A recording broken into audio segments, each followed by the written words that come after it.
Is everybody here? All right then.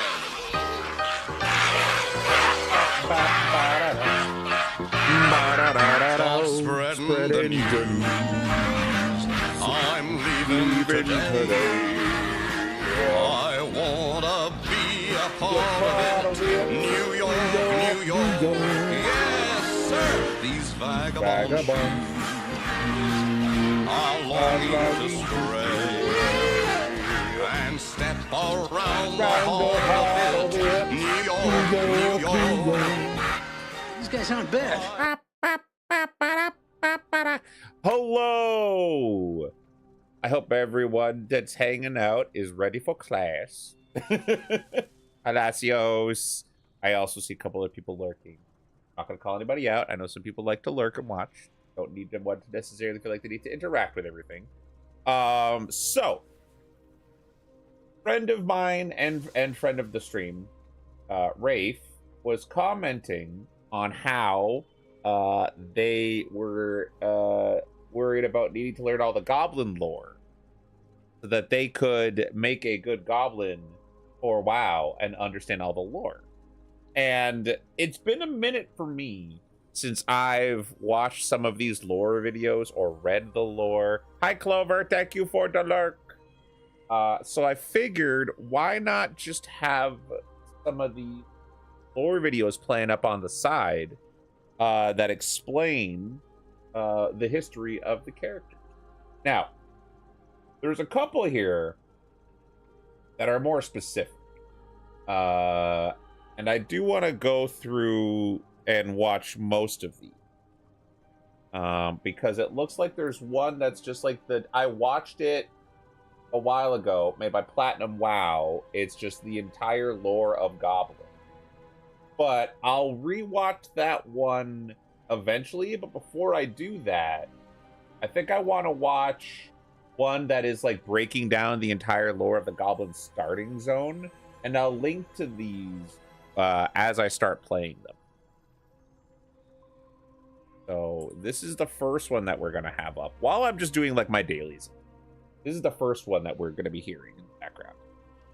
I'm not going to do picture in picture, I don't think, because I think that might just be too much noise. Well,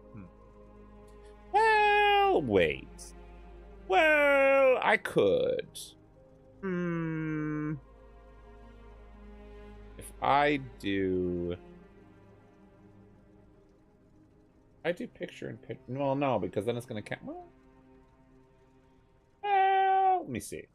If I do Sonic, this. he can really move. Sonic, he's got an attitude. Sonic, he's the fastest thing alive. He's the fastest thing alive. He's the fastest thing alive. Hi, Rex. All right. No, we're just going to have the audio playing. I think that'll just be the easy.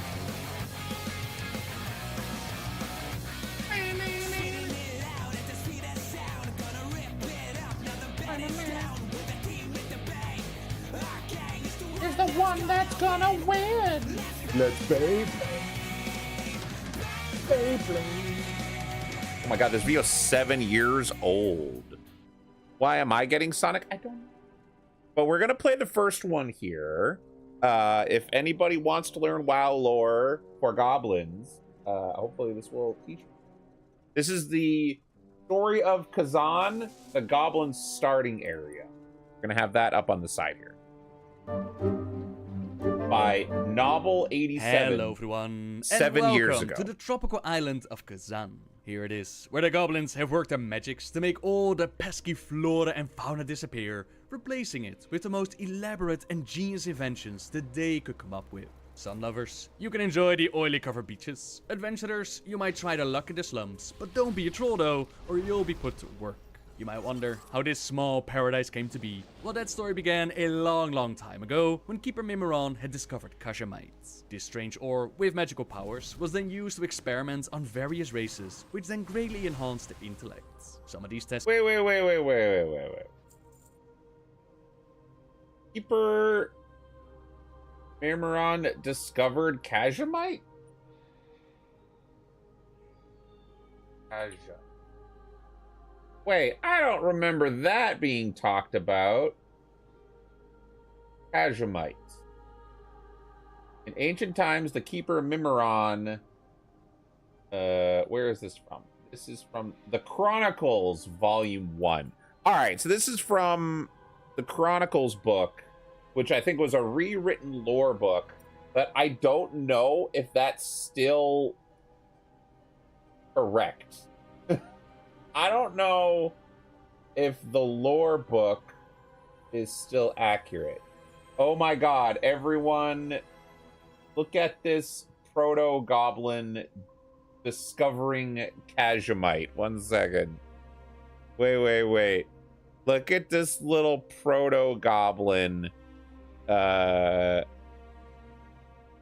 seeing Kashmite for the first time. Oh, this little guy! He's like, ooh.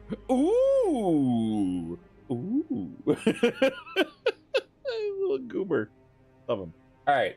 So yeah, apparently that this is correct. And it was in a book that I never read. Okay. Some of these test subjects, they were members of a small primitive race that roamed the forest lands in Old War. Consuming this Kashmite, it transformed the creatures into highly intelligent, industrious breeds, known from that moment on as goblins. Many years later, Queen Azora made contact with Sargeras and the Legion. The War of the Ancients played out, and the destruction of the well that sundered the land of Kalimdor. After the Reformation, Zandalari trolls then set out to explore the numerous islands that dotted the newly formed sea between Kalimdor and the Eastern Kingdoms. It was during these voyages that the trolls discovered Kazan, an isle inhabited by the goblins. These small, green-skinned beings were clever, but they were also very crude. At first, the two races kept a distance from each other. The Zandalari had come to Kazan in search of Kashmites. The consumption of vaporized Kashmites, it caused a whole range of effects, such as heightened senses, hallucinations, and increased intelligence. For the trolls, they rarely valued the mineral and saw it as a sacred component for their rituals and ceremonies. For centuries, they mined from the numerous Kashmite veins running close to the surface of the islands. Occasionally, they would employ the goblins to work for them, paying them with shiny but cheap trinkets that the small creatures prized. The arrangement changed once the trolls discovered an unimaginable deposit of Kashmites buried deep underground, more than the Zandalari would ever need. Rather than dig for it themselves, they decided to enslave the goblins and force them to mine it under abysmal conditions. For thousands of years, the goblins suffered under the yoke of troll oppression, too weak to resist. In the end, it was the Kashmite itself that led to the goblin salvation. A cloud of Kashmite dust, it always blanketed the mines. Over time, breathing it in, it awakened the goblins' intelligence and their craftiness. Secretly, they plotted the overthrow of their slave masters, using whatever materials they could find to fashion traps, explosives, and other ingenious weaponry. The troll overseers were caught off guard when the goblin masses stormed from the mines, armed with technology beyond even what the Zandalari possessed. The revolution, it shattered the trolls' hold over Kazan, laying waste to the mining operation and leaving behind untold destruction. The survivors on the Lari fled, and the goblins celebrate the new liberation by turning on each other in a mad scramble to fill the void of power. Amidst this chaos, countless factions and allegiances formed. The most powerful of these groups, they were known as cartels. When no clear winner emerged from the fighting, these cartels brokered an uneasy truce. Conflicts would never really end between the various goblin factions, but for decades, they waged most of their battles in the economic arena. The cartels ultimately turned to trade to sustain themselves and used their profits to amass even more wealth and power. Some of the biggest cartels that we know, they are the Venture Company, Steam Weedle, and Bilgewater. They also weren't stuck in Kazan. As the goblins, they developed transportation in the forms of ships and zeppelins. Full speed ahead! Their loyalty is often found not in a faction or a race, but in a coin, as they supported different sides throughout the years. So trade princes are the ones who rule these cartels, and in the case for fresh goblin players, they follow Jester Gallywix, the ruthless, scheming, wealthy trade prince of the Bilgewater cartel. In his youth, he lived alone with his father Lusic Gallywix, because his mother had left them when he was very young to live out a life of piracy. On his 10th birthday, Gallywix decided that it was time to run away from his home of Drudgetown to follow in his mother's footsteps and become a pirate king in the South Seas. He was about to step outside the door and never become the trade prince that we know home as today, until he heard his father being shaken down by a loan shark called Skezo. His father's ideas, they never went according to plan. He wasn't great at running his business. He didn't even force his own son to work for him, which of course was very embarrassing to Gallywix. And to top it all off, Skezo ate Gallywix's birthday cookie, which pissed him off greatly. In that moment, he made the choice to abandon his plan of becoming a pirate, and he decided to stick around.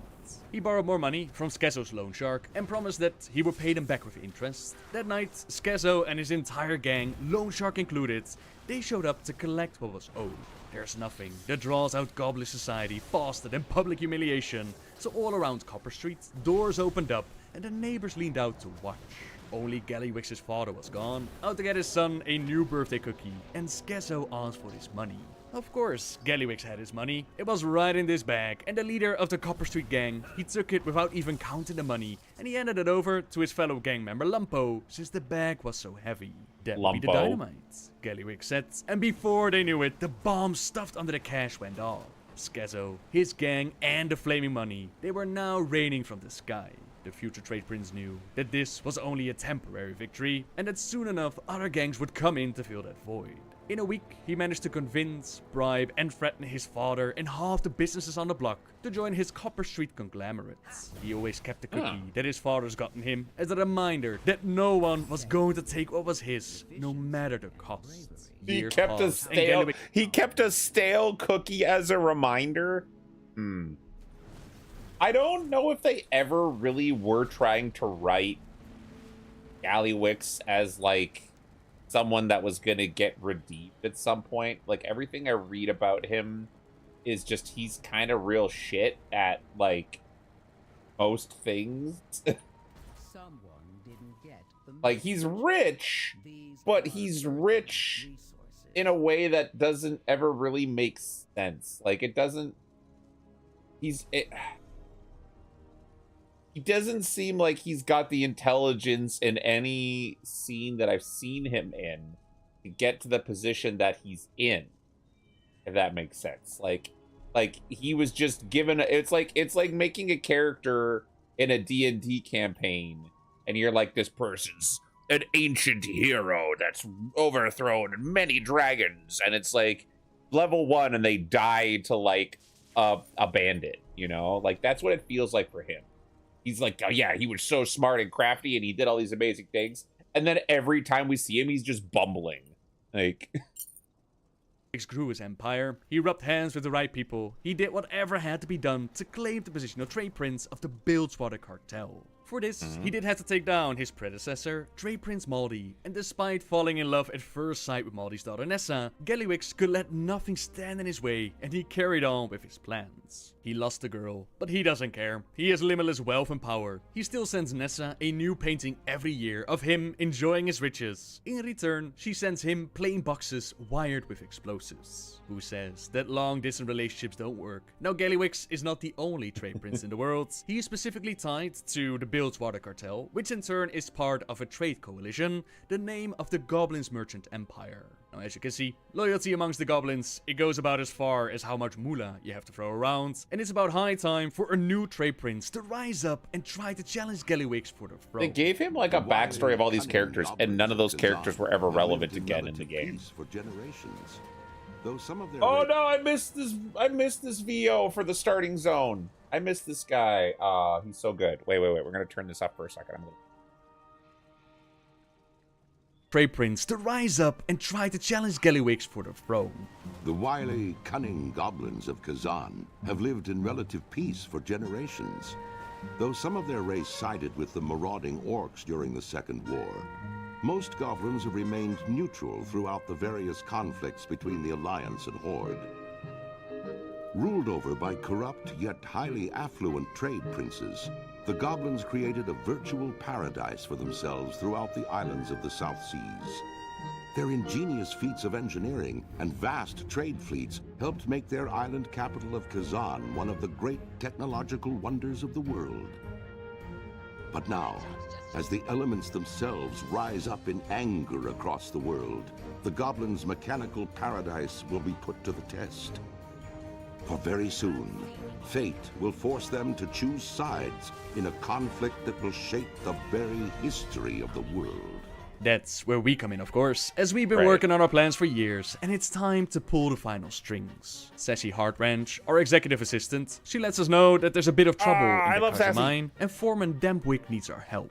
The goblins have been able to turn Kashamite into a critical ingredient for the Kasha Cola, and that bubble stuff is making us a fortune. We need it for our promotion to Trade Prince, so we help out Dampwick with forcing the Defiant Trolls back to work and killing the tunnel worms that are literally eating away at our profits. As we can see, the roles are now quite reversed, as the trolls have now been enslaved by the goblins to mine for their Kashamites. Lucky for us, it doesn't seem to make the soft brains any smarter, and after putting things back in working order at the mine, Dampwick lets it slip that they're planning a party in our honor. With our brand new hot rod, we pick up our 3 friends, Ace, Gobber and Izzy, who are going to help us with getting those final things ready. Several deadbeats hiding out in Drudgetown, they failed to pay up what they owe us, so a couple of strategic beatdowns are in order to send a message to other debtors and our competition that we are not to be trifled with. Of course, what's a party without a sexy new outfit? We swing by the bank to grab some of our macaroons. Don't worry about an entire line of goblins that are waiting around. We have a hot rod and we're in line for Trade Prince, so special treatment is in order.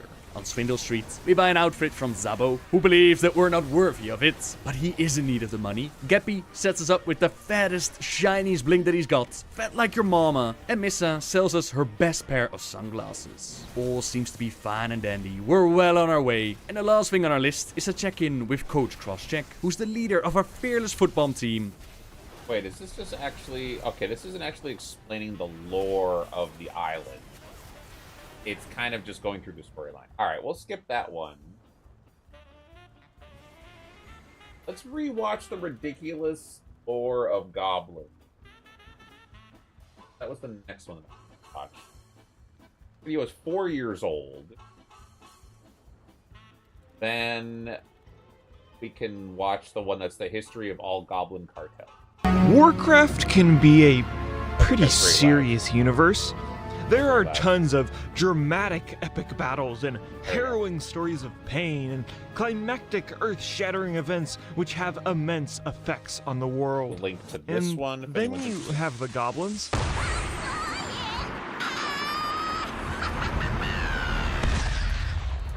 The history of the goblins is the absolute antithesis to some of the more serious subjects in Warcraft. The lore I'll be talking about today is all canon and is some of my favorite stories ever told on Azeroth, and most of it has to deal with the goblins and their immense love of gold. But goblins weren't always at the top of the economic food chain. Like most races on Azeroth, they started out with very humble beginnings and dealt with a foe you might be familiar with.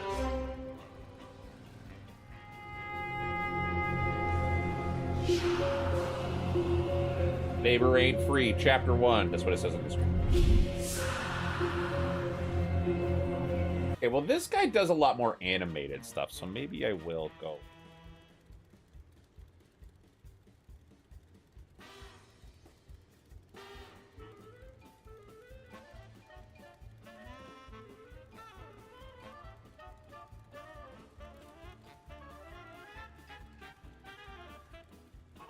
Fire... Tab.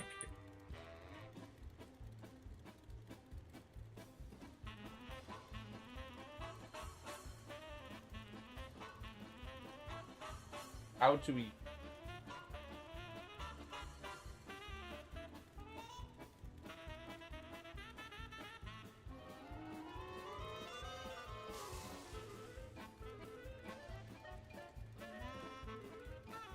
Ah, there we go.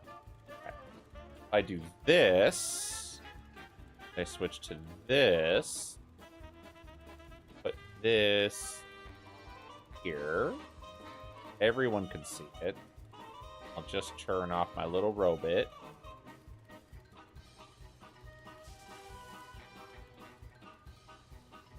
Actually, if I do this, this,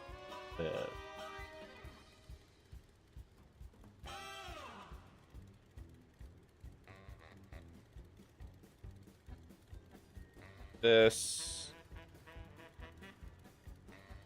turn that off. Then you get the little video right here that you can see while it's playing. There we go. Thousands of years ago, the goblins were enslaved on the island of Kazan by their Zandalari masters. Now, Hi, Lars. when the trolls first arrived to the island, they discovered an incredible ore called Kajamite. This valuable resource is something they would use for their shamanistic rituals, so they paid the goblins with shiny trinkets and other random things to put them to work. As the goblins worked, they realized that there was an incredibly immense amount of the ore under the island. So they decided that maybe enslaving the goblins would be a much more practical idea. For thousands of years, the goblins were forced to suffer in the Kajamite mines, harvesting the precious green ore for their troll rulers. But little did the Zandalari know, Kajamite was no regular ore.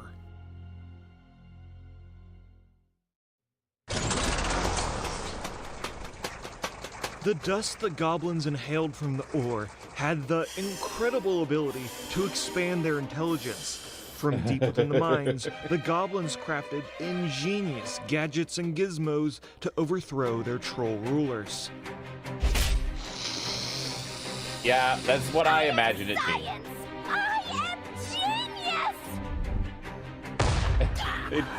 They do talk a lot about it being in dust form. I'll take him out.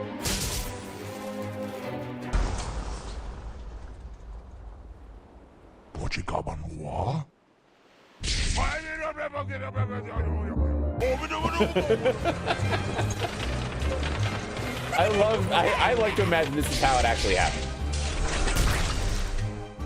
Prepare a mecha chicken.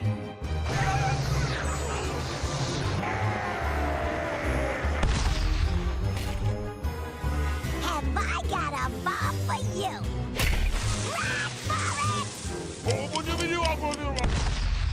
I feel like a lot of this has to come from Hearthstone.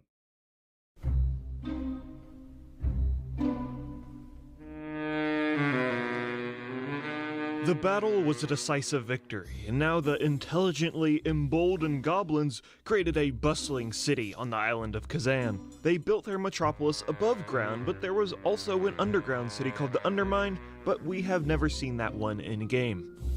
Well, we have now. Anyways, continue. Once the Zandalari were either killed, fled, or enslaved, the goblins started to turn on each other. Most of them split into various groups called cartels. Many rose and fell, but the prominent ones that have stood the test of time are the Venture Company, the Steam Weedle, and the Bilgewater. These coalitions feuded with each other during battles called the Trade Wars. But these wars were not the traditional wars you'd expect. It was messy and violent skirmishes that erupted all throughout the city. How generous! Say hello to my little friend. I am the little friend. Say hello. I love that line. I am the little friend. Say hello. We know that there was at least 4 total trade wars, and the final war was called the Peace War, which was actually the most violent one. Although there were many wars, all of them had the same result. The Peace War. No goblin actually won. It was all just needless violence in the pursuit for power. Eventually, the cartels made a truce and decided to battle it out in the economic arena instead. Also, the Kajamite deposits under Kazan did not last forever, and as the supply ran out, so did their intelligence, leading their inventions to be rather unreliable, which became a staple in goblin engineering. True. I appreciate that. The cartel we know most about in Warcraft lore is the Bilgewater. The former trade prince was called Prince Maldi, but this prince had gotten a bit soft over the years and started to let his guard down. A recipe for bankruptcy in Goblin society.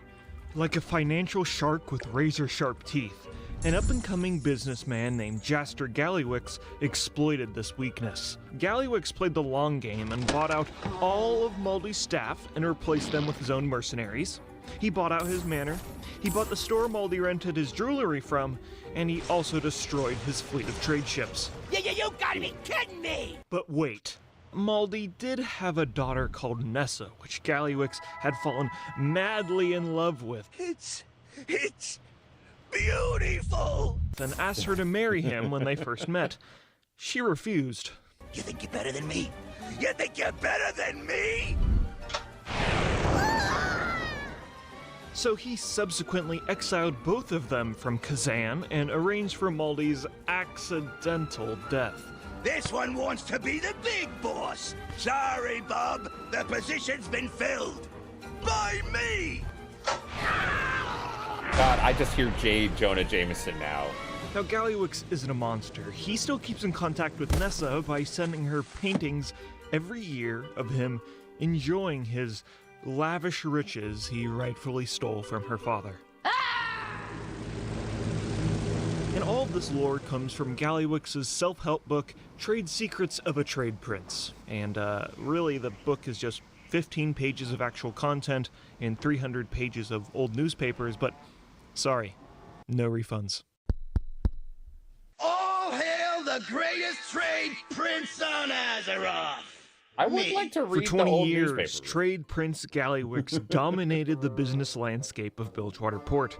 Gallywix ordered his workers to dig as deep as they could into the earth to rip out as much of the remaining Kajamite as possible so they could make his new profitable drink, Kaja-Cola. Is this Goblin Lore? It is! While digging, they were the Rafe, you saying that you needed to learn the lore so that you could make a good WoW Goblin made me feel like I needed a refresher. So we're going through the Goblin Lore video, and then we're going to also watch the one about the lore about all the cartels. And then maybe we're going to watch the one about the goblin that saved Christmas. Gallywix made Kaja-Cola. That's what they said.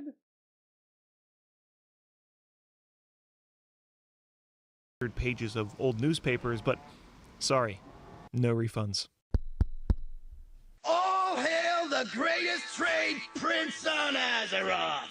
Me. For 20 years, Trade Prince Gallywix dominated the business landscape of Bilgewater Port. Gallywix ordered his workers to dig as deep as they could into the earth to rip out as much of the remaining Kajamite as possible so they could make his new profitable drink, Kaja-Cola. Drink Kaja-Cola.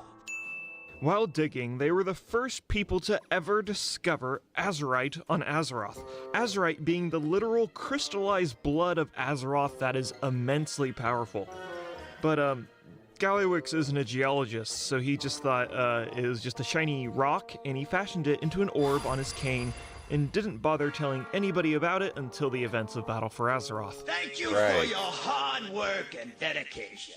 Unpaid overtime is approved for all. Yay! But Gallywix wasn't the only one making money moves. One of his former proteges has been taking steps in stealing his position. And that goblin is the player character. You see, how the player character is able to do this is they're able to disrupt Gallywix's bottom line by cornering the market on aluminum manufacturing. What this does is it degrades Gallywix's supply and ultimately undervalues Gallywix's trade. They're able to declare the character really makes sure that they balance their equity and their ability. The sun has set on this mortal world, fools. I gotta say, Platinum WoW makes some of this stuff pretty entertaining. Like, I don't dig all of his content, but like, he puts an effort in, which I think is, I'm not saying that like Novel and Tarzan Library and all of them don't put effort in, but it's a like he's got some comedy skills. I don't know if he's got writers that help him, but he's got some good bits. Peace with your end, for the hour of twilight falls. Suddenly, boom, a World of Warcraft expansion just came out, and Mount Kajaro just erupted. Also, there's a bunch of pirates here that Gallywix hired to kill the player character. The Goblins of Kazan took this a variety of ways. Many panicked, Some just kept partying, but the smart ones Really took good. advantage of this travesty. Who's ready to make some money? I'm glad he got recognition from Blizzard. Like, he's actually made some official videos for Blizzard. Is probably the dream for a lot of people in his line of content. My favorite example of this is Vinny Slapchop. He is an entrepreneur who is trying to make a profit by selling rocks from the volcanic explosion. The same explosion that is going to leave the island of Kazan in ruin. I see great profit possibility on the horizon. All of Bilgewater Port's assets are about to flow to me. But Vinny is small fish compared to what Gallywix has brewed up. Conveniently, there's only one ship in Bilgewater Port, and it's Gallywix's yacht. He charged citizens a ludicrous amount of gold for a spot on the boat, so only the rich goblins were able to escape from certain doom. Macaroons. And in a panic, most of these goblins didn't read the fine print of the deal, which stated that the survivors on the boat are now contractually obligated to be his slaves. Ready, my yacht! We ride with the tide, and only the most wealthy and fit will be welcome to come with us. We shall sail for distant Azara. There I will forge a new trade empire, one that will crush the Steamweedle cartel. And I shall carve my likeness upon that distant land's mountains. All will pay tribute to me. Before Gallywix and his enslaved crew could reach the sandy shores of Ashara, they found themselves caught in a naval battle between the Horde and the Alliance and were utterly destroyed. Now, one thing I want to point out, I don't know if Gallywix was ever actually on that boat. It's like, they said it's his yacht, but I can't remember if he took a different boat. But hi, Jendo. I hope you're doing good. Also, I know they're going to be doing some reworks of old zones. Like, we're getting modified Silvermoon. We're getting some areas in... He was there. I just did the Gobbo zone. I rushed through it. He was on the boat? Okay. Because I know he was at the dock. I just wasn't sure if he was on the boat. But I was going to say... I know that they're changing up how certain old zones, Silvermoon is getting a big revamp. They're also going to revamp parts of Northrend for the Last Titan. Not all of it, but certain areas, either entire zones or parts of the zone. Yeah, there was in one of the interviews at one of the BlizzCons, a dev said that you're going to be able to fly from the Plague Lands to the Isle of Keldanas with no more loading screen, which is wild, because like that's kind of a big deal when you think about it. Not that I would ever want to do that. I would just fly with my own mount over the water because dragon riding. But I was gonna say, if they're changing stuff for those two areas, they're going to change some stuff in Northrend. They're going to change some stuff for Silvermoon and Ghostlands, I assume both, and make it accessible for everybody without loading screen. I wonder if they're going to make some minor changes to other zones, like blow up Gallywix's golf course in Ashara.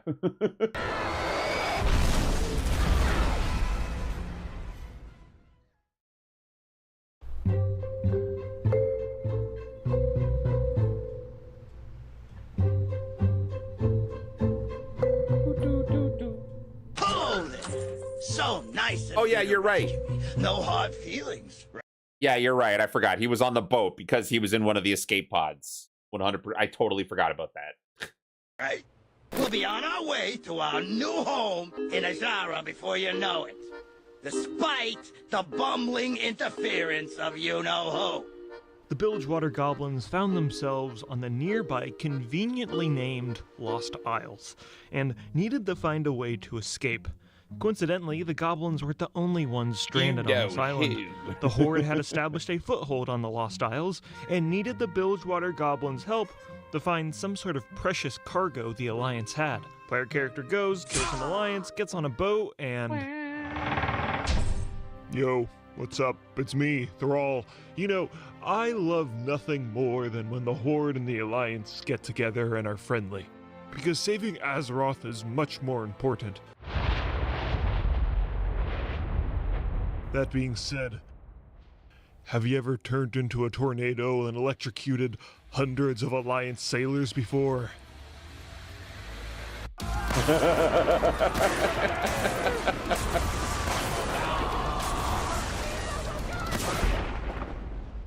Yeah, that was a little out of character, narratively. I see the traitor is here to rescue you, War Chief. How convenient. You think you're such a big shot, saving everyone and making friends with these orc savages. I'm gonna crush you. I'm the trade prince, me! I got a plan that's gonna get me off this island and make me the king of Azara. Mark my words, I'm gonna get you. I'll get you all. Out of my way! Hold on. I think it's going too fast! So this is the part where the narrative of our story starts to fall apart for gameplay reasons. What happens next is you blow up a bunch of explosives that turn into a town, and then you control a giant shark with laser beams, then you fight Old God Empowered Naga, then you fight pygmy people, then you fight a bunch of zombified goblins, then you use rocket boots to fly into the mouth of a volcano, then you kill Turtle God with an RPG, which then erupts the volcano. Trust me, I wish I could give you guys context to all of these events, but there is none. And our story ends in the most perplexing way possible. There's a little bit of context. Is the player liberates all of the enslaved goblins, and with the help of Thrall, we defeat Gallywix. Nobody messes with me! No! Uncle! I give! You guys are too much for me. I'm beaten. You've shown me the error of my ways. Now, the incredibly confusing part is Gallywix gives up and Thrall just lets him continue to be the leader of the Bilgewater. You know, after Gallywix hired mercenaries to kill his own people, stole all their money, and then enslaved them. Now, I get it, the lore in the Goblin starting zone is not meant to be taken seriously, it's kind of like a cartoon show, but when you incorporate serious characters like Thrall into the mix, it kind of just leaves the viewer to be kind of confused and not really sure what's going on. A little bit.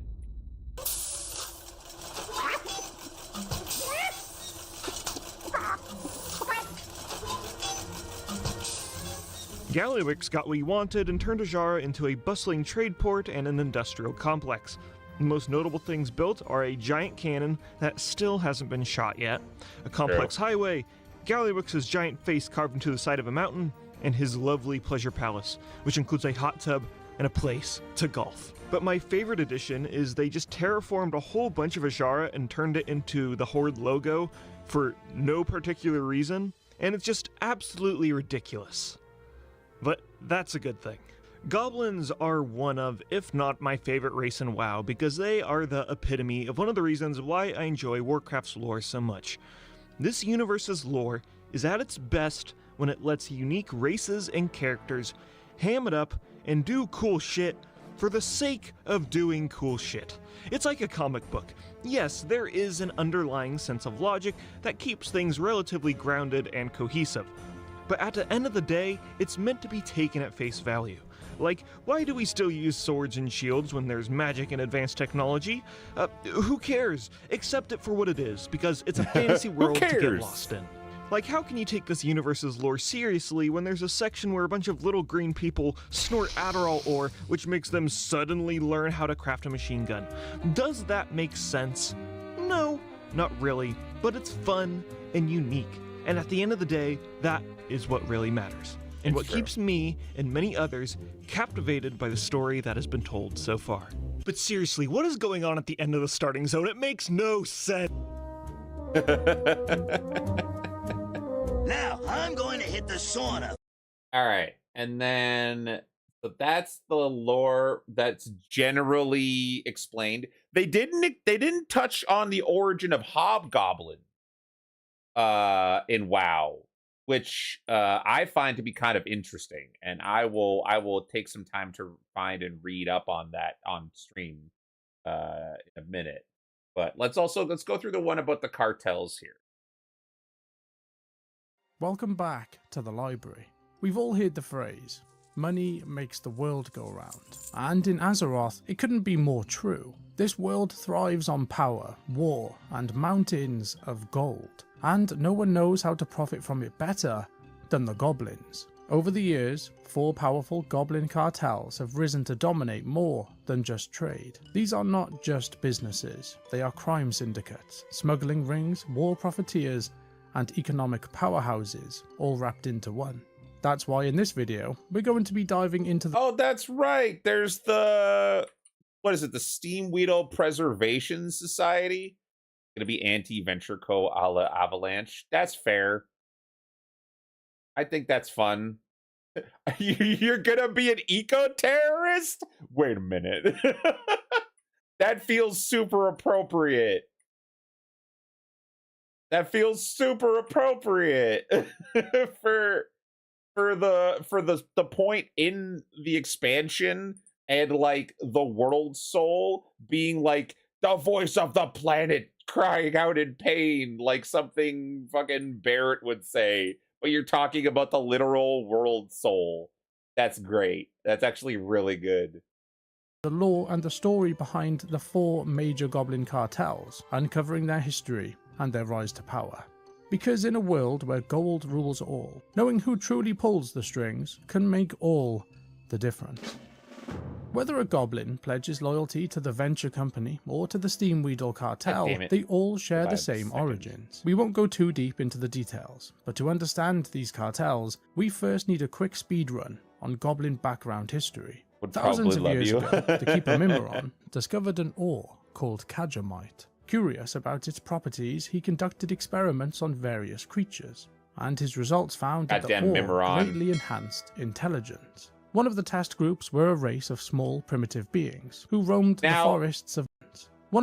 I showed this on stream a second ago, Rafe, but as you were not there for that, let me show you what proto-goblins looked like. I don't know if you saw what proto-goblins looked like. They're just little forest gnomes. And then they got on the Kajamite and they're like, ooh. Ooh. But yeah, this is what they used to look like. According to Hearthstone? So kind of canon, I guess, probably. But yeah, they were just little guys. And then they turned into little Adderall addicted super freaks, and I love them. Anyways. One of the test groups were a race of small primitive beings who roamed the forests of northern ancient Kalimdor near Ulduar. By consuming Kajamite, they evolved into a newly highly intelligent species, known to us as the goblins. Their intellect grew so rapidly that they even played a role in one of the most significant events in Azeroth's history, the War of the Ancients. During this war, a group of goblins assisted Neltharion, the leader of the Black Dragonflight, and they helped him forge the Dragon Soul, a powerful artifact capable of enslaving or destroying the other Dragonflights. They were actually related. I don't know. To the Great Sundering. So I don't know if they were directly related or if that was a stand-in, because there are various... So Cataclysm is the goblins' fault. Well, not just Cataclysm, but like most of the evil stuff that Deathwing did, he wouldn't have been able to do because he would have died without the goblins making him all of his super brutal tech to keep him alive and push his agenda. But yes, Cataclysm was his fault, and pretty much 90% of what the Black Dragonflight did wouldn't have happened without them. But anyways. The cataclysmic event that shattered the ancient continent of Kalimdor into the landmasses we know today. Like all races across the planet of Azeroth, the goblins were deeply affected by the elves Sundering. on the Cut whole. off from their Kajamite supply, their enhanced intelligence quickly faded over the next few generations. Seeking refuge, they migrated to the Isle of Kazan in the South Seas. After the Sundering, the Zandalari trolls, once rulers of vast parts of Azeroth, began exploring the newly formed islands. During their expeditions, they discovered Kazan and the goblins. The two races kept their distance at first, but this uneasy arrangement soon turned into something far worse. When the trolls discovered Kazan held an immense deposit of Kajamite, far more than they could ever need, they abandoned mining it themselves. Instead, they enslaved the goblins, forcing them to work in brutal conditions deep beneath the earth. Too weak to resist, the goblins suffered under Zandalari rule for thousands of years. In the end, the very thing that had once uplifted the goblins became their key to freedom. Years of labor in the mines exposed them to Kajamite dust. Goblins as the culture that we know in WoW today have only existed for less than 150 years. So, like, their culture and society is way, way younger than most other cultures and societies in the game. Huh. I didn't realize it was that. I thought it was at least a few hundred years. It was only 140 years. Or older than the entire goblin. Not the entire goblin race, but the goblin society as a major economic power. Yeah. Gradually sharpening their minds and reigniting the intelligence they had long lost. As their awareness grew, so did their ambition. In secret, they plotted a rebellion. They gathered scraps, fashioned weapons, and engineered explosives, all while carefully plotting their escape. So that means that if you are a goblin that is, like, middle-aged, you would only have, like, around 4 generations back to being enslaved by trolls. Huh. That's something I never thought of. Like, your great-grandma. The goblins overwhelmed their Zandalari masters with advanced I don't think I'm going to tie that into my story, but that's interesting. Trolls had ever seen.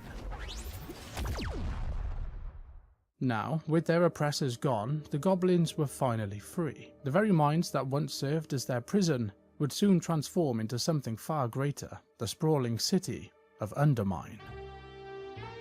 Oh my god, that means they built Undermine in, like, less than 100, like, the way that the current Undermine culture and society was built up in, like,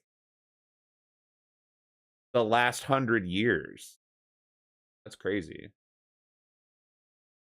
Out deep into the heart of the island, this labyrinth of tunnels, vaults, and lava So tubes there became are stats for that, I think, for some races, but yeah, most of them you have to go to that RPG source book, which I'm kind of fine with. I'll still reference it, but I get what you're saying. It would be nice to have, like, data. Deep into the heart of the island, this labyrinth of tunnels, vaults, and lava tubes became the beating heart of goblin civilization, a chaotic fusion of industry, ambition, and danger. But their chaotic nature quickly took over. Old alliances crumbled, new factions emerged, and infighting consumed the island. Without a common enemy, they turned on each other.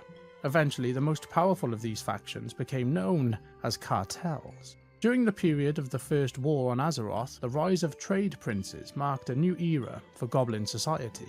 These cunning leaders emerged at the helm of the newly formed cartels, seizing every opportunity to profit from this chaos. As their wealth and influence grew, the Isle of Kazan transformed into a booming trade capital. One of the most influential cartels rising to power on the island was the Bilgewater Cartel, a group of goblins who embodied everything a traditional goblin cartel stood for: trade, profit, and ruthless opportunism.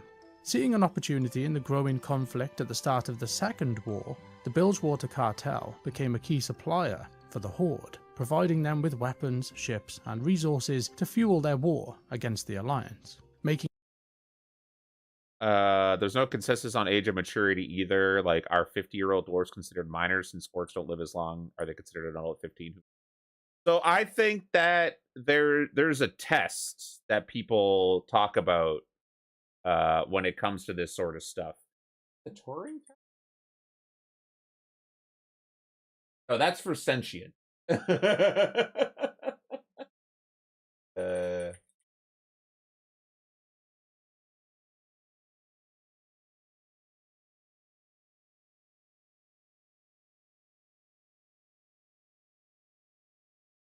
It's like if you were to do it with like Alien, how you would determine if an alien that has a different lifespan than where that would there's like a test for it.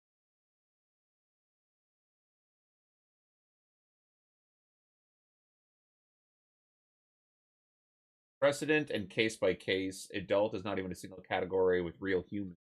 It would be adult in getting terms of a driver's license and an adult in terms of procuring drugs and voting. But that doesn't mean you should be treated like an adult. Depending on, yeah, okay. There was like a test for it. I don't remember what they called it.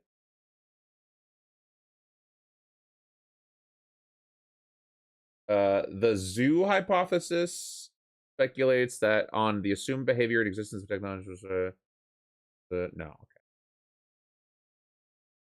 Yeah, but there was like a test that somebody had talked about that I remember hearing about, but keep seeing dwarves who are grizzled veterans who are like 35 years old and you're like, eh. I mean, so I think that's all life experience, and I think that is all there's a difference between where an individual will reach physical maturity and mental maturity.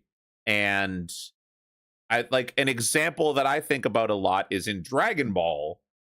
You have characters that are Saiyans, and they physically look like children until they're about 15, and then they go through a hyper puberty because they are intentionally meant to get people's guards down by looking like kids for a long time.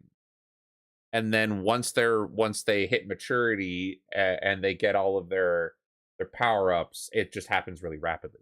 So I think for dwarves at this time of year, at this part of the country, yes. Hi, Martin. I think that for most races, dwarves in D&D mature at the same rate as humans. They're physically adults at 18, but culturally they aren't considered adults. Yeah. So I think physically you could treat it for the most part that it would be around the same window. But for some races, I think they treat younger adults as adults when they are ready to fight. Like, I think orcs, if I recall correctly, have like adulthood trials that when they do that, you know, they are ready to go to war. They are ready to fight. And then everything that assigns adulthood is a part of that.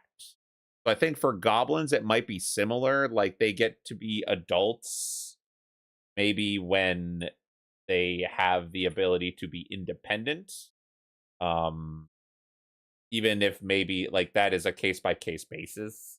But yeah, I think it's physically, they probably age into physical maturity at 18, similar to other races, but then they think about cultural norms. So like dwarves need to be older before they are treated fully like an adult in society, whereas physically and mentally, they are probably an adult at the same age as humans. So I think you could probably do that with goblins. Them pretty much untouchable and filthy rich. Glad I could help. As the Bilgewater cartel tightened its grip on Kazan, tensions between rival cartels boiled over, reaching a breaking point that led to the eruption of the trade wars. The goblin cartels had outgrown the island.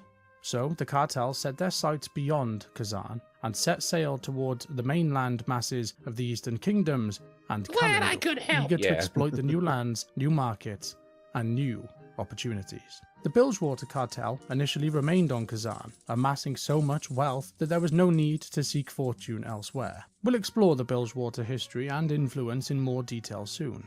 but for now, I think it's time to dive into the cartels individually. To keep things clear and cohesive, we'll be tackling each Goblin cartel in chronological order. This way we can follow their rise and evolution without constantly jumping in between them. So let's take a look at the ruthless industrialists of the Goblin world, the Venture Company.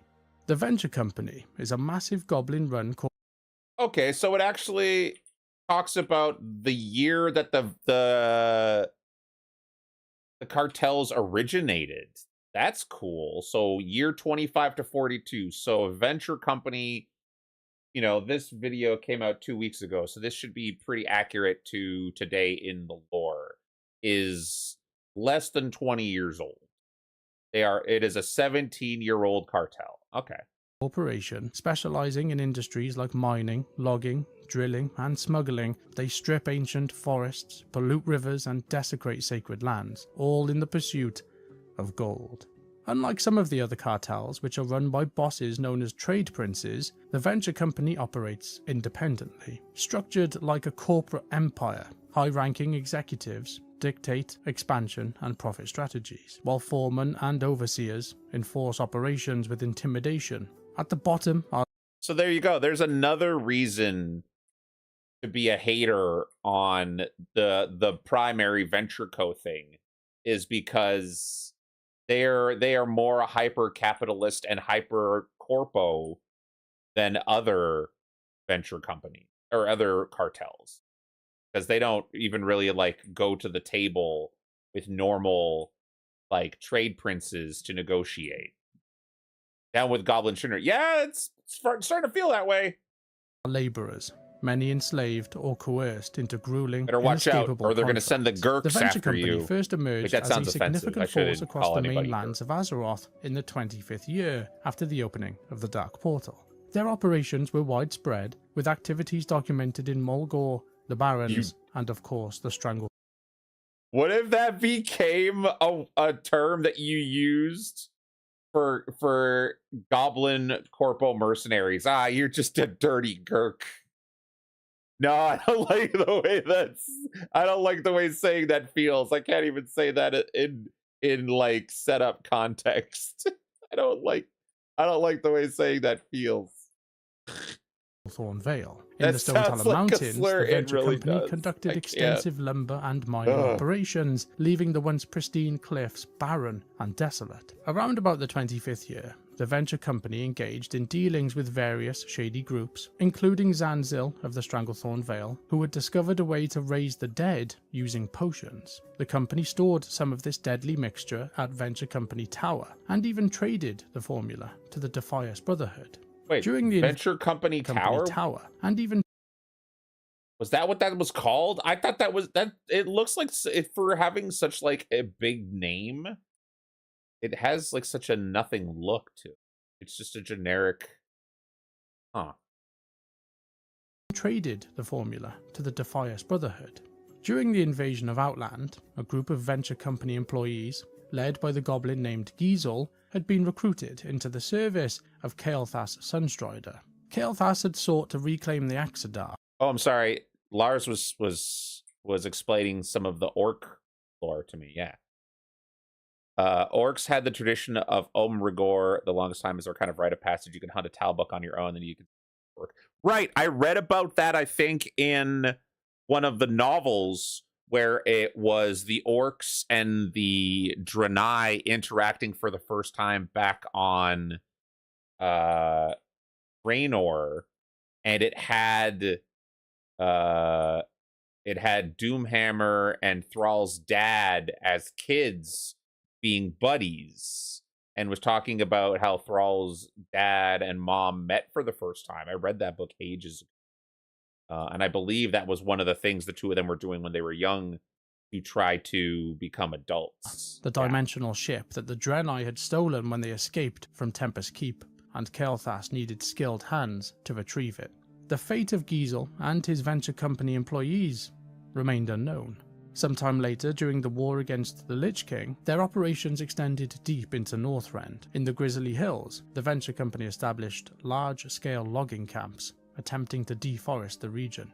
they cut down massive swathes of trees, stripping the land of its natural beauty in pursuit of profit. Further west, in the Sholazar Basin, the venture company set its sights on an even greater prize, setting up a massive strip mine known as Swindlegrin's Dig. There, they focused their efforts on excavating the area around the Sun-Touched Pillar, one of the ancient Titan structures that helped maintain the region's unique ecosystem.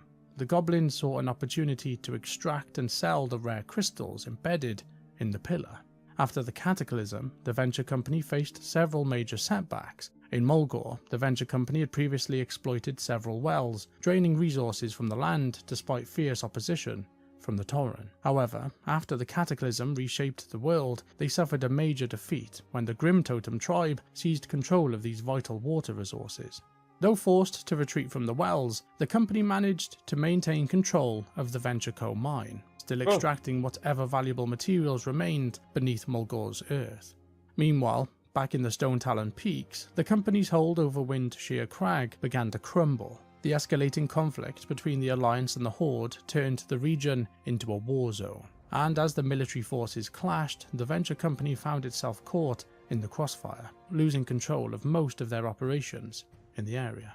During the Legion invasions, the oil platform at Sludge Fen became a fortified stronghold for the Venture Company. During the Fourth War, the Venture Company continued its relentless pursuit of profit, expanding its operations into Stormsong Valley on Koltiras. There they established an oil rig on the Jeweled Coast, and they were later spotted on island expeditions searching for azurite. The company's involvement in azurite refining led them into an uneasy alliance with a rival cartel, the Bilgewater Cartel. However, Mogul Razdunk, the leader of the venture company, betrayed the deal, backing out at the last moment. This act of treachery did not sit well with the trade prince of the Bilgewater Cartel, the infamous goblin known as Jaster Gallywix, who then vowed to take revenge on the company and reclaim what was owed. Beyond breaking alliances, the venture company also turned to outright theft. They launched an attack on the Blackrock Depths, stealing the legendary weapon Ironfoe, starting a war with the Dark Iron Dwarfs, and, by extension, the Alliance. They did fucking do that! They started a war with the Dark Iron! Oh boy, I forgot. It looks like a basic unaligned orc tower, very weird. Yeah. I mean, they might have just called it that. It might not actually have been like anything special. But I totally forgot they stole fucking Ironfoe. I made a Dark Iron Dwarf and I went through the starting zone and that was like the story. Anyways. Sometime later, the venture company set its sights on the home island of Kazan. The leader, Razdunk, expanded his ambitions, overseeing massive excavation sites in search of azurite. He was denied the title of Trade Prince, but he saw an opportunity to elevate himself by becoming Azeroth's foremost azurite baron, believing that this newfound wealth would bring him ultimate power and recognition. However, our guild's gotta become Avalanche to Venture Coast Shinra. It's the only way to save the planet. I mean, but we give out loans. We're a loan company. All right, we can workshop something. We can workshop something. How did I die? What was getting me? We can workshop something. His greed had made him too many enemies. After betraying the Horde and stealing from the Alliance, that's our adventurers from heaven. both factions united to put an end to him. Their pursuit led them to the Motherlode, a massive industrial complex controlled by the venture company. There, they finally confronted Razdunk and killed him, bringing his ambitions to a permanent end. But even... Wait, if that's our seventh heaven, does that mean that I'm Tifa because I run the loan company? With their leader gone, the venture company remained active, continuing their operations across Azeroth. As soon as Mechagon... Razdunk feels like the Dark Shadow Universe version of Gazbang. Razbang. island was discovered, the venture company wasted no time in moving in, seeking to strip the land of every valuable resource they could find. However, their unchecked greed once again made them a target, as adventurers were sent to drive them off the island and shut down their operations. According to Zikan's report following the Fourth War, the Torrent of Mulgore was still struggling against the ongoing venture company mining operations, and it was also confirmed that new leadership had emerged. Even after the war against the jailer, which we're going to ignore, it was confirmed that the company had fully I love when someone making a lore video is like, that part sucks. We're not going to talk about it.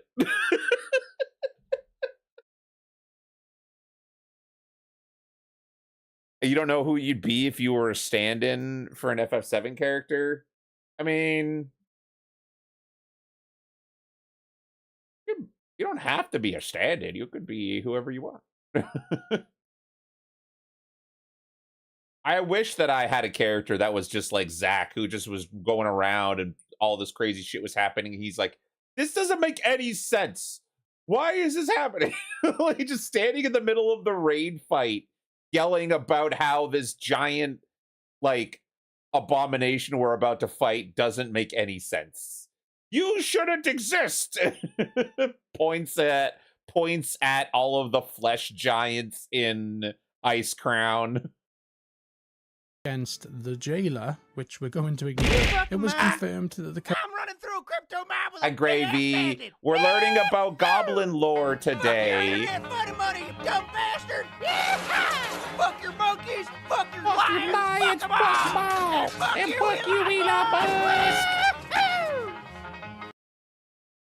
How you doing? Company had fully resumed its mining and logging operations in the Grizzly Hills. In the Sholazar basing, reports confirmed that the venture company was still active near the sun-touched pillar, continuing their relentless extraction of its crystals. Following the discovery of the Dragon Isles, the higher-ups of the venture company saw yet another opportunity for expansion, and they sent a scout, Grimlar Fizzlecrank, to assess the island's potential for exploitation. Grimlar! However, Yeah! Grimlar's all right. Don't want.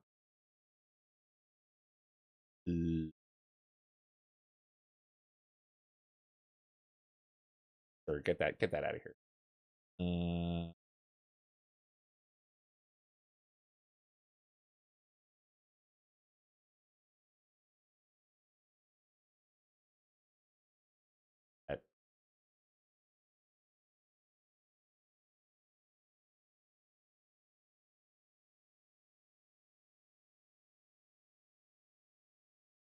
Yeah, that's fine. Okay.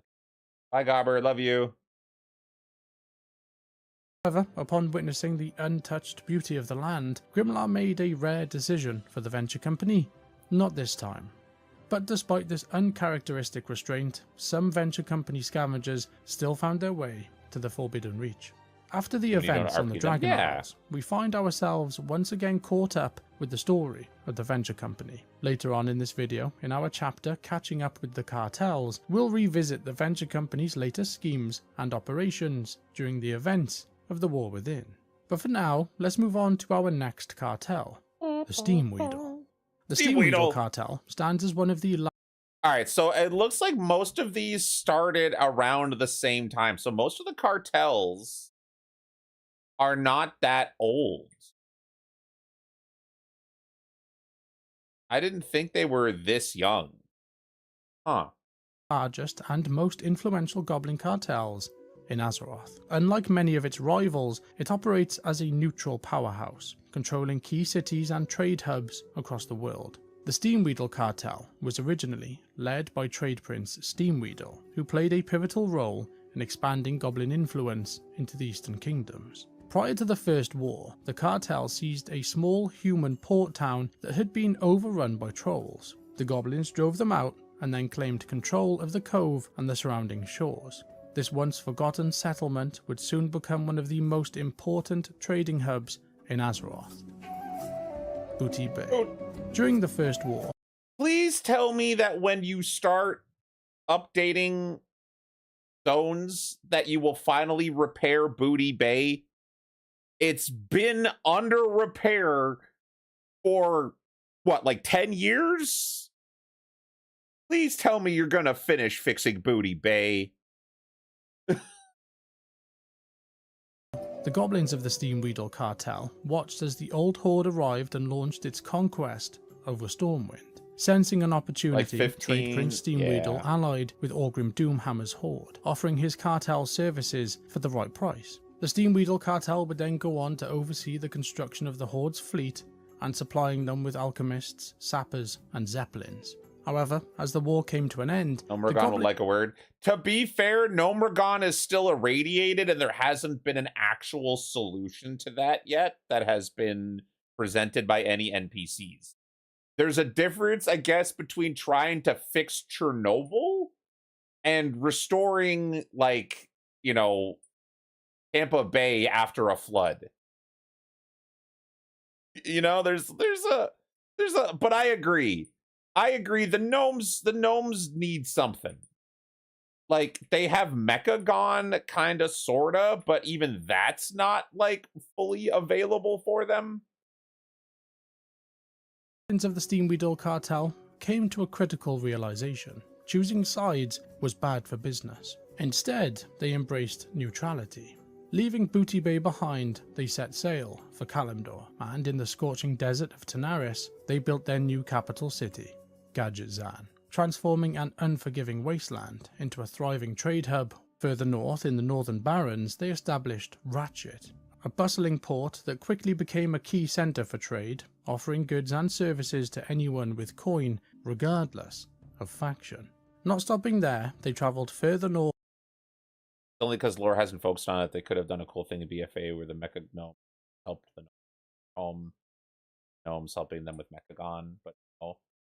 Yeah, no, that's what I mean. Like, there's a bigger hurdle for the gnomes in Gnomragon that feels like it needs a big event to justify the restoration of the city. It should be a patch that is like the equivalent of all of the stuff that happened in Undermine. It shouldn't just be like, you know, a minor thing. It needs to be like a big deal. But for Booty Bay, you could literally just swap out the zone, like the capital, the city's like elements back to its old version with some updates, and that would be fine. You don't have to like do a big event and generate a bunch of new assets and like potentially get rid of a dungeon. Menethil Harbor and the dam and the wetlands have been wrecked since Cata 2. Yeah. I mean, at least with those, you can time travel back to the other versions, right? I don't even know if you can talk to at least for Menethil Harbor, you can time travel back to the old version. I don't know if you can do that for Gnomragon, for Booty Bay, or for even Wetland. North to Winterspring, where they built Everlook, ensuring that their presence could be found in even the most remote corners of the world. When it comes to leadership, the Steamweedle cartel's history is a bit of a mystery. We know it was originally led by Trade Prince Steamweedle, but his fate after the early wars on Azeroth remains unknown. Over time, however, a new face emerged to take the reins. Marin Noggenfogger, the eccentric Baron of Gadgetzan and the creator of the legendary Noggenfogger elixir. Noggenfogger rose through the ranks to become the Trade Prince, and he remains in active control to this day. Alongside their shady business dealings, the Steamweedle cartel continued to exist. Don't forget about Sprinkle Noggenfogger, who we have learned through Marin's own words is like also an alchemical genius, I believe. You gotta give me that Sprinkle rep. Wait, let me double check. Sprinkle Noggenfogger.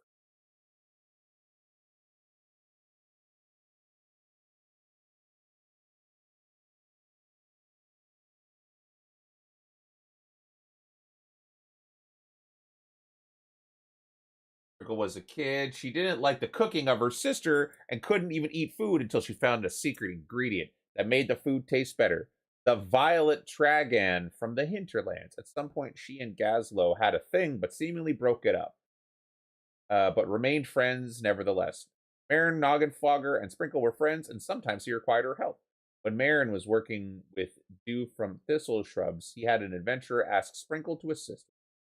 He told the adventurer about the mushroom and had them gather it. As soon as she obtained it, she turned it into a powder and had it delivered to Marin, with words that he owed her a favor.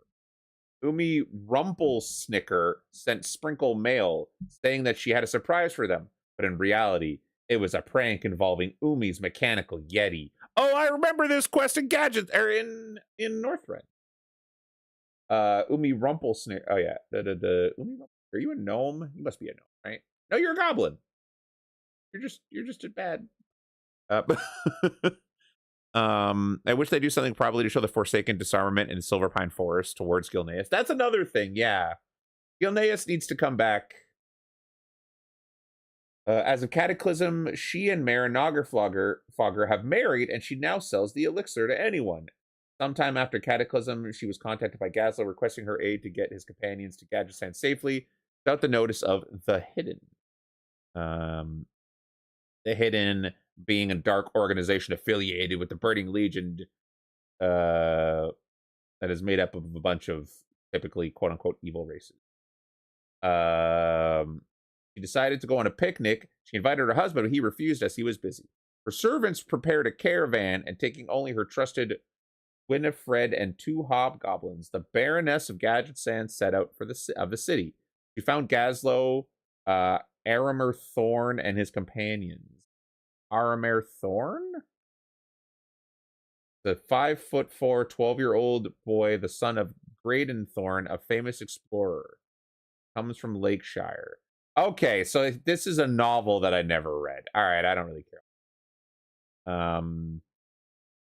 Blah, blah, blah, blah, blah. She was present during the Legion invasion. She was held captive by Jaster Gallywix to ensure Marin would work for him. Being freed, she's one of the goblins who tears down Gallywix's statue. But yeah, she's like a alchemist on her own who's like, Marin talks about how good she is at alchemy. But yeah. Anyways. Goes through the ranks to become the trade prince, so and he disappointed. remains in active control to this day. Alongside their shady business dealings, the Steamweedle cartel continued to expand into the transportation industry, playing a crucial role in helping the Horde construct and operate their Zeppelin towers. But their next venture took them into a far more brutal business. In the 26th year after the opening of the Dark Portal, the invasion of Outland drew the world's attention beyond no Azeroth, payoffs, and the goblins of the Steamweedle cartel were no exception. Seizing this opportunity, they set up the Steamweedle Fighting Circuit, a venture into the world of gladiator combat. Upon their arrival in Outland, the goblins quickly took control of the Ring of Trials in Nagrand and the Circle of Blood in the Blade's Edge Mountains, transforming these arenas into hubs of blood sport. The venture proved to be a massive success. With the surge in popularity, the Steamweedle cartel expanded their operations. Oh my god, wait, everybody, we need to take a second to appreciate Buzai, the gnome wearing the gnome hat. He's become David the Gnome. Gotta appreciate that person went full on with that outfit. The Lich King, they brought the fight circuit to new territories, managing the Circle of Wills arena in the underbelly beneath Dalaran and overseeing matches in the Ring of Valor in Orgrimmar. By the time of the Cataclysm, the Steamweedle cartel had expanded its reach even further, establishing new footholds across Azeroth. They founded Fuselight in the Badlands, a bustling hub of trade and engineering. Bogpaddle in the Swamp of Sorrows, known for its shady deals and eccentric merchants, and an unnamed goblin resort nestled in the tranquil steam pools, catering to travelers seeking a taste of luxury. Sometime later, in the Spires of Iraq, the Steamweedle goblins established 2 new outposts, Pinchwhistle Gearworks and Pinchwhistle Point. But there was a point where I think I level boosted a character. I think I level boosted my goblin. and it just decided to set my Hearthstone to pinch whistle. And I don't know if that was intentional because I was a goblin, but I thought that was really funny.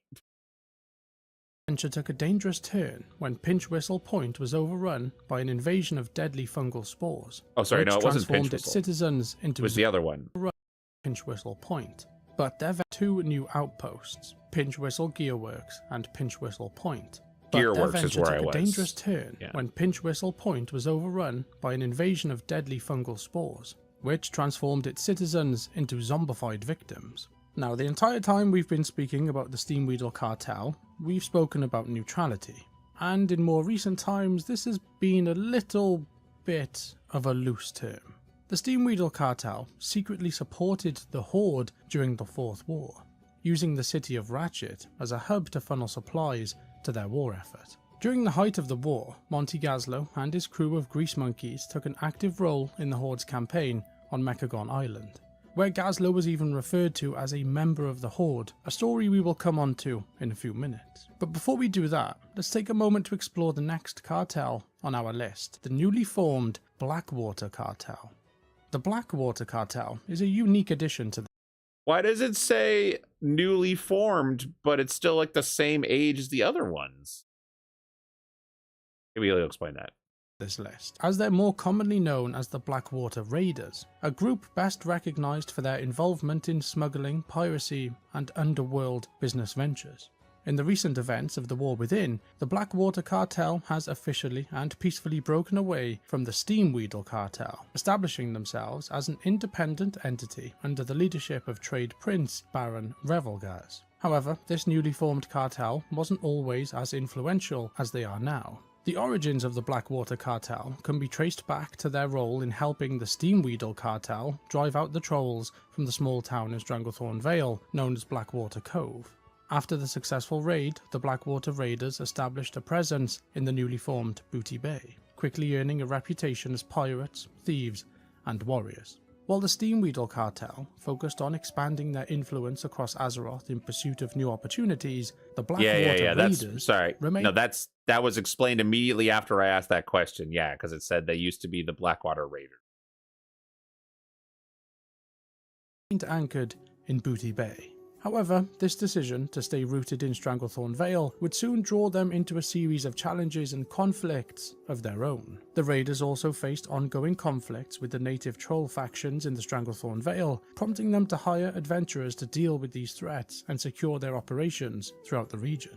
The Steamweedle Cartel and the Blackwater Raiders also faced competition from the Venture Company, as ongoing rivalries led to a series of operations targeting Venture Company-controlled sites. But despite skirmishes with other goblins, one of the greatest threats to the Blackwater Raiders came from a rival pirate crew that also prowled the shores of the Stranglethorn Vale, the Bloodsail Buccaneers.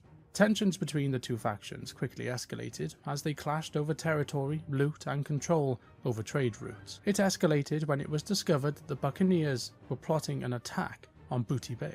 This led to a series of preemptive strikes targeting key Bloodsail leaders and launching counter-offensives to protect the port town. A few years later, the simmering tensions between the Raiders and the Bloodsail Buccaneers erupted into outright conflict. The Brashtide crew, former members of the Blackwater Raiders, defected and joined the ranks of the Bloodsail Buccaneers. This betrayal led to a massive assault on Booty Bay as the Bloodsail Buccaneers launched an all-out attack against their rivals. Though the fighting did eventually come to an end, Booty Bay was left forever changed, with neither side emerging as the clear victor. Over time, the Blackwater Raiders gradually distanced themselves from their association with the Steamweedle Cartel. Now, during the events of the War Within, they have officially established themselves as a full Goblin Cartel, led by their own trade prince, Baron Revelgaz. Alright, so we've covered the Venture Company, which is more like a business empire than a real cartel. Then there's the Blackwater Raiders, the pirates of the South Seas who finally got big enough to call themselves their own cartel. And of course, there's the Steamweedle Cartel, pretty much exactly what you'd expect from a Goblin Cartel. But that leaves one last group to cover, and these guys are the very definition of what it means to be a Goblin Cartel. Known for their explosive ingenuity, cutthroat tactics, and relentless pursuit of profit, The Bilgewater Cartel have carved out a legacy as the most notorious goblin cartel in Azeroth's history. As events unfolded across Azeroth, the wars, the invasion of Outland, the battle against the Lich King, the goblins of the Bilgewater Cartel, led by Trade Prince Maldi, remained on their homeland of Khazan in the South Seas. However, their organisation would soon face a major upheaval in the years leading up to the Cataclysm, when a goblin, driven by insatiable greed, rose through the ranks and challenged the authority of Trade Prince Maldi. Jaster Gallywix quickly rose through the ranks of the Bilgewater Cartel, becoming one of the most influential figures within the organisation. Eerie, we're learning about Goblin Lore. I hope you studied. There will be a test after this.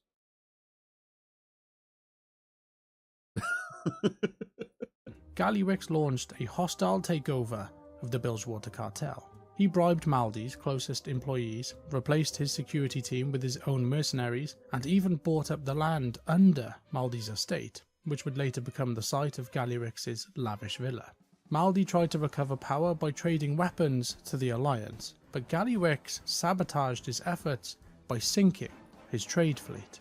With no options left, Maldi was forced into exile, and Gallywix solidified his control as the new trade prince of the Bilgewater Cartel. He would allegedly arrange Maldi's death soon after. Under the Wait, but who were the Black Fuse company who worked with Garrosh and the Iron Horde? If they don't talk about that in this, I can go over it, because the Black Fuse they changed from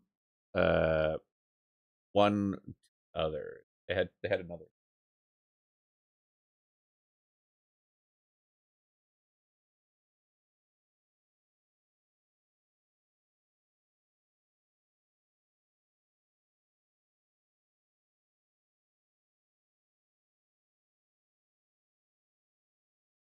Yeah. Siegecraft Helix, Black Fuse. They originated during the Dark Spear Rebellion, which happened for all of one whole patch during Mists of Pandaria. So they originated in Mists of Pandaria during the patch 5.3.0 escalation. And then during that, they created weapons for the Kor'kron, such as the Iron Juggernaut. They repurposed Titan technology stolen from Pandaria in order to create the defense system that protected the Underhold's vaults. Yeah. Really teach a test on my birthday? On your birthday? Oh, happy birthday. Wait, can I do this? Second, let me check something. It's your birthday. We can make a little exception, and we can do one of these.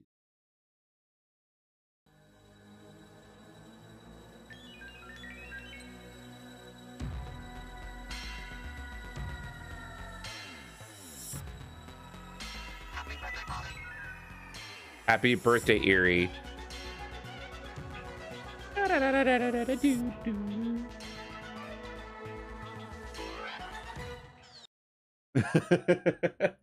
But yeah, apparently they were just like goblin mercenaries that just showed up. It's like, and it was under Helix Black Fuse, who doesn't really have a lot of lore about himself.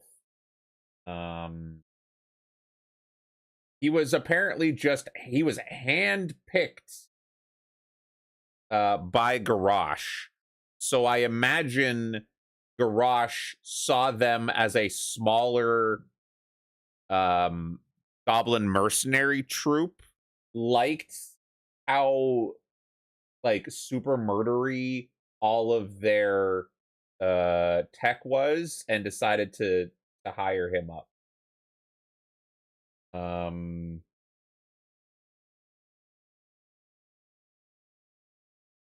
And if you look in his special mech, instead of having a picture of like Kerrigan, it has a picture of Garrosh on the dashboard. Let me see.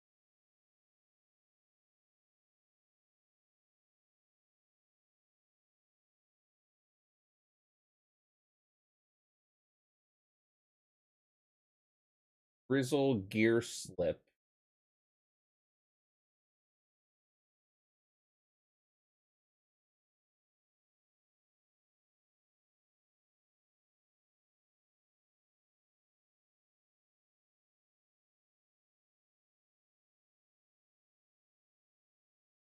Yeah. So gear slip originally worked for Garrosh, and then Garrosh shortchanged him and got black views in his place.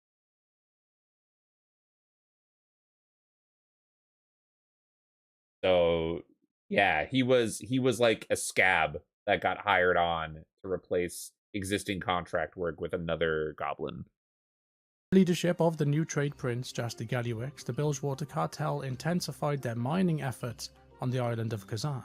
Driven by the desire to extract more Kajamite ore to produce Kaja Cola, a fizzy concoction created by extracting the essence from the rare and priceless Kajamite ore, this carbonated beverage grants a temporary boost to intellect, sharpening the mind and fueling bursts. Suppose they weren't directly affiliated with any of the big cartels then. Yeah, which is probably when you talk to the guy that wants to convert you to support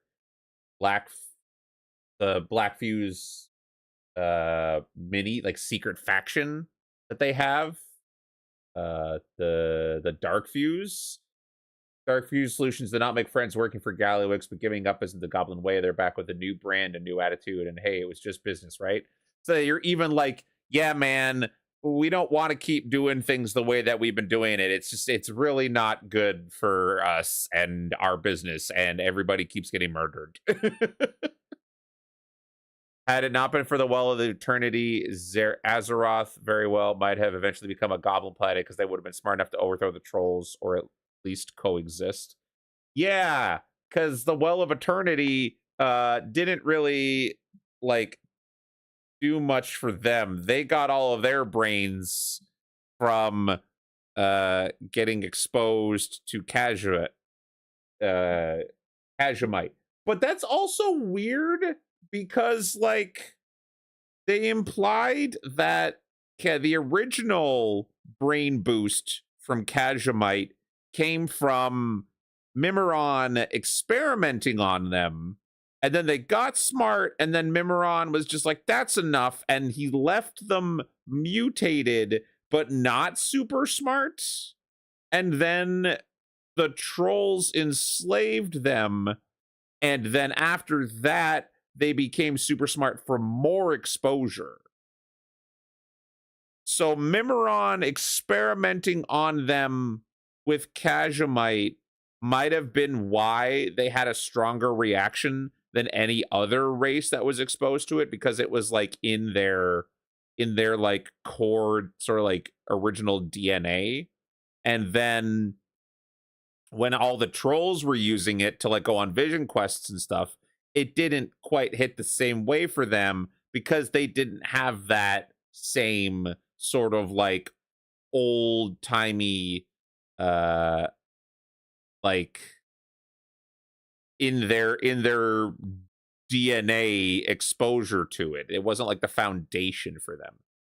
I may imagine Mimiron may have sped up the process. I mean, maybe, but what I'm saying is other races were also using it for extended periods of time, but it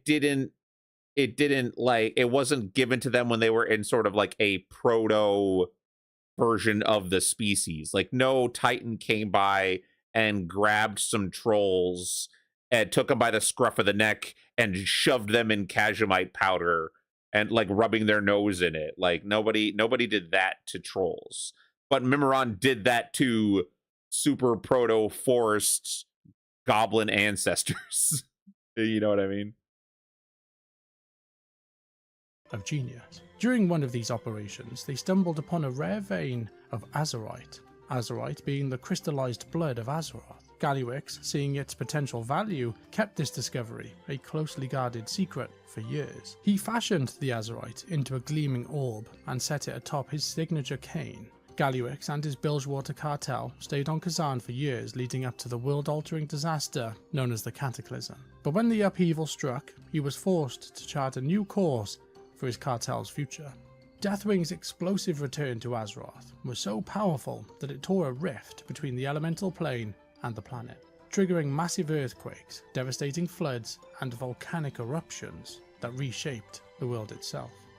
As he flew over the Goblin Island of Kazan, his presence caused the mountain, Mount Kajaro, to erupt, rendering Bilgewater Port uninhabitable and forcing the remnants of the Bilgewater cartel to evacuate.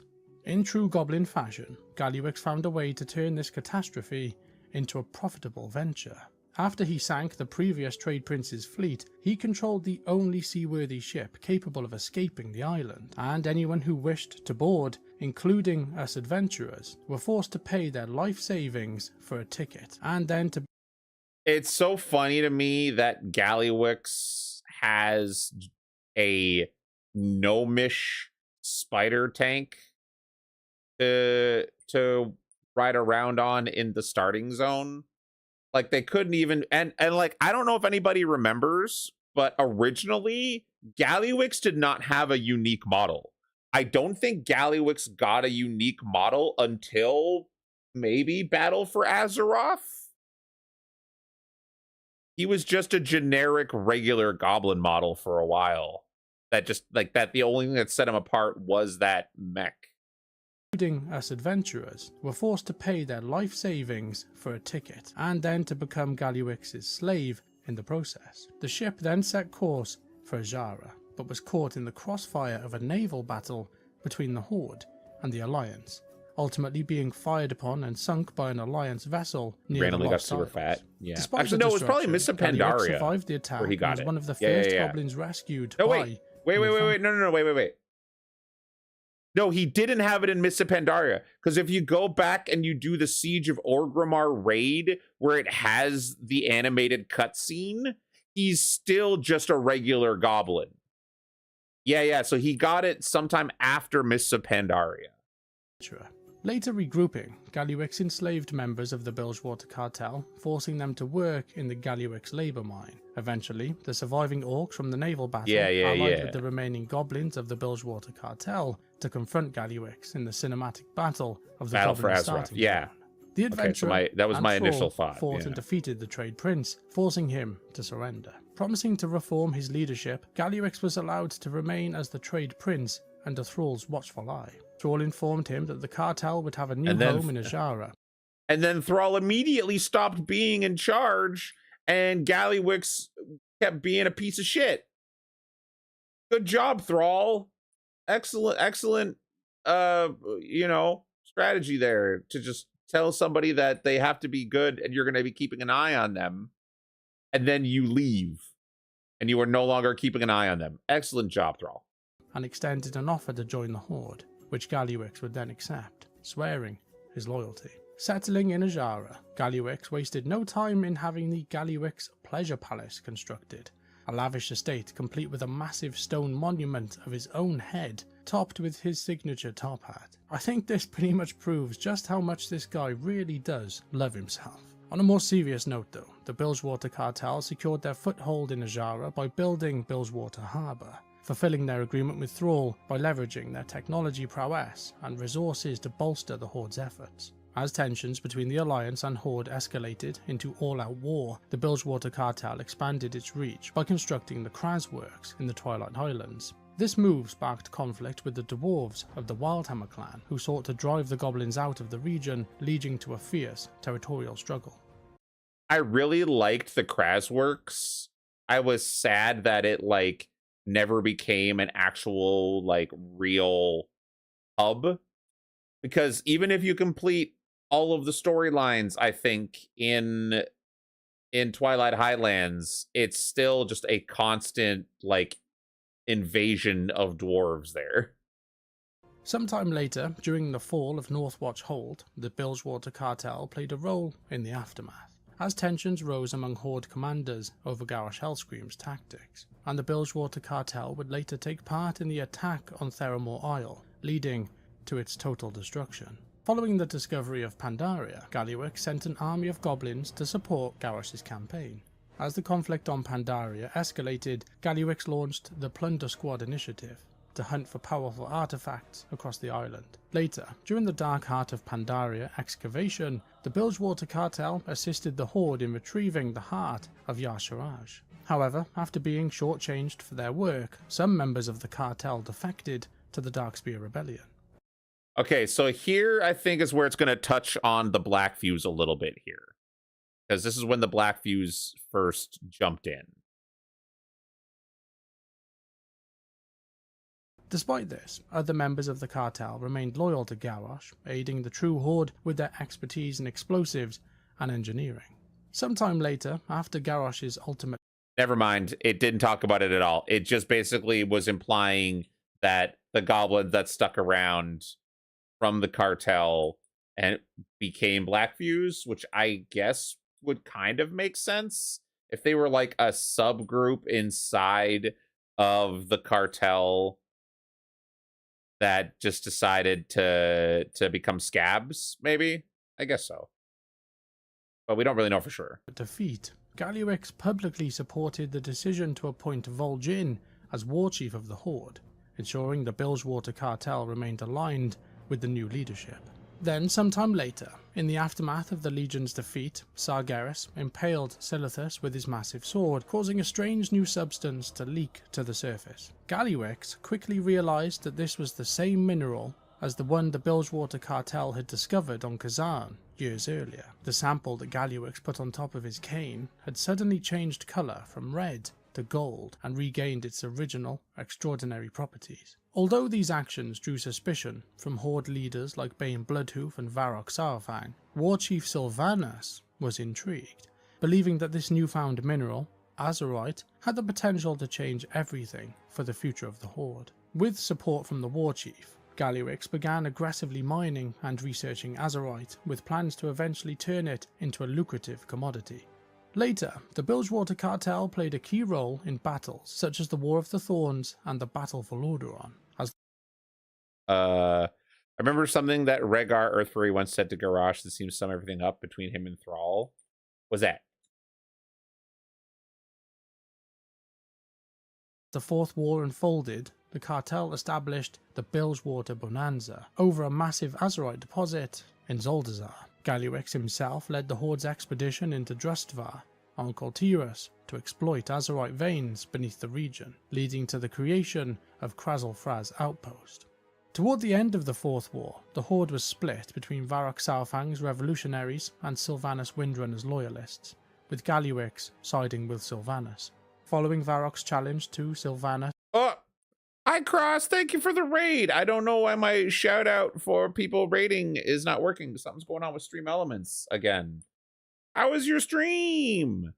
Not that it's not you that Thrall loves. It's his memories of your father. Ah, you know what? That's rough, but that's true. How was your stream? What were you playing? Hope you're having a nice day.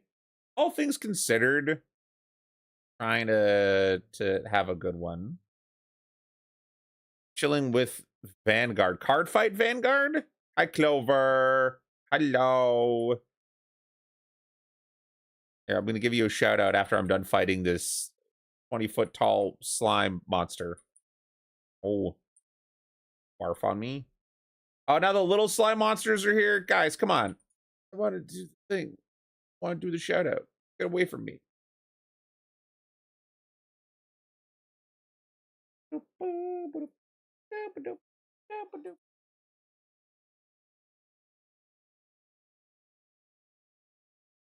Hardfight Vanguard, you say? Is there anything fun going on with that recently? Are you making a new deck? Were there any new updates? I don't know if that game has like regular releases like Magic the Gathering does. New Samurai Dragon. Ooh.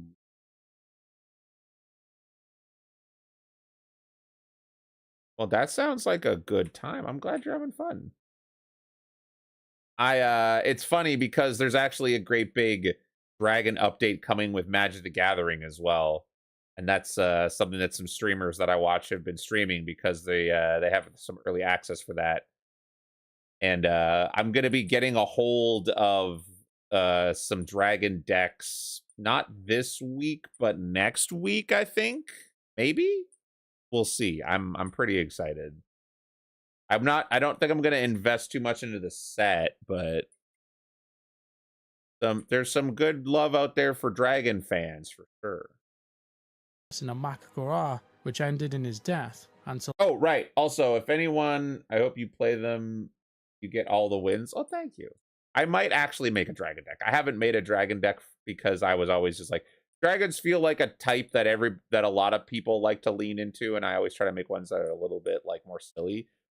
I want the FF Magic set, but they're super expensive. Yeah, I got lucky in that I think a local comic book shop that I know was able to get me some bundles at MSRP, which is market suggested retail price. And they're not super like jacked up prices like a lot of the card shops get.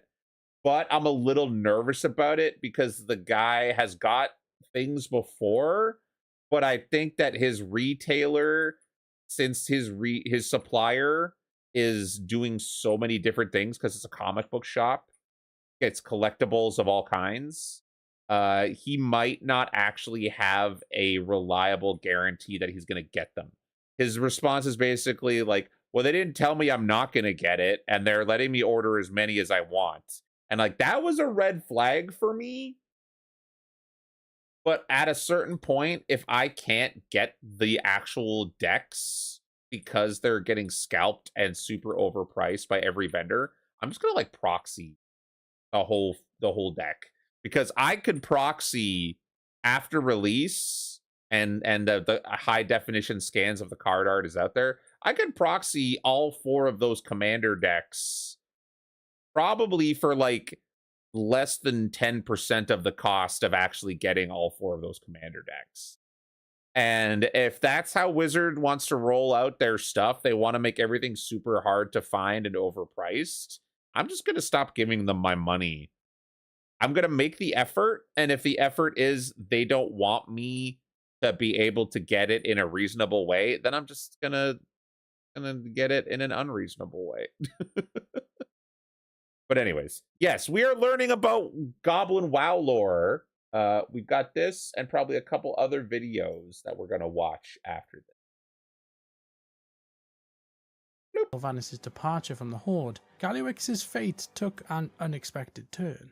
In the aftermath, Thrall and the other leaders discovered that Galliwix had abandoned both the Horde and the Bilgewater cartel and had disappeared into the shadows. With no war chief and a new Horde council forming, Thrall turned to Monty Gazlo, Steamweedle cartel member and leader of the small town Ratchet. He agreed to take over leadership of the Bilgewater cartel and steer it into a new era. As trade prince, Gazlo set out to transform the cartel's approach to business. He successfully convinced his old friend, Meryn Noggenfogger, to align the Steamweedle cartel with the Bilgewater cartel, forging a powerful alliance. This marked a new chapter in the Goblin enterprise, one that balanced ambition with responsibility, setting a higher standard for how goblins real goblin hours, it's true, across Azeroth. So, now that we've recounted the history of the goblins and their 4 major cartels, from their rise to power during the First and Second Wars to their exploits throughout Azeroth's history, in the next chapter, we'll explore what these cartels are currently up to during the events of the War Within and beyond. Let's kick things off with the Venture Company, and naturally, they've made their way onto the island of Khazalgar, thanks in part to their new leader, Chairwoman Nikki the Fixer. The company has been busy expanding their operations, even tunneling from Undermine to Azj-Kahet, where they established a foothold in Marl. Widow Arachni even hired their insurgents to assist in a conspiracy against Queen Anshurak. Their ruthless tactics continued with the Cinderbrew Meadery. After the meadery was destroyed, the owner, Wen Brandt, grew impatient waiting for repairs and accepted an offer from the venture company to restructure the business. But this wasn't an offer, it was just a cover for a hostile takeover, and Goldie Barrett-Bottom took charge of the meadery. Under her leadership, they ramped up production at the cost of quality and caged all the bees, causing them to become more aggressive. Desperate to reclaim his honest business, when Brandt called upon adventurers to help drive out the venture company and defeat Goldie Barrett-Bottom. Recently, the venture company has now returned to Undermine, the subterranean capital city of the goblins, which is hidden deep in the bowels of Mount Kajaro on the island of Kazan. True to form, they're back at their usual schemes, driven by a desire to maximize their profit margins at any cost. Moving on, while details about the Blackwater cartel and the Steamweedle cartel remain scarce, it's confirmed that both cartels have also made their journey back to Undermine, suggesting they're biding time and maneuvering behind the scenes, waiting for their next big opportunity. The Bilgewater cartel, however, has played a more prominent role in the events unfolding on Kazalgar.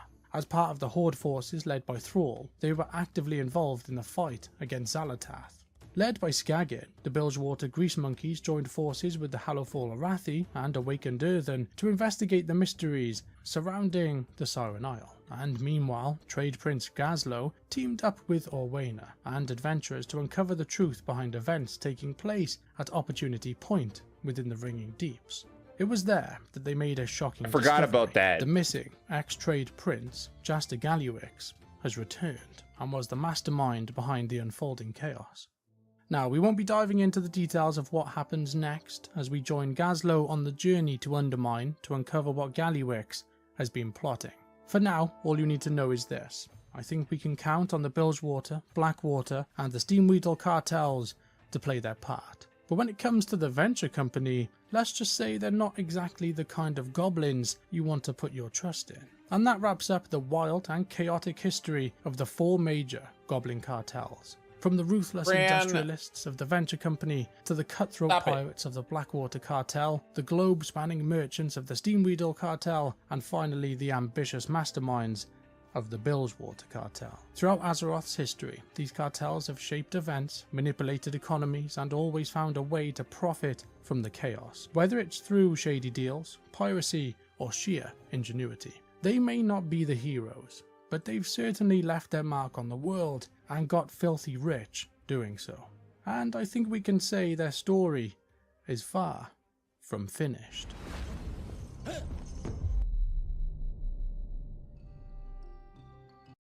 Alright, so that's that.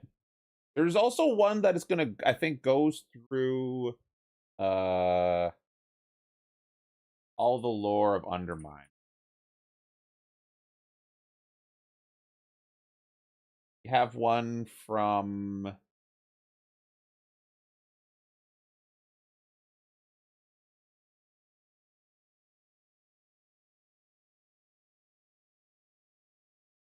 Story of Undermine full version Warcraft lore, 60 minutes.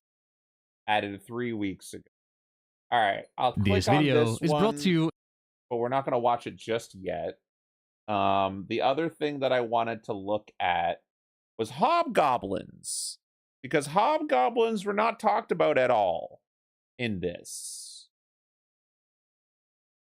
Hobgoblins, sometimes known as brutes or mooks, are large mutated goblins, most commonly found guarding goblin settlements, acting as bodyguards or even serving as mounts. They were once regular goblins, but have been altered by some alchemy to become tough, powerful, and dumber than an ogre with a hangover. The sweat of hobgoblins is considered acidic. They are shown to be affected by Kajamite just like normal goblins. According to Sky Admiral Rogers, the Dominance Offensive brought in heavy mooks in order to hide behind their bodies during the battles in Kasserang Wilds. Hobgoblins made their first appearance in Cataclysm. He needs to be more green. What do you mean? That's racist. You can't say that to me. This is what the old art of the hobgoblins looked like. Average kids love to read their comic strips. They had like dog ears.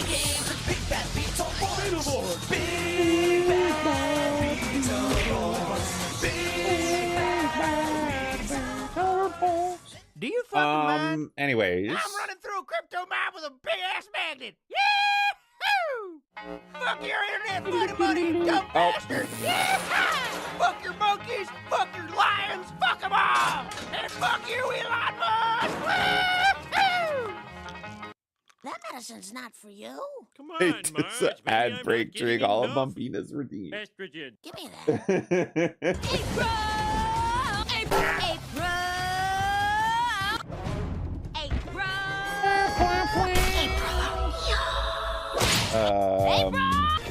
Unused Hearthstone artwork. Yo, this guy's cool as shit. April! This is April O. Nimbus. There not more to their story? I guess not. I will take a sip.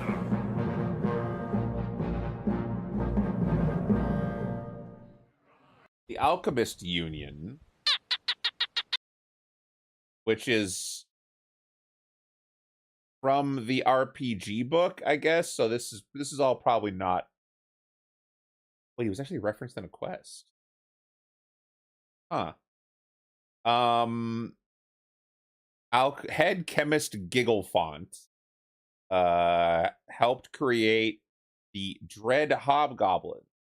Hobgoblins are alchemically created for strength and simplicity despite their physical and emotional instability. Hobgoblins don't wander around the world too often, as almost all members of the subrace are kept in Undermine's halls. This is not true anymore.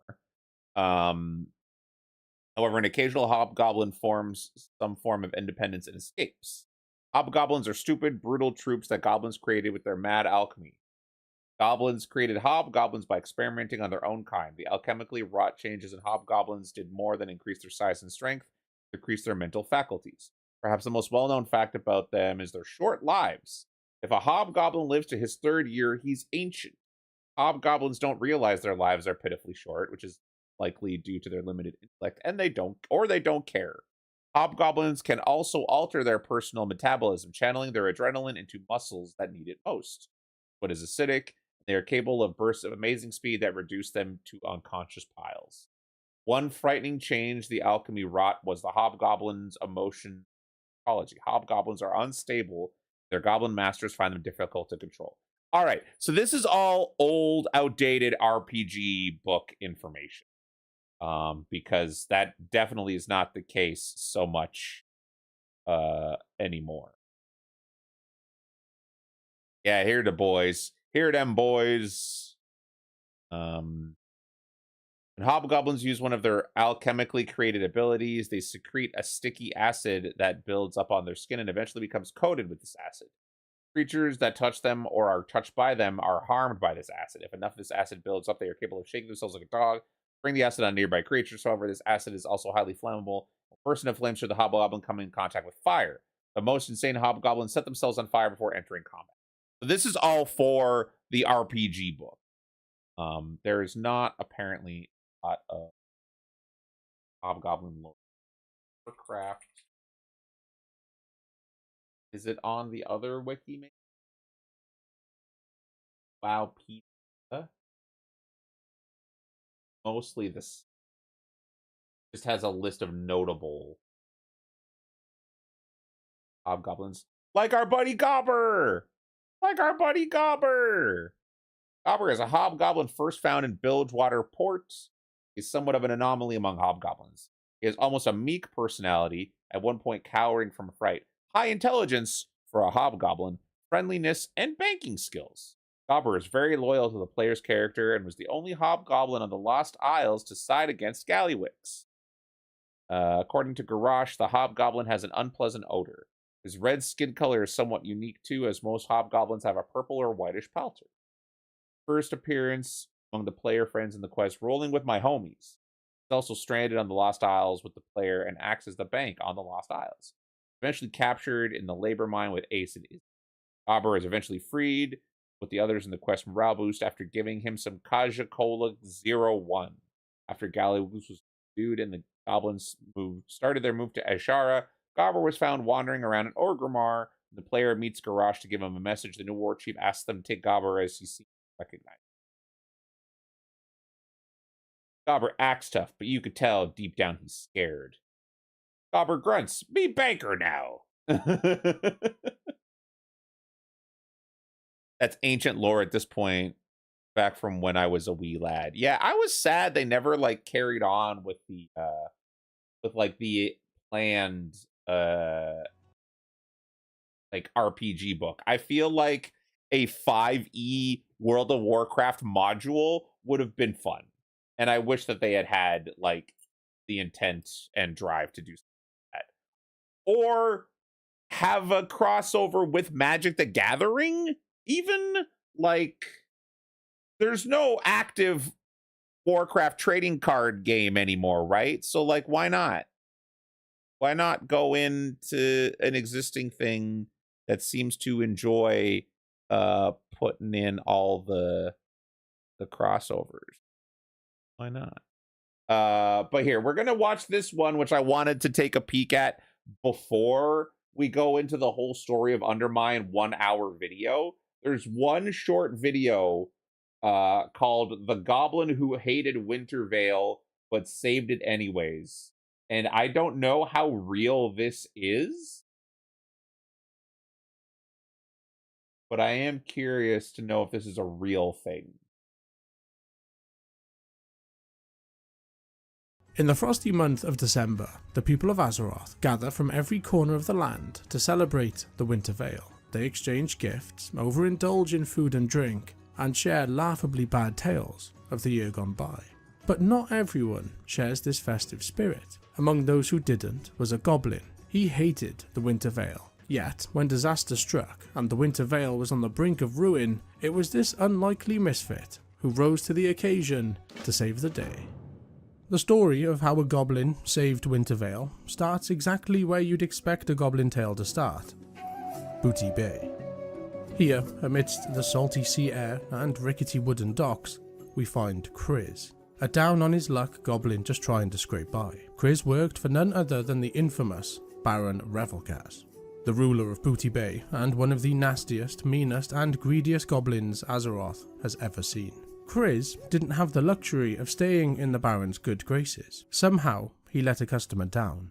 Exactly what Kriz did or didn't do didn't really matter to him. To Baron Revelgaz, it was simple. A missed opportunity for gold was an unforgivable offence. The punishment was swift and brutal. The Baron and his bruisers rushed.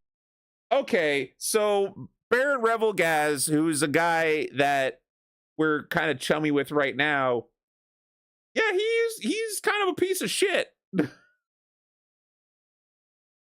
Not a good guy, but I mean that makes sense because he's a baron, and his entire cartel is made up of herd or former pirates. Left Kriz up, beat him senseless, and tossed him out like yesterday's trash. Battered, bruised, and now unemployed, Kriz was left with no choice but to leave Booty Bay behind. But Kriz, being the goblin he is, wasn't out of ideas just yet. And Booty Bay wasn't the only goblin town in Azeroth, after all. Setting off on his journey, Kriz first crossed the Great Sea to Gadgetzan in Tanaris. Unfortunately for him, word of his misfortune had travelled faster than he did. The moment he arrived, the goblins of Gadgetzan sent him packing without so much as a chance to plead his case. Next, Kriz headed north to Mudsprocket in the Dustwallow Marsh, hoping for better luck. And luck he found, if you count being hurled out of the town by an ogre as luck. Beaten, tired and thoroughly fed up, Kriz set his sights on his final stop, to the frozen peaks of Winterspring, where he arrived in the goblin town of Everlock. In Everlock, work was scarce, and Kriz's hopes of a fresh start were slipping fast. But fortune finally showed him a kinder face. A friendly goblin, perhaps out of pity, handed him a business card. It belonged to Woolmort Jinglepocket, Goblin Resources Director for the Smokywood Pastures Incorporated. Jinglepocket was searching for extra hands to help with seasonal work during the bustling Wintervale festivities. Determined not to waste this opportunity, Kriz set sail once more, and finally arrived at the gates of Ironforge. And I know a goblin in an alliance city might raise an eyebrow or two, but it wasn't impossible. These goblins were neutral, after all. The Smokywood Pastures wasted no time in hiring Kriz, and before he knew it, he was set up in the heart of Ironforge, selling Wintervale-themed treats to the cheerful families. But let's be honest, smooth sailing never makes for a good story, does it? Something had to go wrong. Great Father Winter had passed out on the eve of Winter Veil. Not from anything serious, mind you, but from indulging in a bit too much Thunderbrew Stout. With just a few hours of business left and a long line of excited children still waiting to meet the festival's beloved figurehead, the crew found themselves in a panic. What were they going to do without Great Father Winter? Then someone had an idea, a brilliant but ridiculous idea. As luck would have it, Chris was slightly taller than the rest of the goblins, and in their eyes that made him the perfect candidate to step into the role. Before he could protest, Chris found himself stuffed into a Great Father Winter costume and shoved in front of the kids to keep the business running for just a few hours more. Grumpy, fed up, and the very definition of a bar humbug, he begrudgingly pushed on. One by one, he spoke to the children, asking each what they wanted for Winter Veil. A toy, a treat, another toy, droning through the motions until one small voice cut through his grumbling indifference. A tiny gnome girl stood before him, wide-eyed and hopeful. "I just want my dad to come home," she said. Chris paused. For the very first time that evening, he perked up. Blinking down at the little gnome, curious, he asked for a name. "Fala," she replied. She went on to explain that her father and renowned engineer, Fritz Fizzlesprocket, had disappeared over 2 weeks ago. With nowhere else to turn, she came to Great Father Winter to ask for one simple thing, for her Winter Veil wish to come true, and her father to come home. Chris sat there, stunned. He told her that he would do everything he could to help out. As Chris watched Fala wander off, the trusty reindeer, Metzen, who was far more perceptive than he let on, nudged him hard, glaring at Chris for his lackluster response. Chris promised that he would raise a missing gnomes report for this Fritz Fizzlesprocket, and that's the best he could do. Later that night, Chris had finally finished his shift. He decided to keep his word. True to his promise, he set off to file a report about the missing engineer, Professor Fritz Fizzlesprocket. As Chris wandered through the quiet, echoing halls of Ironforge, a shadowy figure suddenly leapt out from the darkness. It was a dark iron dwarf. After a brief, clumsy scuffle and some choice words, the dwarf finally revealed his purpose. With a hushed voice and darting eyes, the dwarf told Chris that the tinker was nearly finished with the special toy, and that it would be waiting in the Dunmorrow airfield just before midnight, and they would be expecting a visit from Great Father Winter around that time. After falsely agreeing to whatever nonsense the dwarf was spouting, Chris watched as the figure slipped back into the shadows and vanished. Shaking his head, he continued his walk, until he suddenly bumped in to Fala again. Wide-eyed and breathless, Fala told Chris that she knew that dwarf. He was the same one who had visited her father the night before. I feel like I remember this manga. I feel like I might still have it somewhere. Yeah, I remember when I was like really into having like RP and stuff for my different characters. I was reading some of the comics, and I was like poaching screenshots of background art of like of orcs and trolls and using those for like my character. God, I only read the Sunwell manga. That was the only one that I read, but I did read a bunch of the more Western style comics that followed Varian when he was in the fight pits, and those terrible comics about Madan when he was the golden boy chosen one that everyone hated. Those were the ones that I read, but some of them were good. Before he disappeared, Chris froze as the pieces of the puzzle started to fall into place. A tinker at the airfield working on a special toy. It had to mean one thing. The tinker must have been Fritz Fizzlesprocket, forced to work on whatever strange project the dwarves were hiding. Wasting no time, the pair rushed back to Metzen, still waiting patiently by the Winter Veil tree with a sprinkle of extra reindeer dust. No, we have to speak of Madan because his mom's still cool and his uncle's still cool and his dad is kind of still relevant. And they made mention of him in some aspect or another, but like, I don't know if they could salvage that character. because he doesn't even have a Tish anymore. That's with Khadgar. He was a massive Gary Stew, like, good grief. Yeah. Yeah, he does exist. He does.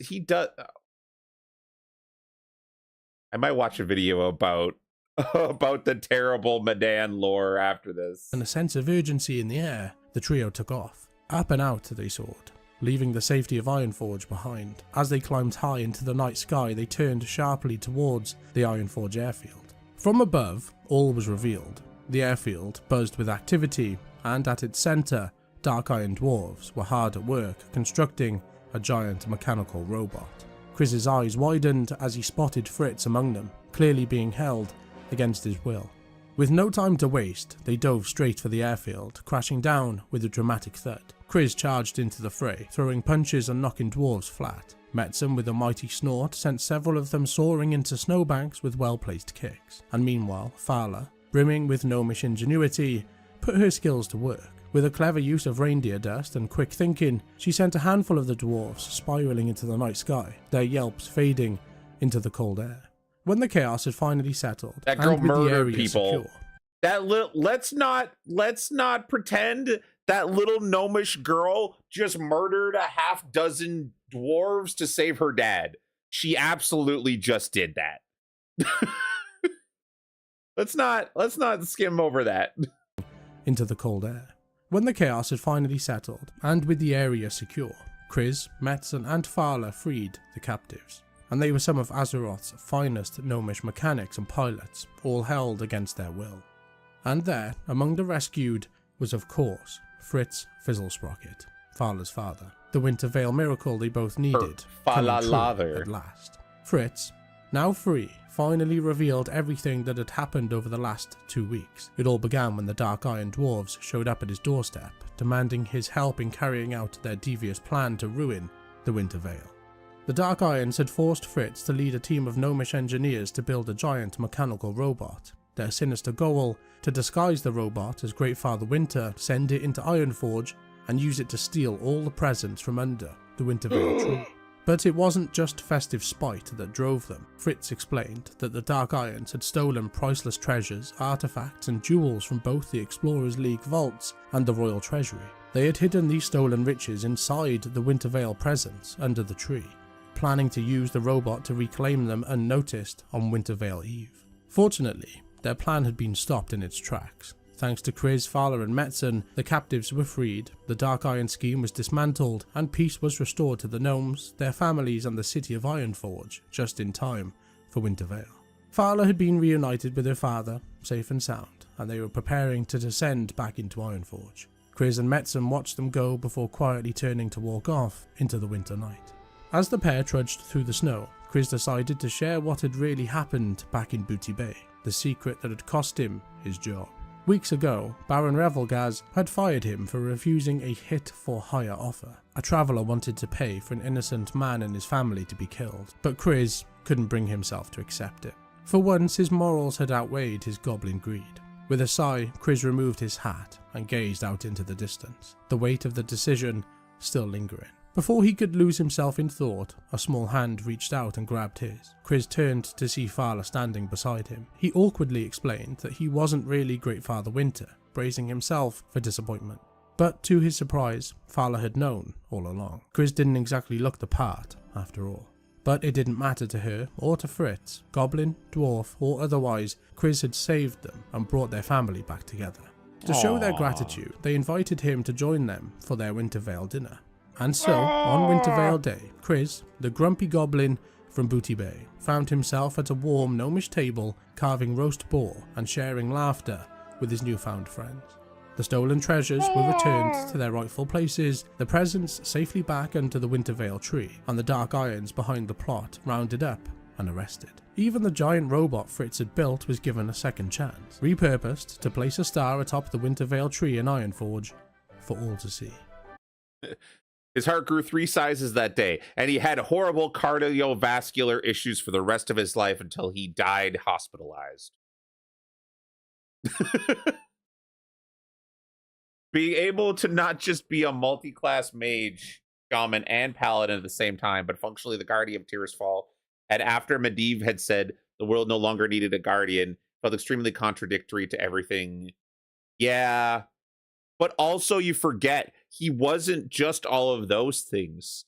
He was half human, 1/4 orc, 1/4 Draenei. So he had fell blood and the light inside of him. And also his grandma was the avatar, was a no, his father was at one time the avatar of Sargeras. I believe he was also briefly possessed by a demon. Like, it was a lot. And so, dear friends, as the snow settles and the lights of Winter Vale twinkle bright, we come to the end of another story, and of course, another year. I wanted to take a moment to thank each and every one of you for joining me this year, not just today, but throughout the entire year. Whether you've been here for every tale, every laugh, or just popped by for a visit, your support means the world to me. It truly has been an incredible journey, and I'm so grateful we could share it together. So from my heart to yours, I wish you a warm, joyous, and magical Winter Vale, or whatever you might be celebrating this season. Here's to more stories, more adventures, and even more time spent together in the year to come. So stay safe, stay warm, and as always, thank you for being part of this journey. Happy Winter Vale, and a very happy new year to you all. You don't like thinking about it? That's fair. Alright, maybe I won't play the terrible lore video for everyone.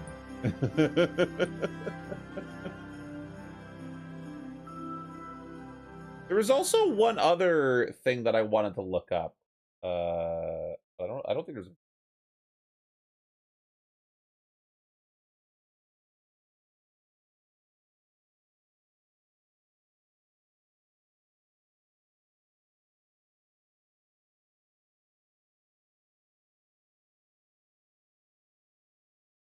This one I thought was very cute. Safaronetta Flivers is a gnome mineralogist. I can get zoomed in. Who worked to study Azurite and Silithus shortly after the Argus campaign until she was kidnapped when the Horde forces attacked her camp. Before coming to Silithus, she was a consultant member at the Hall of Explorers. She had fiery red hair. Now, is this the one that I'm thinking? Yeah. Wait. The Goblin Engineer. Yeah. This is this guy. This one. Safaronetta was previously married to Grizik Fizzwrench when she was young. They were lab partners that were stupid enough to fall in love with each other. After the first month, the relationship began to fall apart because everything one of them did seemed to irritate the other. After she divorced Grizik, she joined the Explorers League. She claimed that the robotic parrot Feathers was hers, but in fact, they made it together as their first and last anniversary gift to each other. Her friend Kelsey Steelspark got to know Grizik during the relationship and didn't like how he could get Safi all wound up, but accepted them as a couple. I remember Kelsey. Yeah. Following the Argus campaign, Safaronetta was sent by Bran and Rin on an expedition to Silithus led by Gavin Stoutarm alongside 3 dwarves from the Explorers League and a handful of Night Elf Sentinels, including Cordressa Briarbow, while the archaeologists on the team look for old gods, doomsday technology, and usual sort of things. Safi, a well-recognized geologist specializing in mineralogy, brought along specifically to study Azurite. He befriended Cordressa the night they arrived, talking about the moons, the Blue Child, the White Lady, and the White Lady. After they ate dinner, 2 sentinels, including Cordressa, left to scout out the Horde forces in the area, while the rest of the team went to sleep. In the middle of the night, she woke to the sound of goblin bellowing, the crack of rifles, and the clang of steel against steel. She saw 2 dead sentinels and a third body she did not inspect for fear her panic would overcome her mind. She defended herself by grabbing the pistol she hid under her pillow and pointed it at the shape blocking out the horizon of the stars. She shot her pistol twice, missing both times and angering the goblin Kezig Clackwhistle. Kezig's companion pointed out the gnome lady fit a description given to all goblin forces by Trade Prince Gallywix and began grabbing her. Safi fought back by biting Kezig and was subsequently punched and knocked out. When she awoke, she was on a wyvern headed towards Daenerys. She was reunited with her ex-husband, Grizzik, whom she despised. She was against anything to do with him until Grizzik put a piece of azurite into her palm, and its effects opened her mind to the possibilities the two could do with it. As the weeks went by, Safi and Grizzik worked on making new azurite inventions for Gallywix, such as armor and building material. As the two worked together, they began to rekindle their relationship. Eventually, they were notified they were now ordered to create only weapons.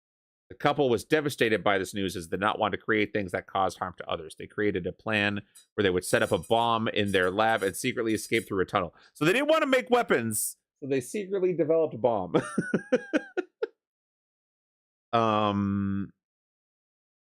They programmed feathers to fly to Teldrassil as a warning about what, with a warning of what had happened and a plea for rescue.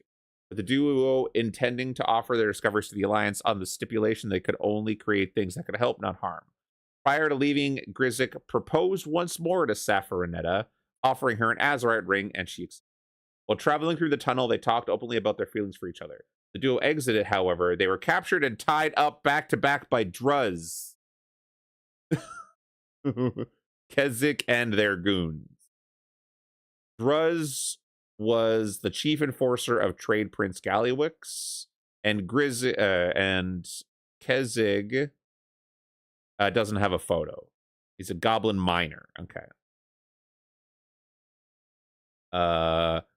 They had taken their notes. Druz informed them that they knew of their plan ahead of time and had taken all of their inventions as well as disarmed the bomb in the lab and shot feathers out of the sky. Kezzik then placed a bomb between the gnome and the goblin and left Druz with the goons. The newly engaged couple were able to get the bomb to fall to the ground between them, but when they attempted to flee, their short, tied-up legs could only get them so far. As they continued to waddle their way to safety, Grizzik lamented that Gallywix would exploit their work to hurt others after all. Safi, however, confessed that he wouldn't, because since she had already destroyed their notes, leaving Gallywix unable to recreate their experiments and with access to only a few prototypes and mixed potions. At that moment, Grizzik slipped on a stone and broke his ankle, forcing him and Safi to crawl. However, the gnome realized she was still wearing the azurite ring, possibly be enough to protect her from the explosion. As Grizzik was in the process of saying, "I love you," the bomb went off. And then they never knew what happened, except that they were totally fine and they were in battle for Azeroth. The two survived the explosion and made their way to Kultiris, hoping during a horde incursion into Tiragard's Sound, they could be found hiding at Greystone Keep and provided the Grizzik's rocket hop to aid an Alliance adventurer to fight the horde off. The adventurer would later travel to Daenerys to investigate what happened to Safranetta and Grizzik. After repairing feathers and following him, the adventurer found Safi and Grizzik just north of Thistle Shrub Valley. Knowing that if the adventurer found them, that means others could, Safi and Grizzik promised to give the hero feathers in exchange for not telling anyone they were still alive. I believe I have feathers.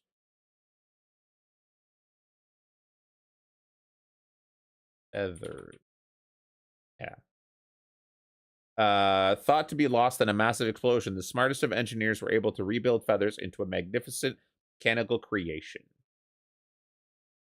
Quest, she's in a happier place, or Quest, he's dead, Jaster. Yeah. Here they are.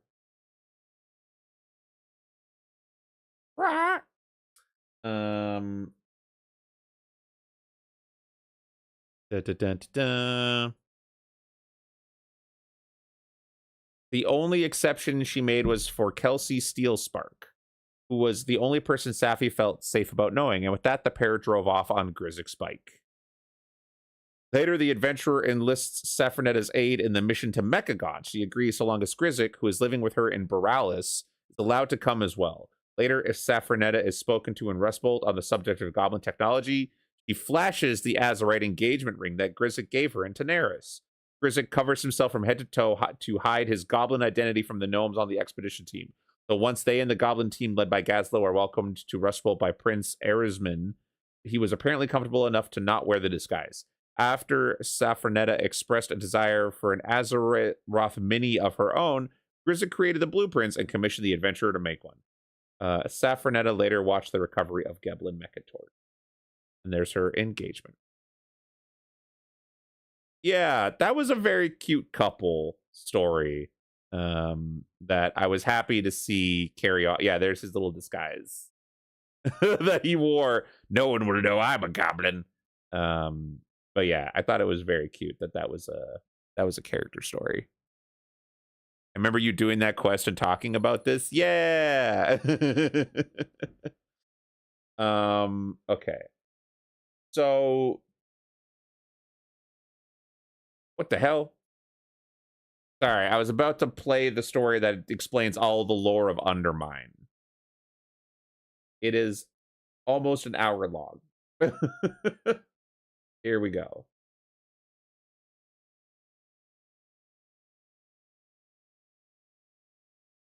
In collaboration with wowhead.com. Hello everyone. The voice of Azeroth rings out, and Zolotov has set her sights on the prime world soul within the planets. In her possession is an artifact called the Dark Heart. Its roots going back millennia to the time where the corrupted Black Dragon aspect Deathwing was listening to the whispers of the voids of the old gods and worked on creating an artifact called the Dragon Soul. Goblins helped him with this, but before the Dragon Soul, they worked on a prototype, the Dark Heart, which was hidden beneath the world until it was reclaimed recently by Iridikron during the expansion Dragonflight. He would take it and devour the hunger of Galagrond and then pass it on to Zolotov.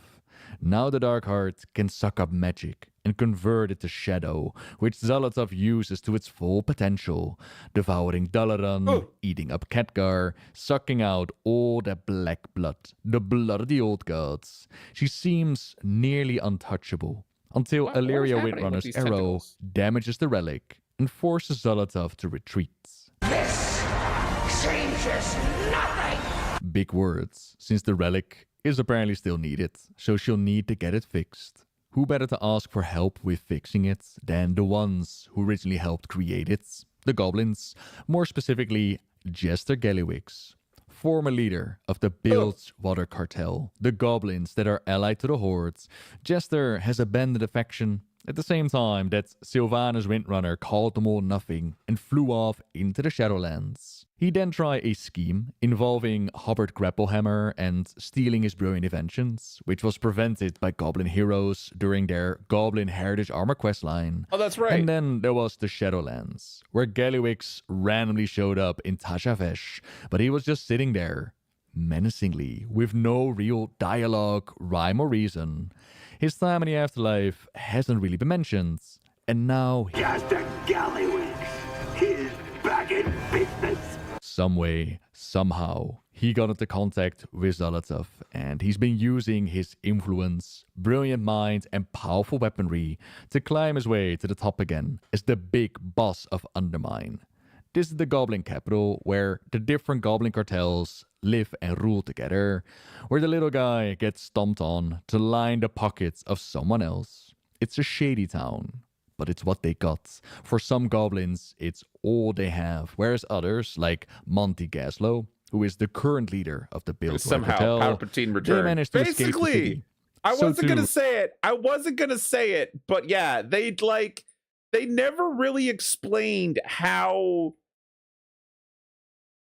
Gallywix got in charge of all the cartels. We just show up and he's in charge. They were just like, yeah, are you gonna explain it?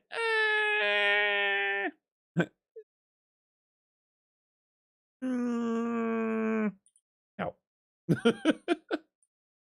Wait, who am I in combat with? Why am I in combat? Nobody. Okay. Did Renzik the Shiv, who used to do just his daily grind, I bet shake money down people, probably. make sure they stayed in line, and killing didn't people. betray the boss. You know, all the goblin good stuff. He was the boots that crushed him into the ground, but one day he ran into Matthias Shaw of the SI7, who proposed the idea that perhaps Undermine didn't have to stay this way. That if he ever found his way to Stormwinds, he should show a gifted coin to the Master of Cheese, which Renzik would, leaving everything he knew behind to join the SI7. The Master of Cheese. But perhaps they could do more than just walk away and never look back. But that is exactly what Gaslow would very much like to do. If he'd never set foot in Undermine again, it would be too soon in his mind. That's why he lets Laszlo Overbite represent the Bilgewater within the city.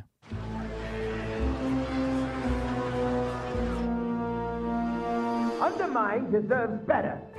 Gallywix has got to go. Who's with me?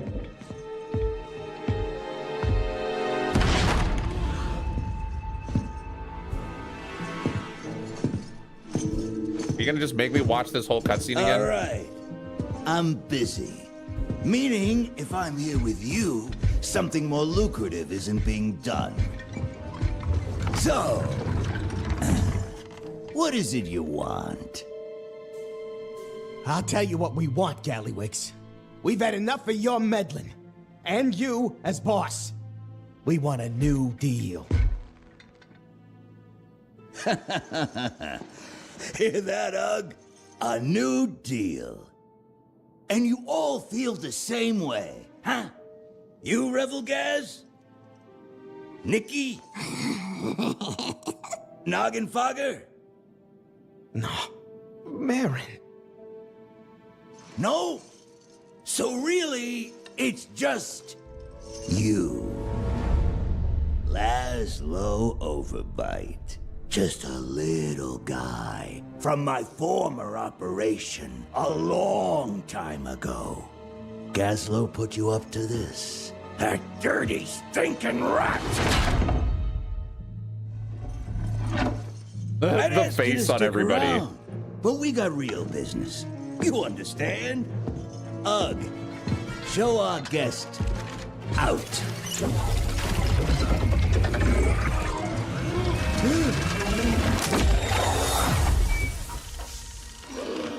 Kind of crazy he just sat there. Meeting adjourned. I see you are already making good use of the black blood. Zalatath, nice to see you. What brings you here? It has been some time. Is everything proceeding as planned? The repairs have been more challenging than expected. The costs alone are irrelevant. Of course. I just need more time. Do not disappoint me. Don't you worry. I won't. Looking away is exactly why Gallywix was able to rise, until he gained enough power, influence and leverage so that all the other cartels are in his pockets, and poor Laszlo pays the price. Fixing the Dark Heart and holding his end of the bargain is not exactly easy though. Not only is Gallywix well aware of what happens to Zolotov's other allies, from his notes we also learn that he tried to pump it full of black blood, but the relic just kept on taking, until it even started to deplete his reserves. What good is this deal if he doesn't get anything out of it? I told Zolotov I need more. More time, black blood, and more help. She pointed me to a place where I can get all that. Bonus, just the guy I need is in the area. I can fix her trinkets, make enough weapons to take over Undermine, and more. I don't know who the guy in the area is, because you'd imagine that the area he's talking about, that is the rich black blood source at the Riving Fields, but it doesn't say a whole lot about the guy, because I kinda assumed that the guy in question would be Marin Noggenfogger, yeah, that's what I would've Prince thought. of the Steam Weedle Cartel, as that's the one he needs to help him fix the Dark Hearts. Perhaps the guy is the one sent out to help convince Noggenfogger to come help in Undermine as we read Noggenfogger.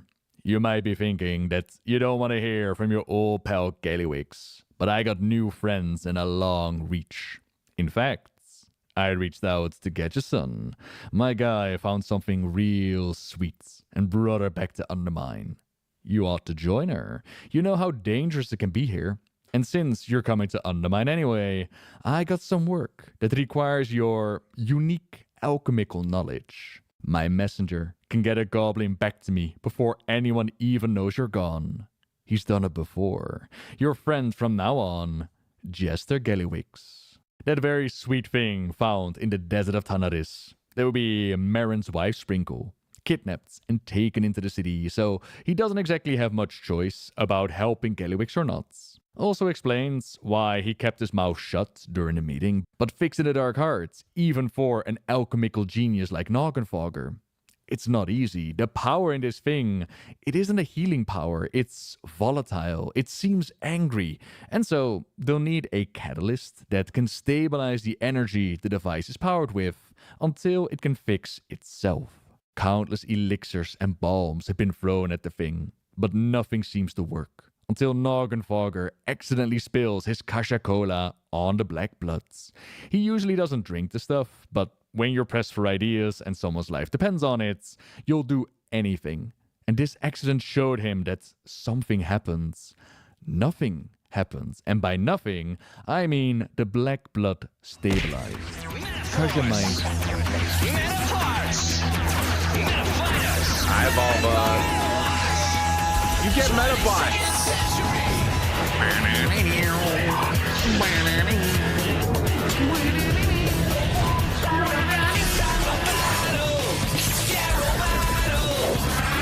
Metabots! What's wrong with Metabots? Metabots is great. I would love to get more Metabots, more power.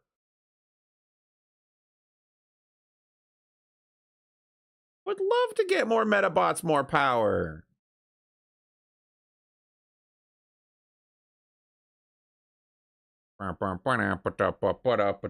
It's never Sonic Underground. That's true. I've been up for, I want to say like 6 or 7 hours. I haven't had anything to eat. 1 second. I want to keep playing this because I got wireless headphones so I could hear it. Hopefully I don't die while I'm out of the room, but I'm going to get a quick... A somewhat mysterious crystal deeply rooted in the origin of the goblins. Once upon a time, Keeper Mimiron was experimenting with the stuff, seeing its effects on creatures, and this is what gave the goblins their heightened intelligence. It has a similar effect on other creatures, and I've already had the question if Kajamites might be similar to Battle for Azeroth's Azerites, which was the blood of Azeroth, and I personally say that it definitely comes close. Both have the ability to inspire, to make room for great inventions and ideas both good and bad. Azerite was mainly turned into extremely powerful weaponry, but it also provided perfect antidotes or protective housing for those in need. Whereas Kajamites, it seems to be able to do similar things. It can also inspire their genius and apparently stabilize the effects of the Black Bloods. Interested to think about those implications with knowing that the Black Blood is the blood of the old gods, and potentially Kajamites being the blood of Azeroth, a force capable of stabilizing the other cosmic forces, capable of stabilizing just the voids. A topic for another day. For our story right now, it meant that Gallywix had a solution. Kajamite is going to allow him to turn all of that Black Blood into stable weaponry. And it's gotta be a fix for the Dark Hearts. But again, he knows what happened to Zalata's previous allies. And he's no fool. She will get the Dark Hearts when he's got the gear to protect what is his. She thinks she holds all the cards, but he has an ace or two. And then something happens that not even Gallywix planned for. The wall separating his operations from the rest of the Ringing Deeps comes crumbling down, and the goblins spare no time setting up a toll booth. I gotta reward the effort. Look at him. We're already quite familiar with the effects of dealing with the Black Blood. Touching it long enough will surely bring insanity and send you off into a different realm of existence. That's why the Haranir or Wayna broke traditions, stepped out of the shadows, and followed the voice of her goddess.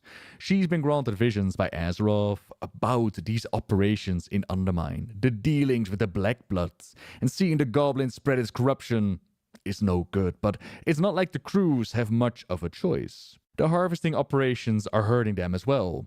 So much so that Pemsy of the Venture Co., she took the risk of blowing up the wall just to get our attention. Look, this project is slowly killing my crew. Blowing up the wall was my cry for help. That was you? I knew you was worth something. I got a reward to collect. See ya, losers. Cat's out of the bag now. Zerdo's on his way to earn himself a sweet promotion. All he'll have to do is sell out others. That is the Goblin way. For some, anyways. Others have higher hopes and bigger ambitions. We join Pemsy to her work sites at the Riving Fields, where we're sadly too late for some of her crew, but there are others out there that we can save. We're also confirming that it was indeed Zerdo that ratted them out. The Goblin is not here anymore. Already in Undermine with Gallywicks and buckets full of black bloods. That's where we need to go as well. After shutting down the operation that could go on here, but Gaslow is not exactly keen to go back to their capital. Gallywicks can't be trusted with something like the Black Blood. It looks like we got business in the Undermine. You got business in Undermine. I wasn't paying attention. I ain't ever going back there. Sorry, I got distracted because fucking Nobble started voice acting Renzik. And I was like, wait, why is there a British, or why is this goblin got this accent?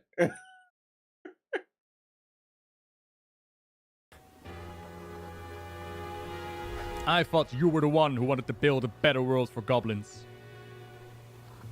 Any goblin who wants a better world has already left Undermine, like we did. Look, maybe we can get some others out. It's their home. They shouldn't have to leave. I get I get why he's doing this, but I can't take this voice acting seriously. Not that I'm saying there's any problem with his cadence, but he's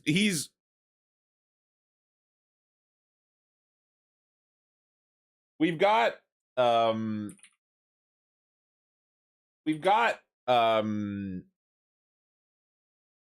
Travis Willingham doing the voice for a character he's done for like the better part of a decade, and is a very seasoned voice actor with a ton of range, giving a very like normal delivery of this character. And then we've got Nobble, who's basically doing like theater play levels of overacting with his accent. All right, carry on. I gave up everything when I left. Family, friends.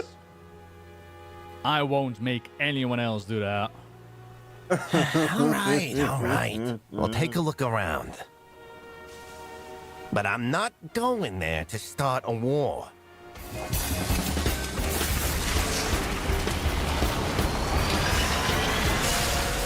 Hey, over here. Pamsy sent word about what happened in the Ring and Deeps. I'm here to get you reacquainted with Undermine. First stop, It's the wild that's Continental Travis. Hotel. Is it? I mean, I've heard him do that kind of voice for like Knuckles, but just like a bit higher pitched. Is that crazy? He's got really good range.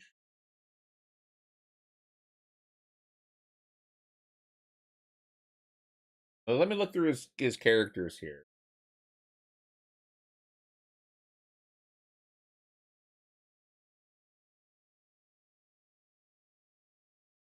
I mean, they do kind of typecast him a lot into certain characters like Kingpin and Superman, like very deep, large characters. Thor, you know. But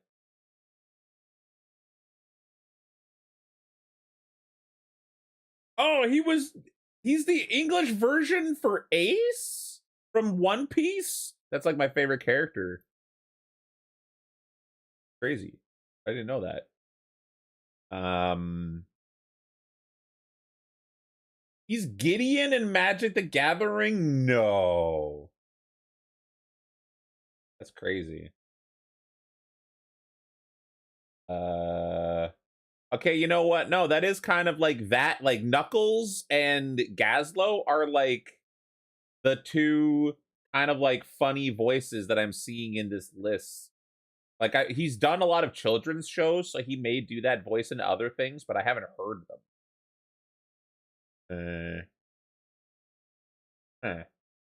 Yeah, those are like the two big ones. He was in Ruby. Huh? Sorry.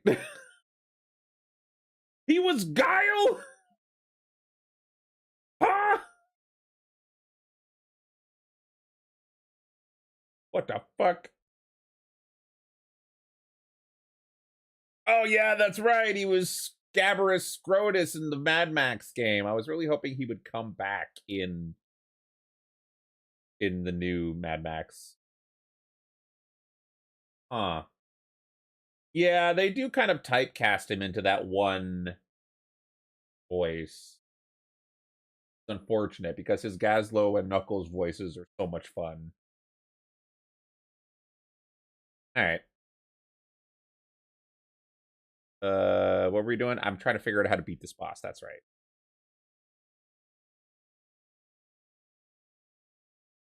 Goblins of all sorts congregate there. Rob, It's a great both place to get voices the for latest Ford, word. Undermine. Bertram Bell, Chetney, dude's got range just in tabletop. Yeah. I really like that he tried to also lean a bit more into being like a bit of a silly character with Chetney, because Chetney can go from the high-pitched voice to the deep aggro voice when he starts to transform. So he gets both ends of that spectrum in one character, which is very cool for him. Even if season 3 is the season that I kind of fell off on, I agree. I think Chetney's great. I love Chetney. I love Fern. I love Fresh Cut Grass. The rest I'm kind of like on.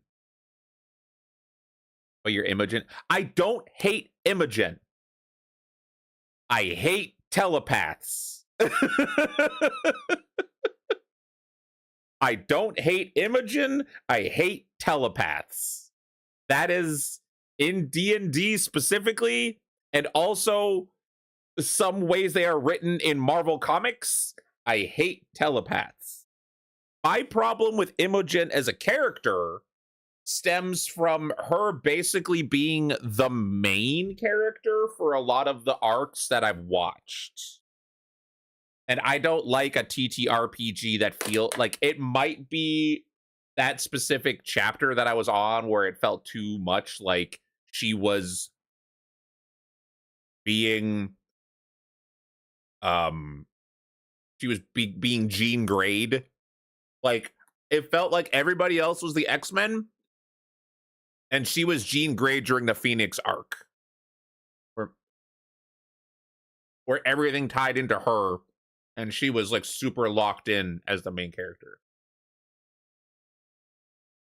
wrapping all 3 campaigns up into a nice little package. That's good. The other thing, sorry for the tangent, we'll get back to goblins and delves in a second. The other thing that made me have issues with the 3rd campaign overall is I think that Matt and the table, the campaign started to feel a lot less like a organic table journey and a lot more like this is the product that we are eventually going to turn into a show. And I felt like they did too many spin-offs. I felt that there were too many like cameos that turned into characters for another show. So it was like in a comic book where they're like, if you want to continue to follow the adventures of blah blah blah blah blah, make sure to pick up this issue. You know, like it was the corporatification of the tabletop experience where I started to fall off.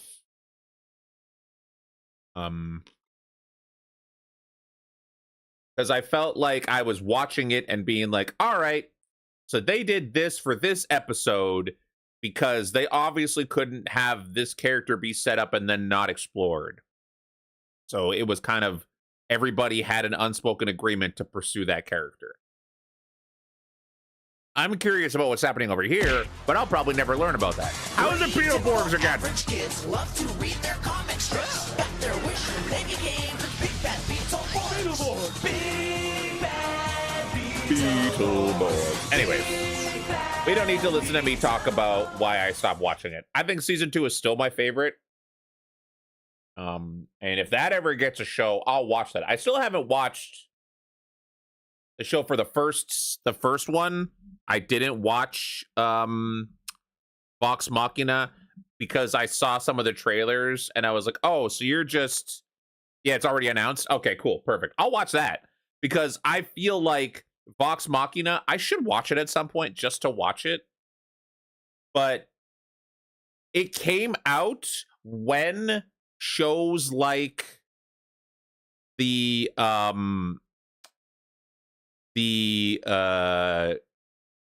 first couple seasons of Castlevania were at their peak. And when they had announced the Witcher animated show, and I think they might have even teased some of the stuff for Invincible, it was during that period where everybody thought hyper gory, casual violence animated cartoons needed to be the new wave. And I was already burnt out on all of the DC animated stuff doing that. Because it was around the time, I think, when they did Justice League Doomsday or whichever one it was, which was right before they did an entire fucking animated series universe reset. I like Critical Role overall as well, Drew. But again, this is a specific problem that I have. I fell off of season 3 because I got sick of the mind reading, and I felt like that was kind of a cheap cop-out, and the production of season 3 felt like it was being done in a way to make a product later that wasn't about the story that they were playing at the table, which obviously is fine for the majority of people because it's still wildly popular, and I'm happy for their success. But for me, that wasn't what I was looking for. And for the animated show, I was so burnt out on hyper gore and violence that were just seemingly happening for the shock value that I was burnt out. I was numb on it. When I watched Justice League Doomsday and they murdered 90% of the DC universe in the intro, I was like, what the fuck is even the point? There's no value in any of these characters being on screen because they can get shot in the head off screen. And that's their story. And I know that's not exactly what happens in Vox Machina, but like there were scenes that I felt were not that gory in the original, that they cranked up the blood and the shock factor to have those clippable moments for YouTube shorts. And I was like, man, I just want the show to have good pacing. and not feel like I need to fast forward through certain sequences. I'm gonna sit back and watch it. I think that's something I should watch because I am far enough removed from my initial feelings that I could probably enjoy it. But anyways, let's go back to WoW and goblins. Mine smells worse than I remember. Was it always this suffocating? Come on now, old grease and burned rubber. The smells of home. This ain't my home. If it wasn't clear yet, Gaslow isn't exactly happy with being back. But the situation in Undermine with Gallywix and his Black Fuse, his enforcers, it's getting more dire by the day. After setting up and checking out the hotel, we ride out to see what is going on in the city. At least this part of Undermine, as there is more Undermine to be found, just that the transport there is not available. First up, we check on the Bilgewater. Dark Fuse kinda took over Tailgate Park. I left Laszlo Overbite in charge. I need to talk to him. Gaslow. They killed him. I remember things being bad. But this is worse than expected. Gallywix enforcers are all over the place, and those black blood infused weapons make them extremely dangerous, even for veterans like ourselves. We gotta do something. And surely the other cartels can't be happy with Gallywix being in charge. Last stop, the Heaps. My home turf. He's infected every part of the city. The cartels ain't even standing up for themselves. We just gotta push him, Gaslow. That's the spirit. As they say, there is no rain in Undermine. Isn't really a sun either. Hey, Nikki! Venture works for Gallywix that's now. the hopeless curse, I think, is what killed me last time. Cause Dark Fuse keeps you nobody's in line. You can't treat our own crew like this, Nikki. Oh no, he just ignores my tank. That's what it was. I ain't like you. I'm at the big table. I'm going places. Okay, so he'll You're focus the on that one gets of to us. Stick around I gotta run. and mop up this mess. Have And Nikki's got such a good Ventrico laugh. is mostly known as the cartel that doesn't really care about morals, not when there's money to be made. Nikki clearly is one of those goblins, willing to do anything it takes to secure the promotion and keep her seat at the high table. Yet at the same time, we also got Ventrico like a Pemsy or a Grimla that have certain lines you do not cross. Now we know that Gallywix has his forces gather the Black Blood, but then what? What is he doing with it? How is he transporting it? Orwena is still very concerned about her visions and what the goblins are up to. I have never seen a place like this. Wait till you see Uptown. The world watch over. I caught the scent of black blood in a small storehouse. We must hurry. I have more deliveries. I'll be in touch. Well, what are we waiting for? Let's go. Orwena, you didn't have to knock him out. He was going to take the black blood. We don't need to question him. Just take a look around. The Blackwater Cartel have some anti-ethereal units. Turns out that the mad ravings about... Oh, I've only done the first little bit of the Undermine quest. You really got to finish them. Sorry, is this spoilers for you?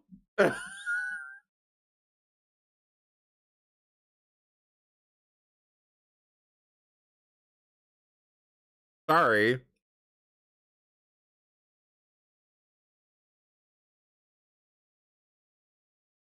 I don't know if you're bothered by it. You don't care? Okay. And these people come out of the walls. They were not so mad after all.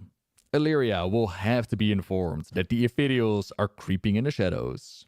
Meanwhile, these shipments, they've got Blackwater written all over it. Quite literally, and the Blackwater Cartel is quite recently formed out of the pirates of the Blackwater Raiders, led by Baron Revelgas, who you probably quested with once or twice while you visited Booty Bay.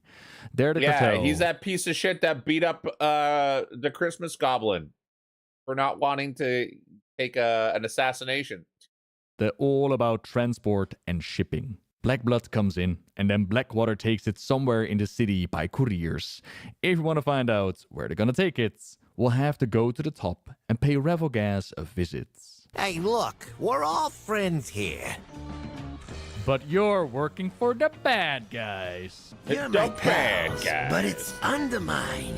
You want something, you give something. Give something, like tearing down the Dark Fuse recruitment posters and pushing back against the Dark Fuse that are trying to move into Hovel Hill, just like they'd moved into the marina and pushed out the Blackwater cartel. Renzik and I'll stay with Rebelgas. We got catching up to do. Everyone here works for a bigger fish. And you can't just spill secrets. Smuggly confidentiality, yeah? Loose lips sink ships. Like I couldn't, for old time's sake, tell you that I just leave the stuff at a depot in the heaps. And we wouldn't ask. Blackwater is just one step of the journey. I'm actually gonna have to stop. However, I'm here to set the record straight and explain why. Because one of the things that I need to do today is do a mod over on another channel that is up right now. So I will need to have that up on the side, and you guys don't need to listen to me do that. But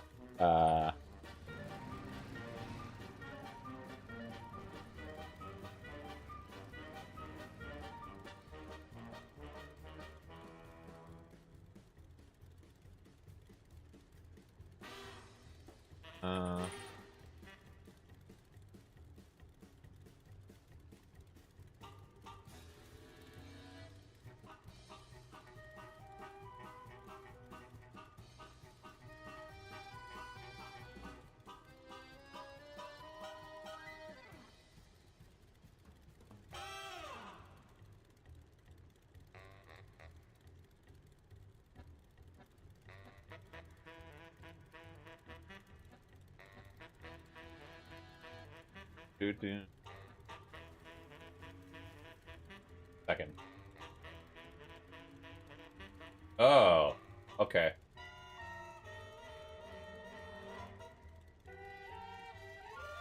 Okay.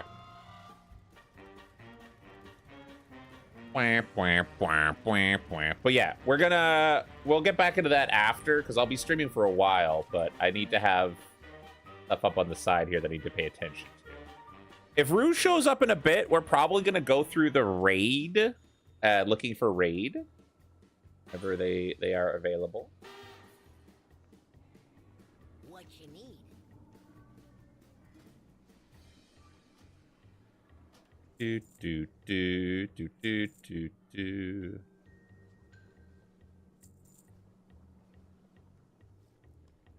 Also, I need more.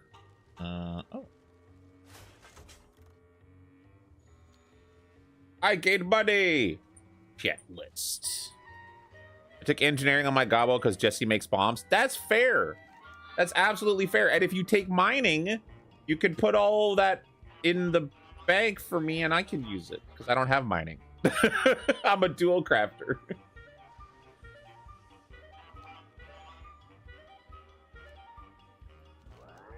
I need 40. Okay. I am at 24.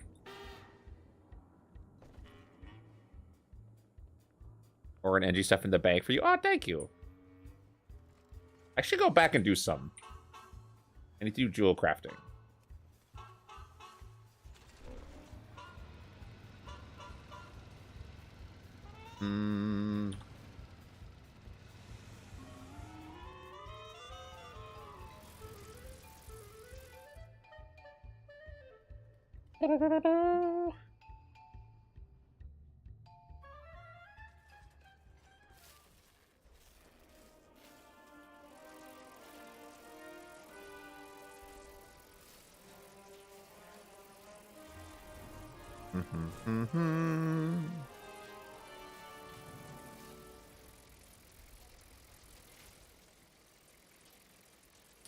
All right, let me see.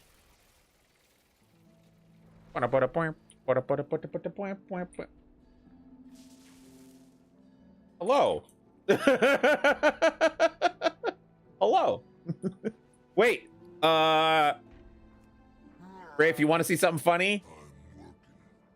Wait. Where is it? Where are they? Wait. I gotta find this thing, to show you something. Oh. Oh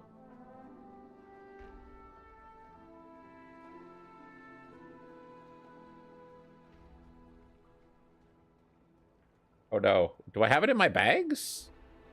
Did I not? Shoot, wait. There's a specific thing that I'm looking for in my bank here. I'm trying to find it. Aha! Here. Boop. You're welcome. Anybody can grab those. So you might want to grab them before everybody else does. All right, bye.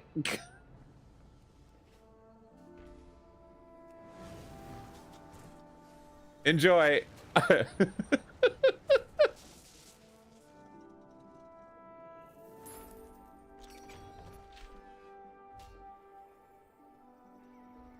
Yeah, somebody else gave them to me. And I don't know. I could probably buy them from somewhere, but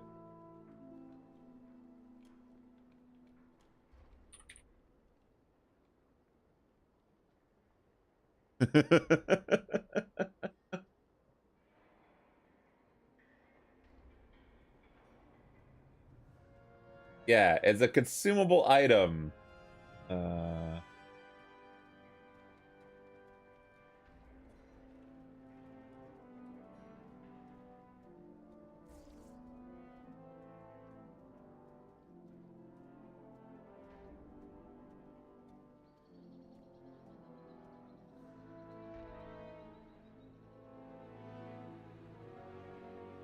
What's it called?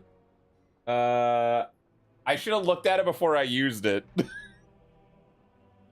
Let me see. Of Warcraft. Item that lets you throw gold. Big bag of booty. Sold by Dread Captain Demeza in Ape of Stranglethorn. You give them 300 gold. And you get a big bag of booty? That you toss a huge bag of gold that will explode into smaller bags that can be looted. So it's a Pirate Day only item. You cannot buy it, I guess, outside of Pirate Day. I have had it for a while. I was gonna go to a starting zone and drop it, but there's never anybody in the starting zone anymore.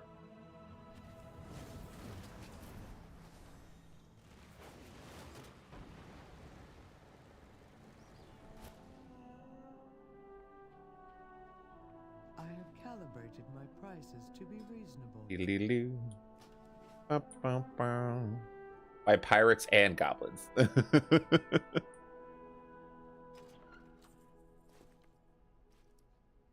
I'm gonna grab the ore that's in here. The gem. Start.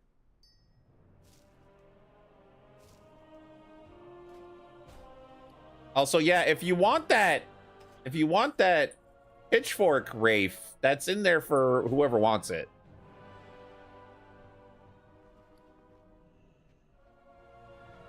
All right, let me see here.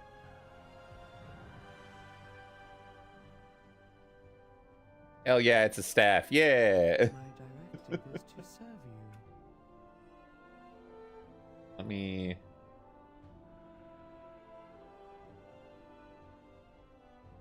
I can also do some cooking.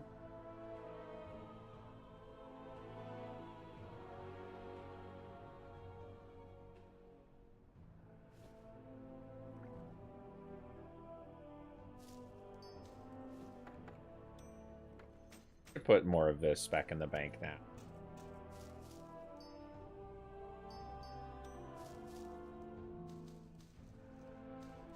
Grab all this.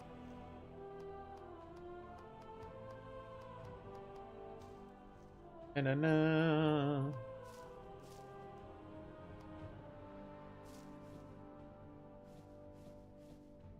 Grab all these.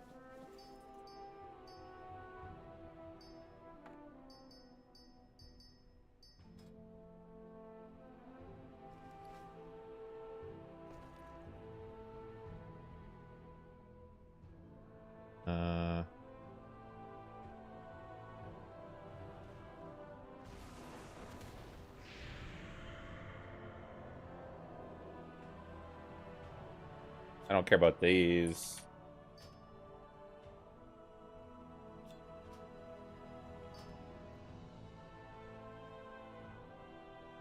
Mm-hmm.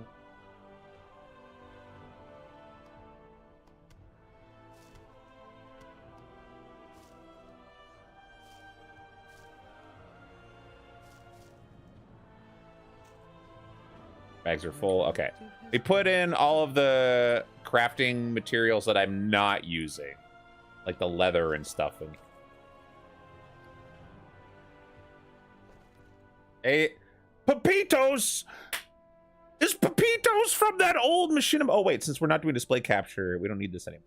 Back to normal game capture. Is Pepitos from those old machinimas with the goblin with mage?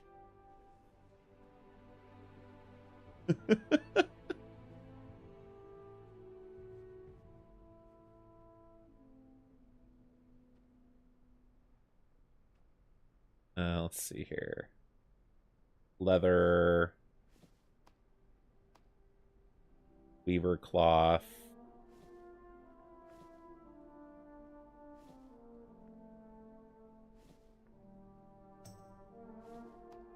Bones.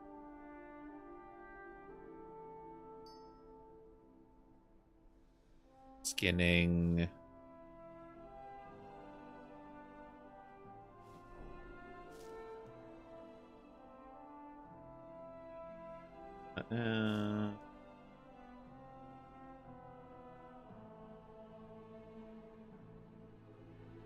Ink.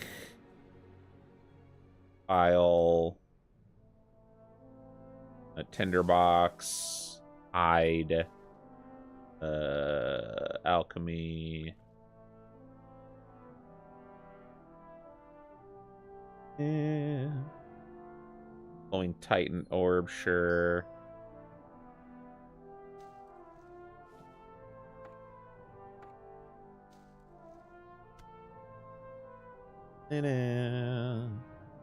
Trophy necklace.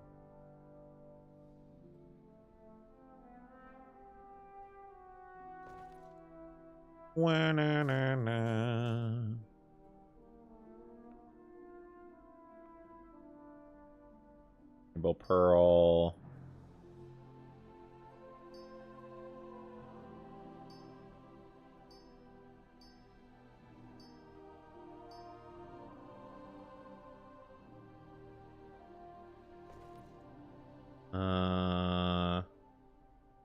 Herbalism.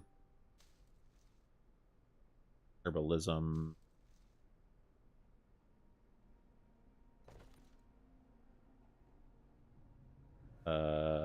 Herbalism. Keep the mushroom.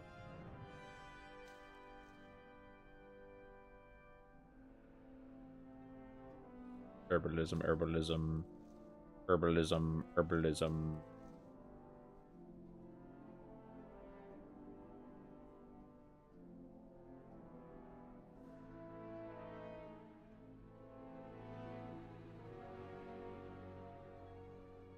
Okay. And then we'll use the rest of this to try to figure out what I can make. Do you have the spider tank from Battle for Azeroth? They fly, and it's like the fat X-Wing. I have the gnomish one. I want the goblin one, but that needs me to get like 4K mythic rating, which I don't think I'm ever going to do.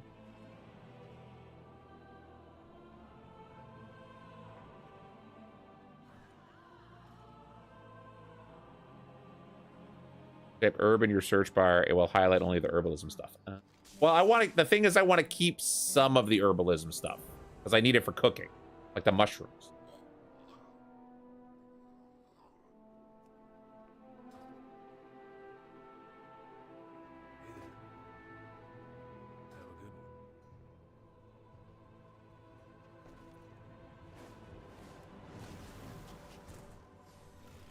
I like watching WoW because it sounds both fun and like nonsense.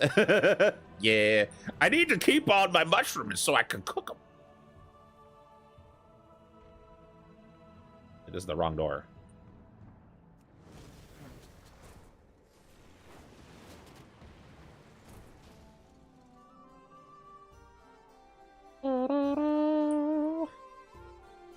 I can't learn anything else from you. I'm at 91 out of 100. Let's see if we can finish our cooking. That maxed out. Whoops. Hearty Feast. Condense 10 food. Beladar's Bounty. I need more dusts. Everything stew. I need fillets. And chopped Myco.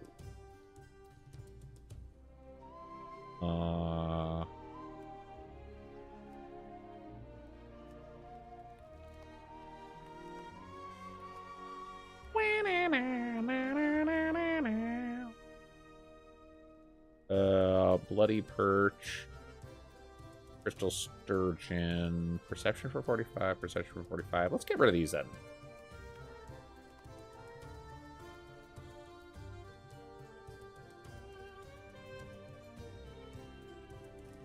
Keep making more. Are you stopping? Are you stopping?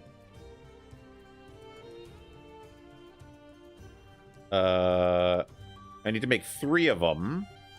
I just need to have 45 of the fish.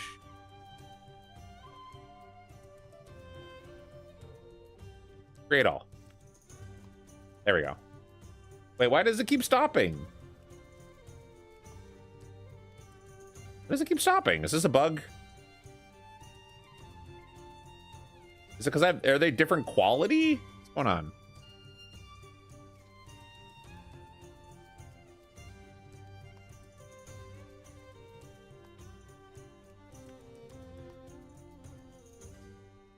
One more.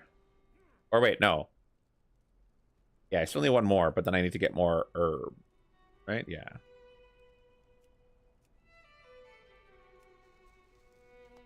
Alright, and then buy more herb.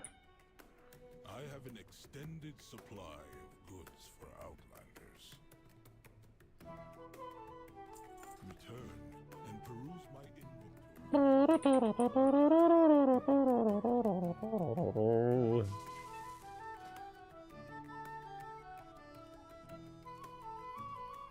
I don't have anything to that. Okay, cool. That's fine. The everything stew. Yeah! Master Elgari cook. All right.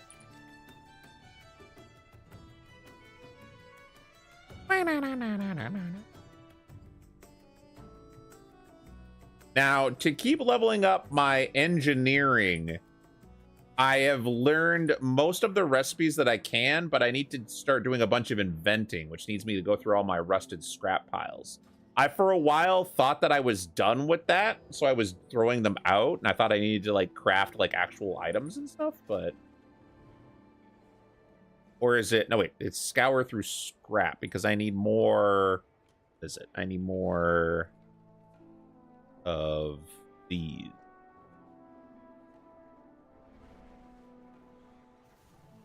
Hastily scrawled note.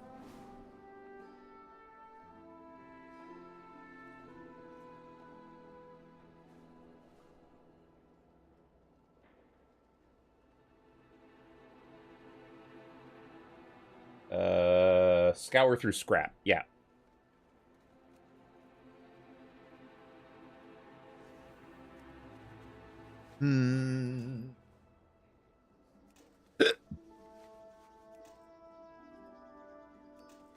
It's not giving me them easily either. Like, it's not consistent.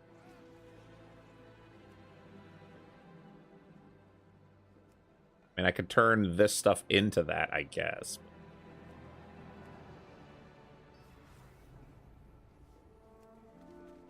Yeah, scour through scrap for prototypes, then break the prototypes down into more scrap to scour some more, all while collecting hastily scrawled notes. Yeah, it's kind of messy, especially when it seems like my breakdown all option keeps failing. Like, it's prepare all and sort through all. It just seems keep like getting stuck. Iroh.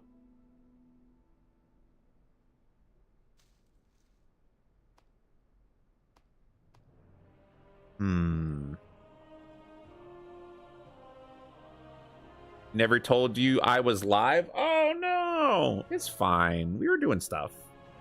It's fine. No worries. We were just watching a bunch of Goblin Lore videos for the most part.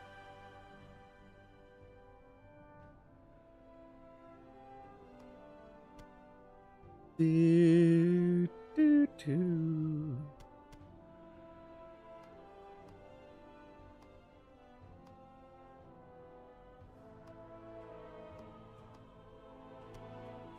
I don't want the witch berries. That's fine. We'll hold on. Or alloy. All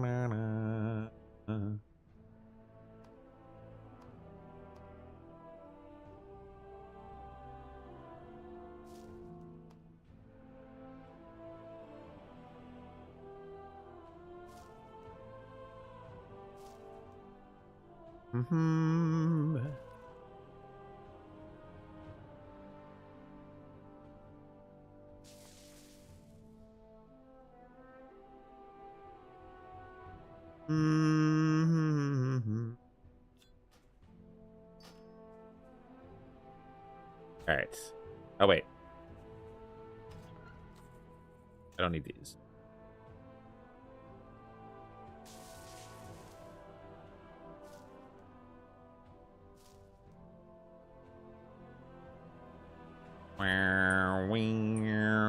We still doing? Yeah, for sure. I'm just doing some crafting right now. We can queue up for the raids. I won't be doing a voice chat though, because I need to listen to the podcast that I mod for on the side, because I have to take notes as well. So I won't be in a voice call, but we can do the raids and stuff. Yeah, for sure. Because I figured you would like to see them. And I'll also try to explain stuff to you while we're doing it, because obviously if we're doing looking for raid, the people in the group probably aren't going to do that. All right, what do I want to get?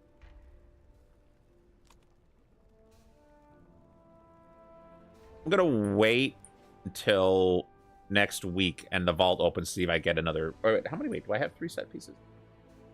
I do, so I can just make the gloves. If I see the word boing, say beep. Okay. Ready when you are.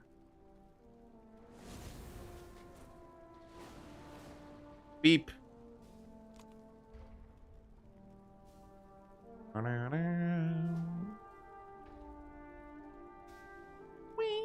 5 secs. Okay.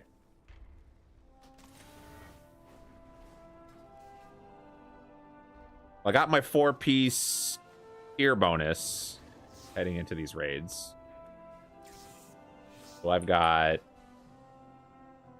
Your spells have a chance to summon an extra fire elemental. When you summon or extend your fire elemental, your lightning bolt, chain lightning, tempest, and lava burst gain 30% increased damage for 8 seconds. I'll take it. This is the first time I've had a 4-piece set bonus this early in a season in a while. Enjoying this.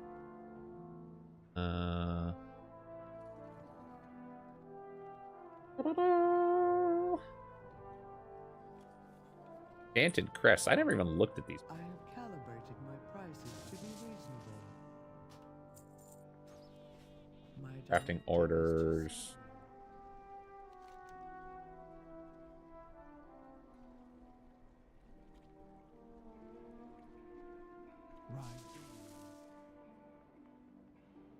Oh, I've been doing engineering and I got my little welding mask on. I just noticed. Yeah.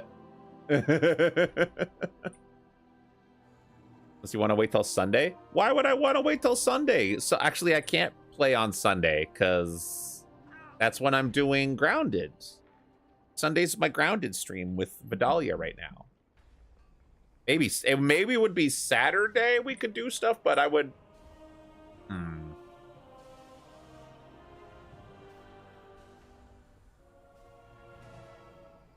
No, let's do it.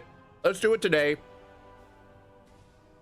And if Queenie wants to play with us on Sunday, if she is available, is crunch? No, I've got like 4 hours. Got lots of time.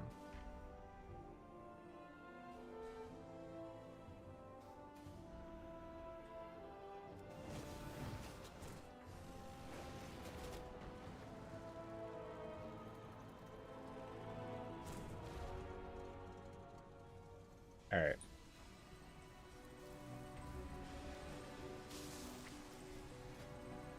All right, invent.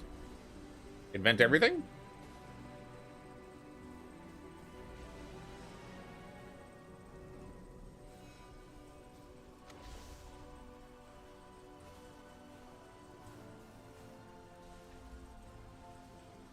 Like that.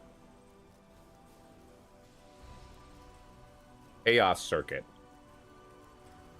Wait, concentrate.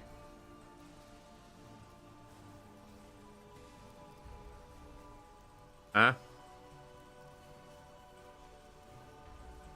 Try that. Hey, chaos circuit. First craft.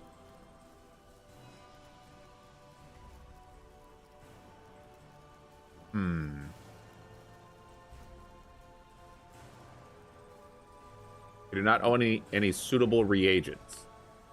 Not own any suitable reagents. Not own any suitable reagents. The fuck? The fuck you say?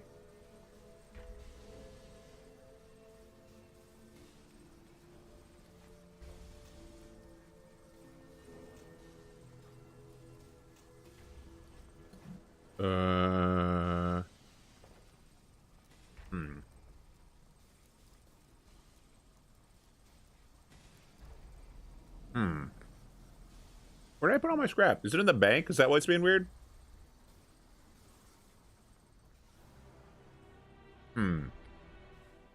Maybe because it's not in my bags, it's in the bank. I gotta go grab it. It's being weird because of that. Really needed to sleep? That's good.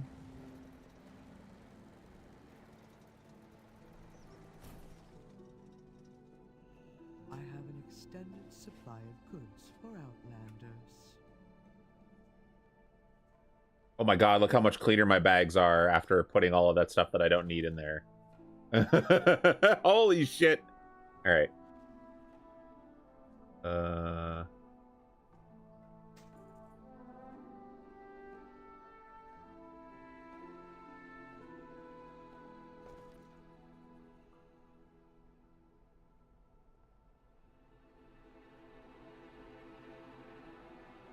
There you go.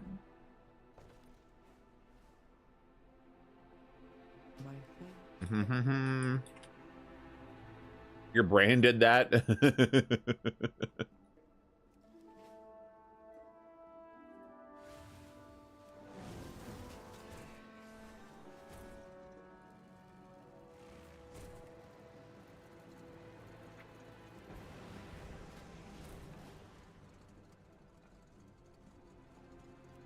Okay, well, I don't need that. Okay. Wait, can I just scour through them all now? There we go.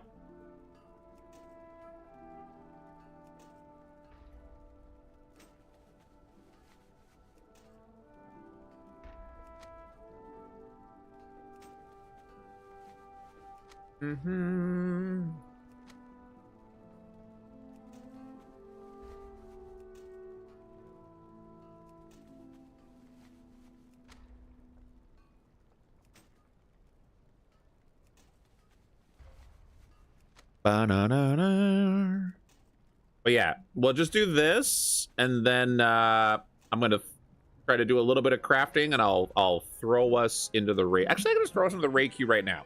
We'll start one at a time. We're not gonna do multiple ones at a time because I want to be able to explain them as we go.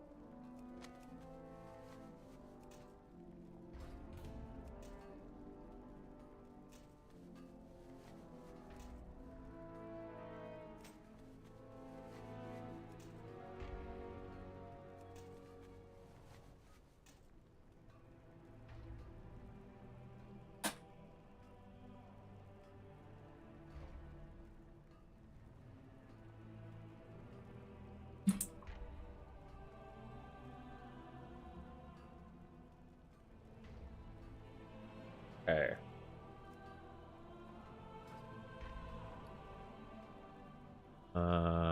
Here. 15 at a time. So I can make 3? Here's a new engineering schematic to learn. The spring-loaded Acarite fabric cutters, which is a high-end tailoring tool. The high-end fishing tool. Give me my fisher friend. Want to make that.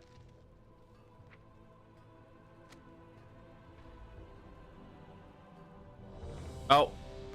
Teaches us jewel crafting, mining, tailoring. I do jewel crafting. Okay.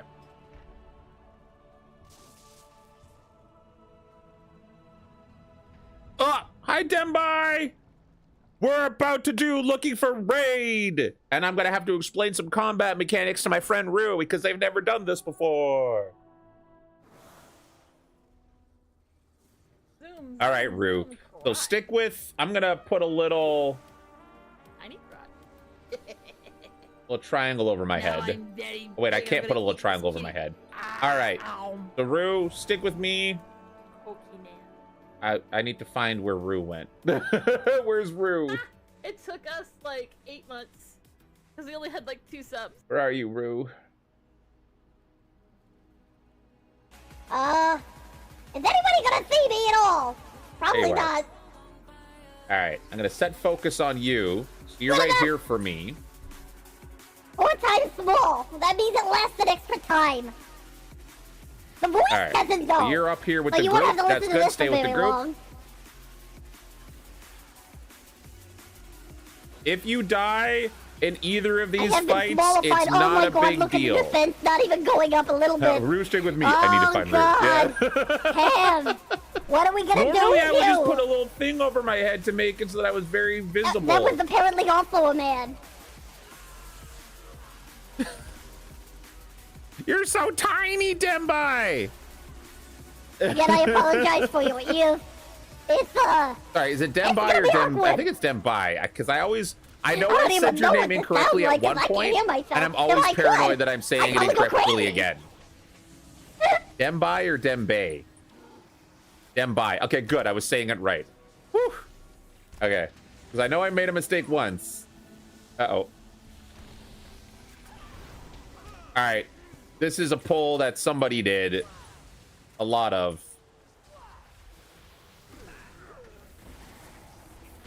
Oh my goodness.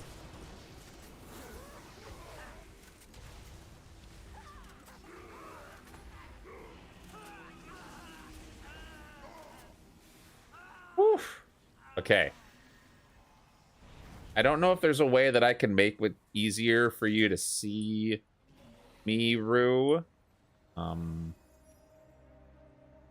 Where are you? You're up there with the crew, I think. You're up there with the group. That's good. Stick with the crowd for the most part. That should be fine. So for this one, Rue, they're going to want to separate which boss you're attacking. Hi, Jade. Doing good. Dark Moon Wings. Oh, that's a good shout. Oh, where are my toys?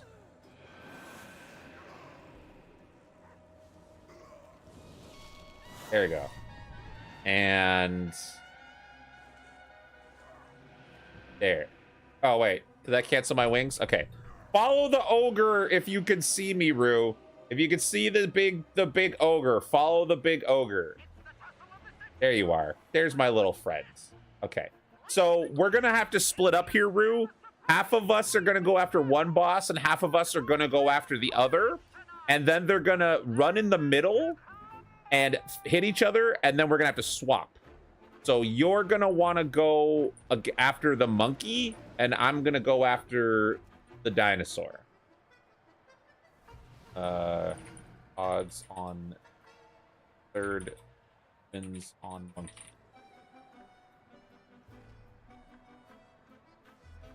When they clash, swap target.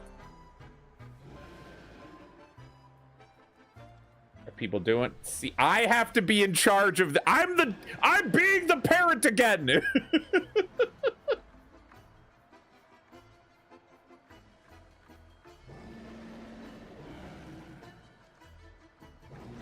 I have to be the parrot again, and I'm not even the raid leader.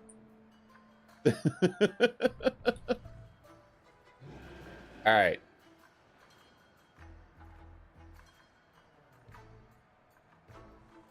Kick dead. Kick offy? Who's off? Oh, that guy. Up a little bit here. Save. Dead healer. Ah, it's too late. It's too late. Gonna make yourself a sandwich and go to bed? All right. You're gonna BRB and then go to bed. Okay. Uh-oh.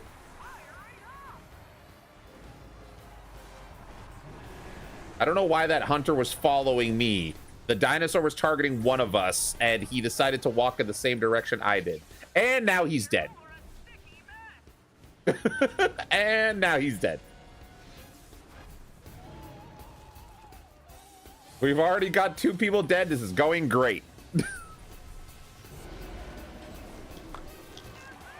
medicine's not for you.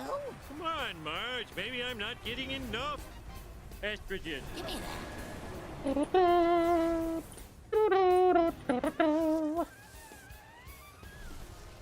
Right, so we're 74 and 81. That's not too bad. The damage is pretty even. The monkey only has 2 groups, and the Tyrannosaur has 3. So now we swap. Swap.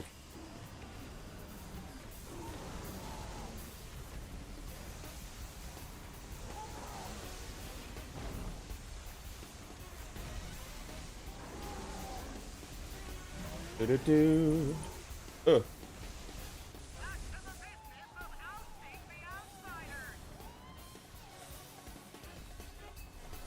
Hopefully people are reading the chat.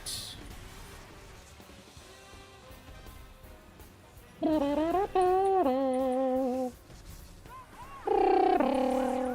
right, now we're even. Now we're at 59 and 57. All right, good. Good stuff.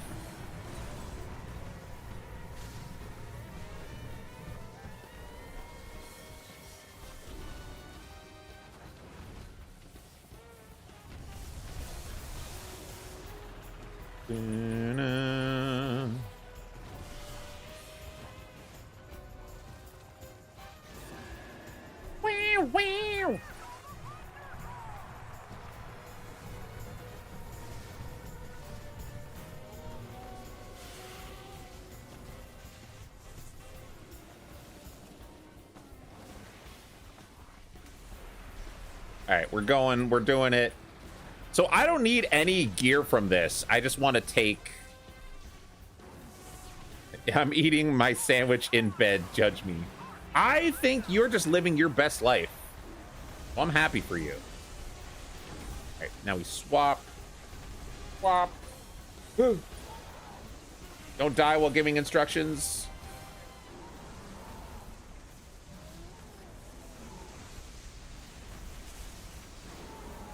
Banana. Banana.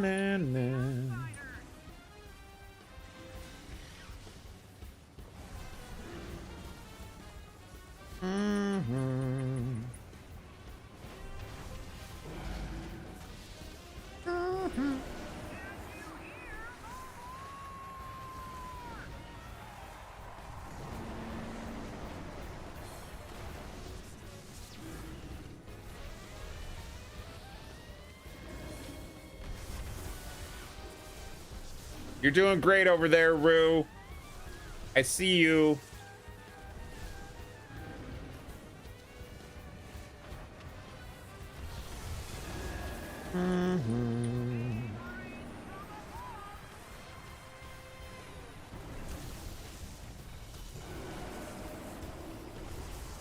Screw it. Get him.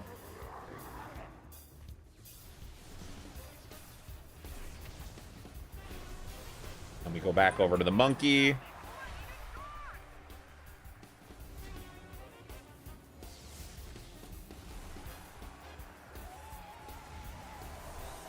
Nice. Good job. One. I could hear that crowd from all the of fame go to your heads.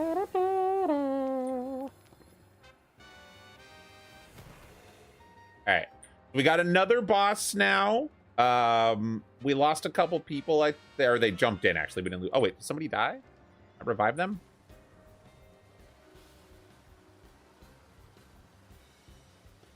All right. Also, Rue, before you leave, make sure you loot the T-Rex. The T-Rex has loot on it that you're gonna want, as well as reputation items. So if you make sure you looted them, even if you didn't get any rewards, items still being rolled for. That's fine. You can ignore that stuff. You can leave, but just make sure that you got the reputation items and the gold off the boss. Because eventually that stuff will finish rolling, and if you won, it'll go right into your pocket. If you didn't win, then that's fine. I'm going to wait up here for you in the car, and I'll drive you towards where the next boss is. Actually, I can just back up and pick you up.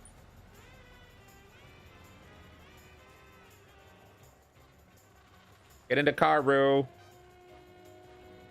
Beep, beep.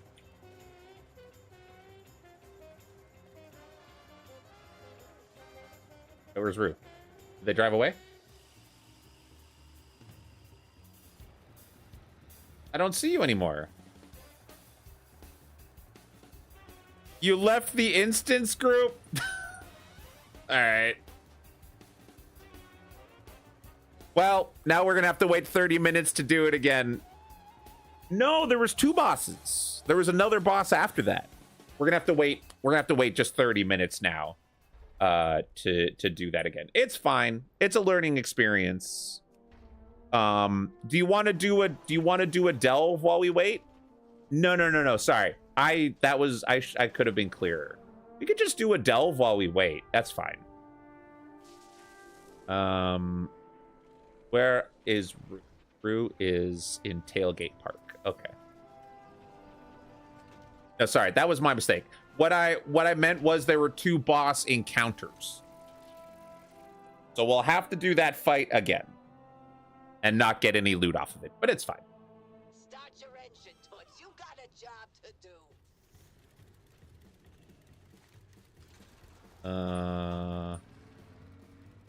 do. Ooh. Boss over here. Oh, can I get to him before he dies? Oh, nobody's even started fighting him yet. That's fine. Rue, over here, quick. Oh, no.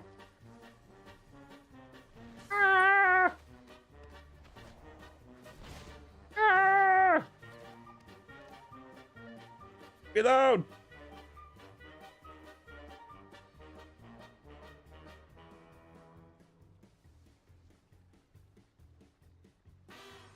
Are you bombing yourself? All right, fine. That was dumb. No, it's totally fine. Again, learning experience. You haven't done any looking for raid except for a couple of times we did it like last year during the anniversary event. Like no shade on you whatsoever. But if you want, we can do a delve while we wait for the cooldown to reset.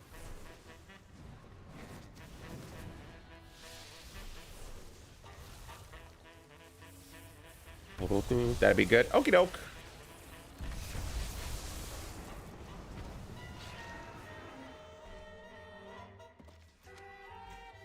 Why are you attacking me, rat? All right. All right, let's head to Dornegal and we'll find a delve on the map we can do. That's a bountiful delve. I'll come and pick you up.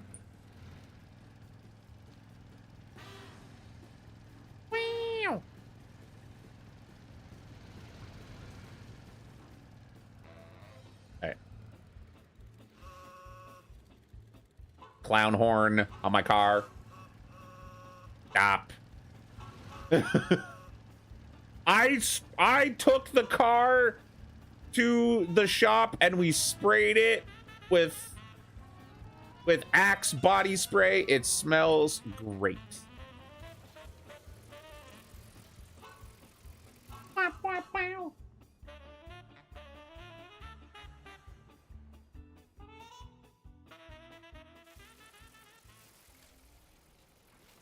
Bum, bum, bum.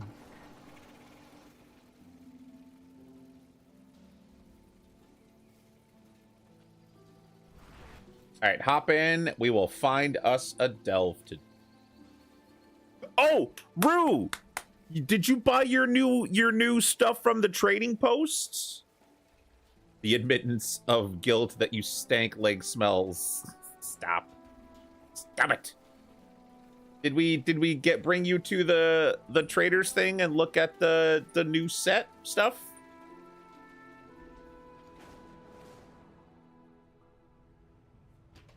Look at the horse and the snail. Look at them.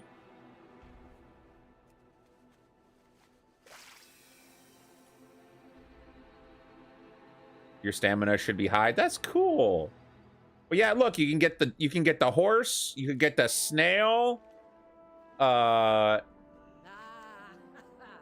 You can get the mushroom outfit. I know you want the mushroom outfit. I saved the purple charger in my saved items thing, but I don't think I'm gonna use the rest. I don't think I'm gonna buy these. I have a lot of currency. I want to save it.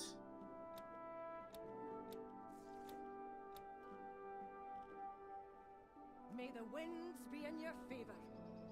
Oh, you buy what you want here, and then we'll go do a delve. Also, I got a goblin face on my Zeppelin now. And flamethrowers. And my motor has teeth.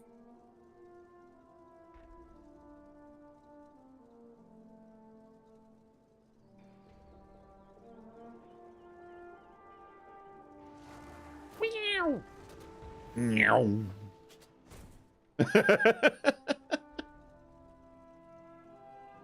Rafe, I don't know how busy you are. If you're back home yet, would you like to join us for some of our adventures? Are you still out and about? Are you still busy? Welcome back, Jade. BRB 5 men. Okie dokie. No rush.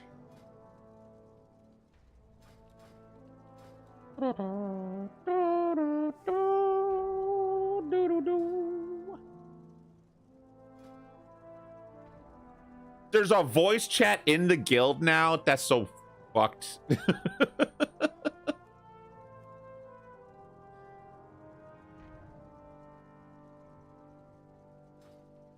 You just spilled your... How did you spill your sandwich? Was it not structurally sound? Did you not have a plate? Did you bring an unplated loose sandwich back? Jade? You're a girl failure. Look at you. Aw. You girl failed.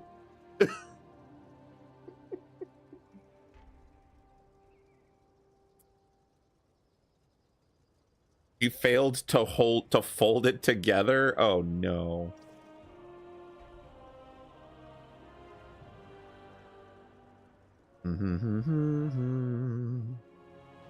Welcome back, Rue.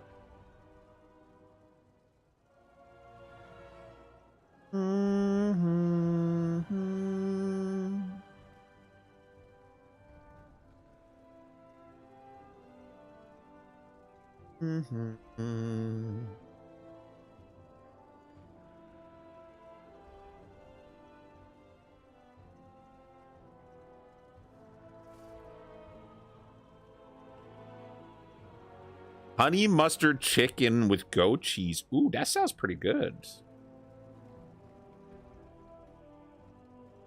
But did you buy all the stuff that you wanted from the shop, Rue, or do you need to continue browsing?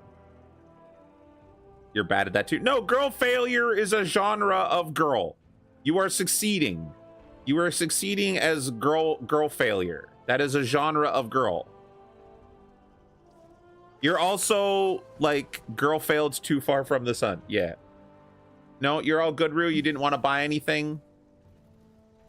Okay. Well, here, hop on. We'll go find a delve. You got stuff? Okay.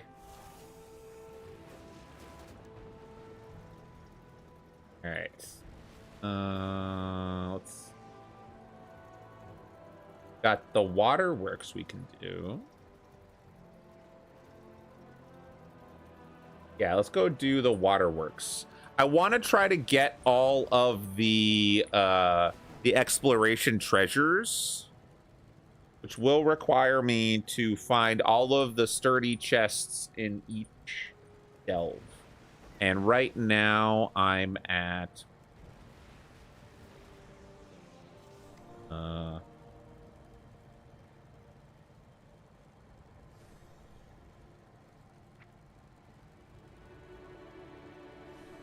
okay, where's the there it is.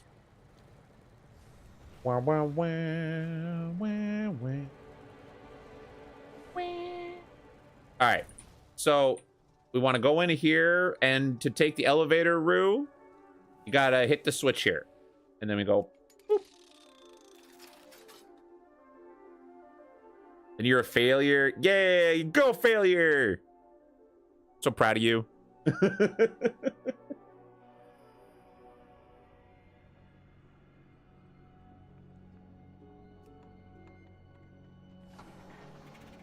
Okay.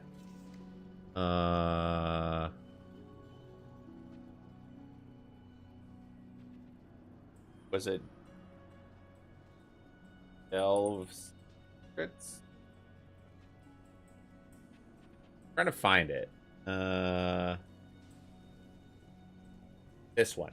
So I need Underkeep discoveries, Sinkhole discoveries, Waterworks discovery. Yeah, I still need these. I'm going to track these. So Waterworks is one that I need to do, for sure. Maybe it's better to be a girl failure than a boy success. I mean, if that's... We were talking about this yesterday. Being happy means knowing what makes you happy. Like, being a success doesn't always mean people are happy. You can be rich and successful and still be miserable. Like, the richest person in the world is still just miserable. Like, he's constantly in a drug-addled state to hold back the fact that he hates himself. So sometimes you can be somebody that doesn't have a lot and find joy every day, and be someone that has everything and just never feel fulfilled, you know?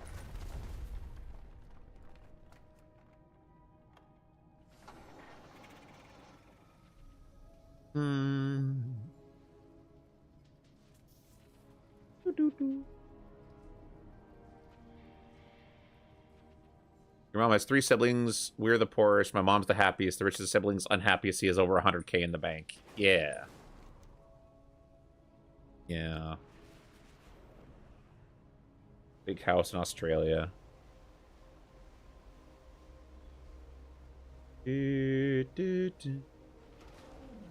Wow, wow, wow.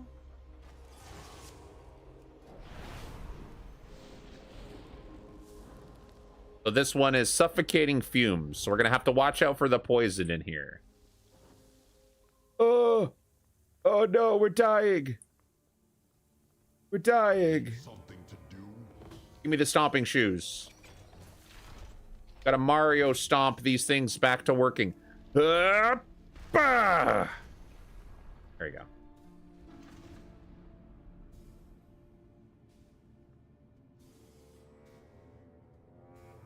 Wow.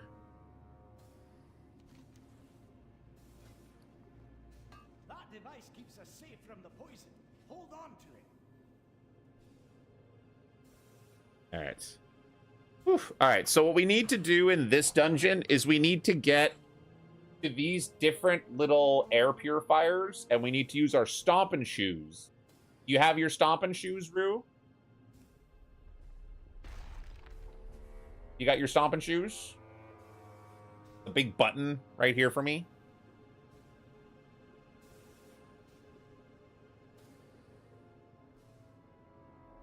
There we go. All right, perfect.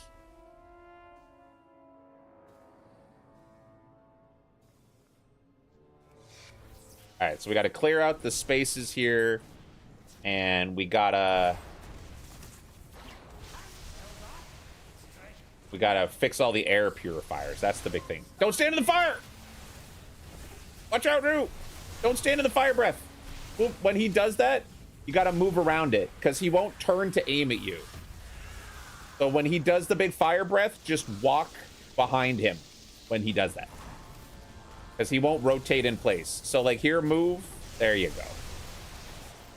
There you go. Just like that.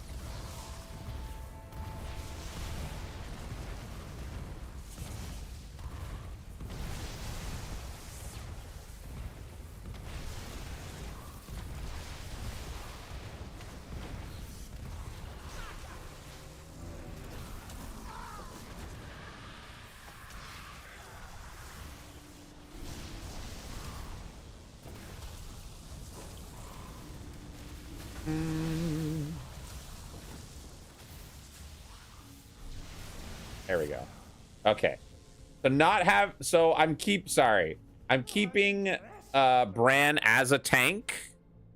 Is there someone in the YouTube chat? No, I'm talking to Rue in the group chat, which is covered up by my guy. Sorry. If there was someone in the YouTube chat, I should also see them, I believe.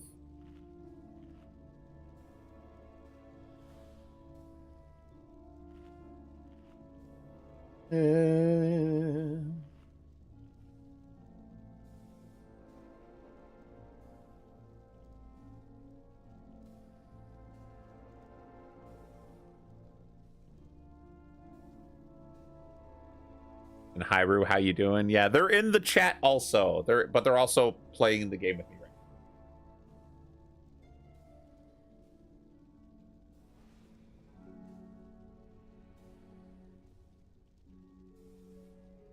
Spot a cutie. Her name is Jade.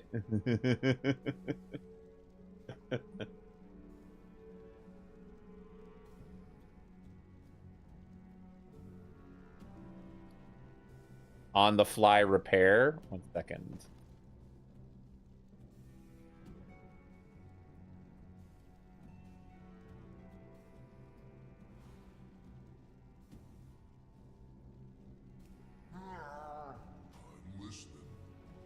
Do I have a repair bot in here? I think I do.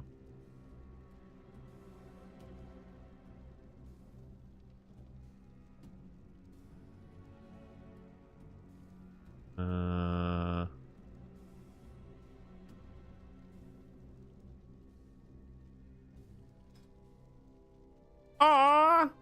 Thank you, Rue. That was very kind of you. Oh. I thought I had repair bots.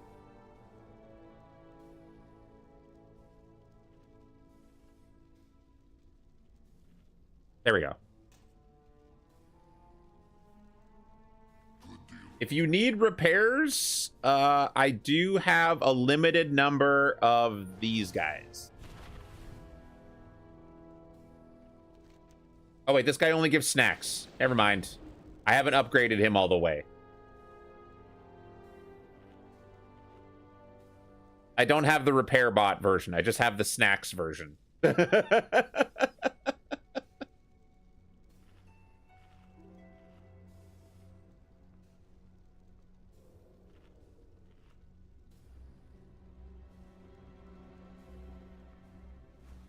right. Oh, 1 second. Bring this guy back over here.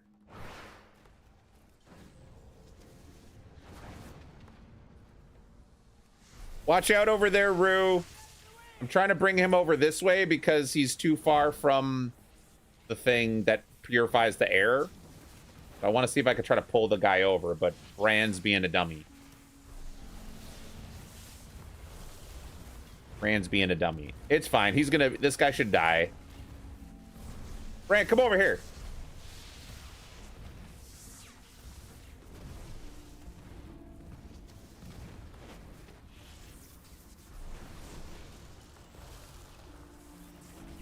Here, he's gonna come over here and chase me, Rue. And then once he does that, if Bran is dead, can you try to revive Bran by clicking on them? If he kills Bran, see if you can revive Bran. Never mind, he's dead. Never mind, we did it. Okay. Oof. All right, stay over here. Then we're gonna have to... Wait, I can actually just jump over here, can't I?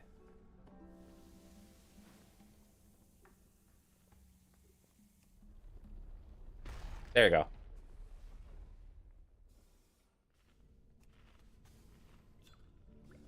A mislaid curiosity.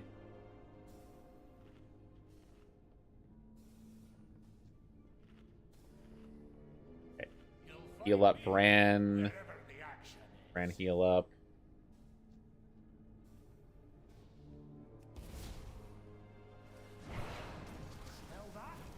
I want to try to knock this guy over here. Get over there. Oh, so that we're not fighting in the path that the other guy is going to go at. Okay. Why are you bringing him back over there, Bran? You're a shit tank and I hate you. Sorry. Sorry. Sorry.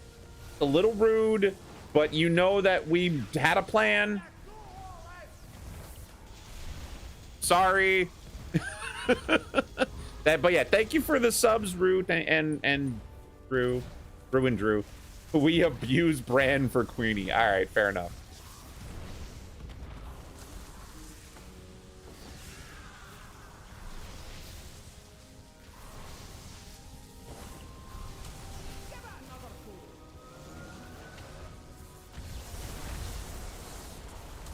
Oof.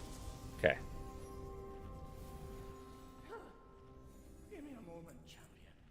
All right, heal up, Bran, you dummy.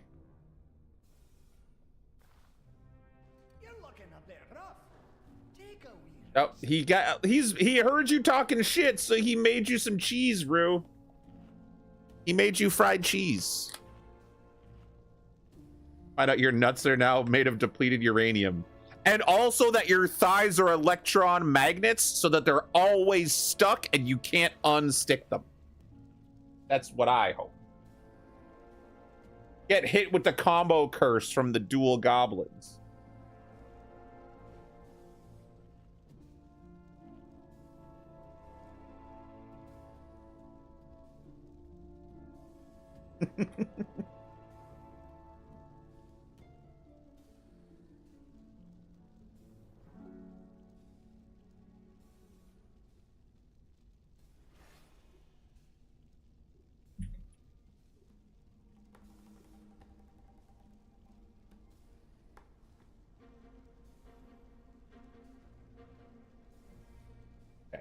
Rue, did you grab the treasure that was over in the corner? Because the blinker was still blinking.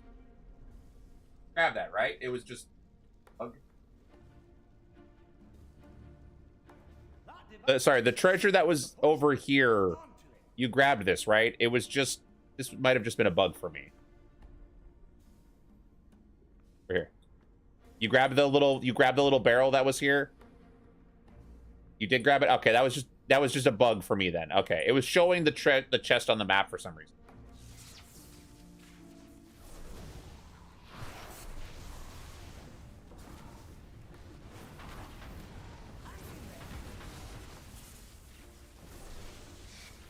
Mm-hmm.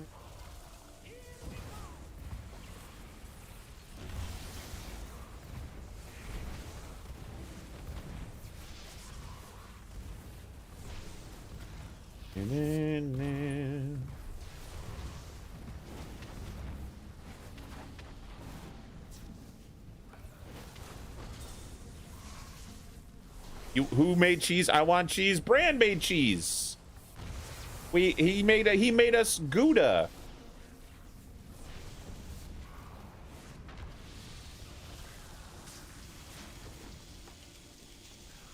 I stun you.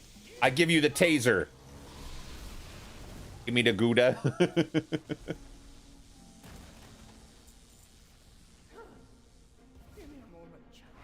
No, you don't get a moment. It's just one little guy. You can get him.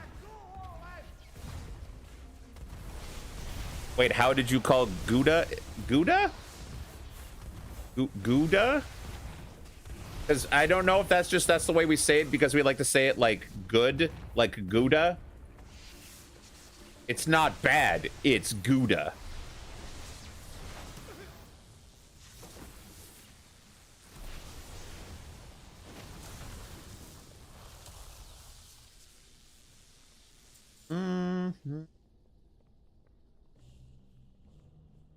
All right, let's wait for Bran to heal up a little bit here.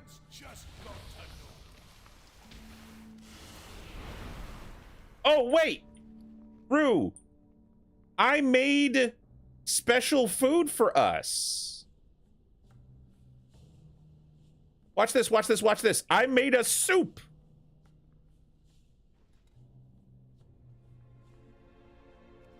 Look it! I made us bean soup.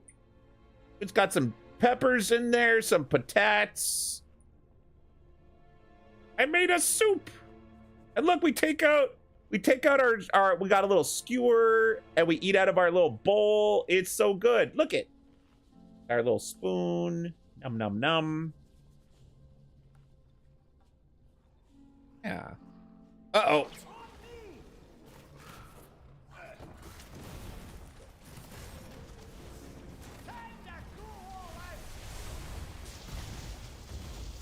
A very funny pronunciation.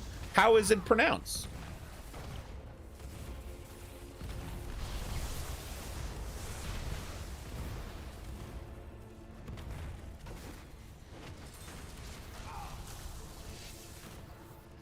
Oh boy, that guy was... Uh-oh. Uh-oh.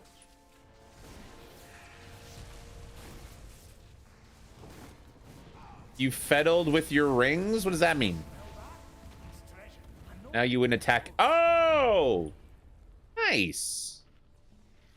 I need to rest after that one.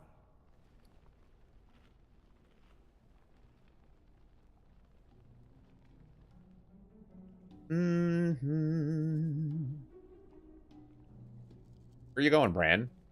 Oh, he'd rather sit over there by himself eating his cheese. All right. I'll eat cheese with you, Bran.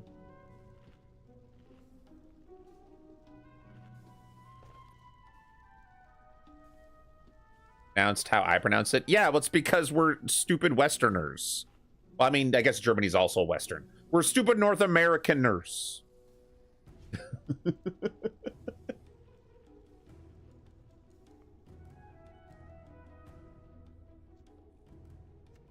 All right, let me try this. Let me try turning you into a kakarosha. We'll get the two blats while he's a kakarosha.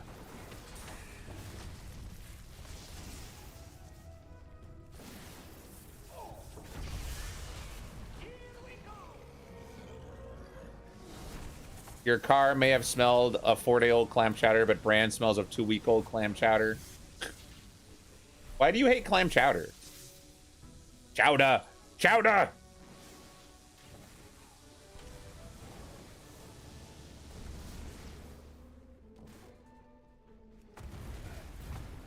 Oh, shit, it's the poison. Don't get too deep in there. Don't get too deep in there. I got my tank out. I got my tank out. Back up. Back up. It's all right, Rue. It's okay. You're fine. Not your fault. That was my fault. I forgot. As a ranged attacker, I completely forgot about... I forgot about the AoE thing.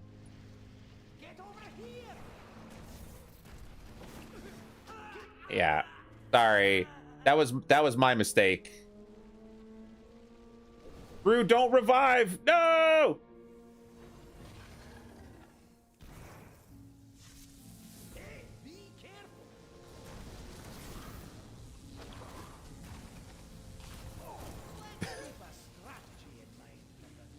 When you die, make sure that you wait for everybody to revive, or else you do that. You get chain repeat pulls. You need to make sure that we are alive at the same time, or else this happens, which is not good. It's a learning experience, though.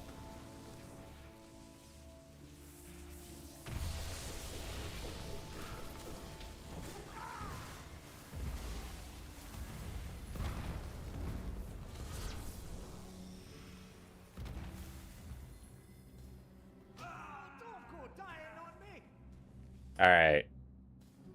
We've got 1 life left until we reach the save point. So we got to be careful. We got to be careful.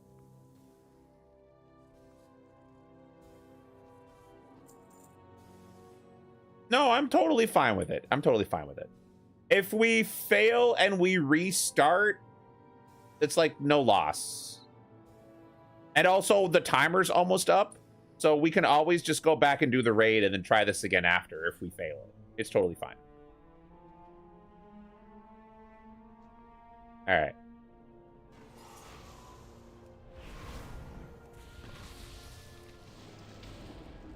You blame Bran? It's all right. I got more soup.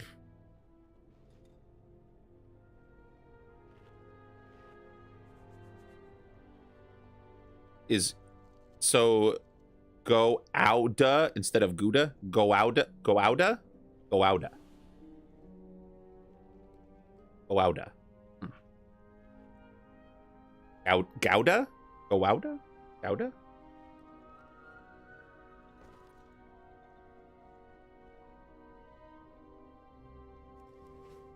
Okay.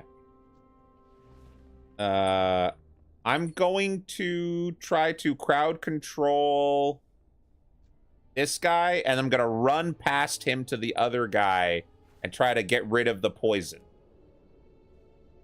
Okay. That device keeps us safe from the poison. Hold on. There we go.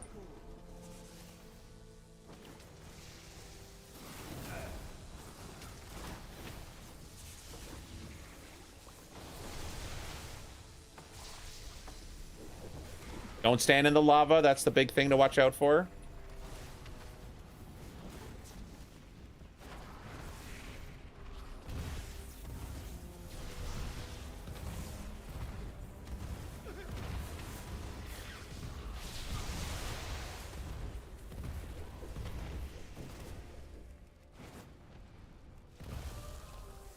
And Bran is being an idiot and keeping him in the lava.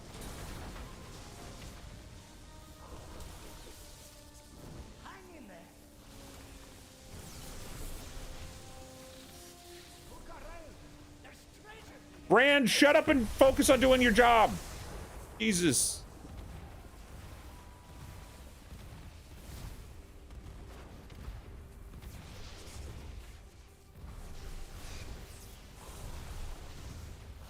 There we go. Give me a moment, champion. All right, heal up, Bran. You dummy.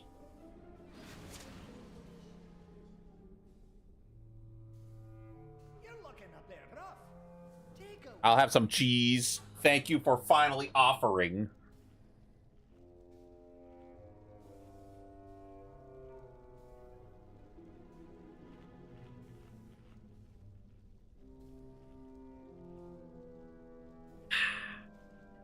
Okay.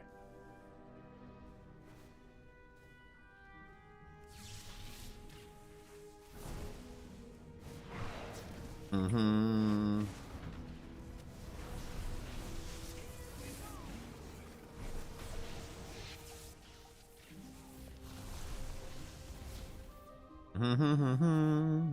There we go. All right, if you're getting poisoned, it's fine, because when you get out of the poison, you'll start to recover. I just wanted us to get this buff.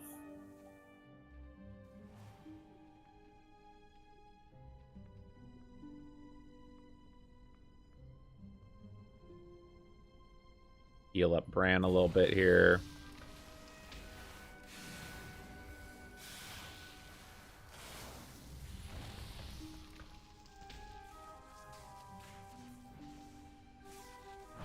I also appreciate, Rue, that you and we're like learning a new way to do dungeons, because like doing them by myself, I can do them very, very slowly. I can wait for Bran to get all of his health back. I can wait for my elemental cooldowns to go.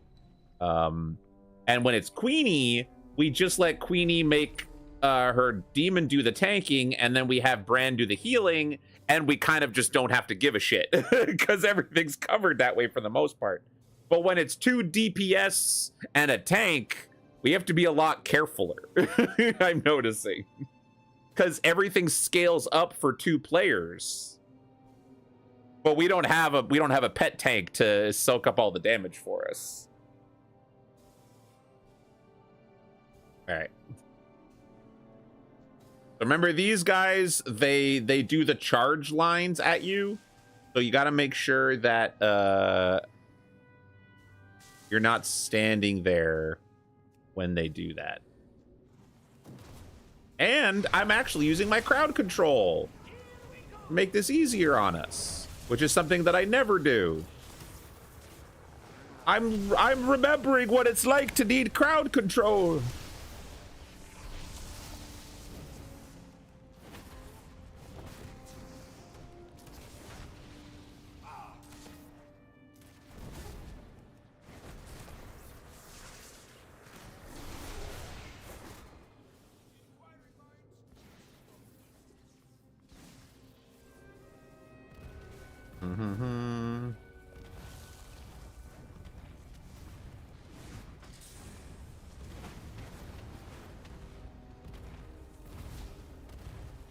Bran, you dummy. Bran, you dumb, stupid idiot. Rook, are you able to revive him? Can you do that while I'm controlling this guy? Thank you.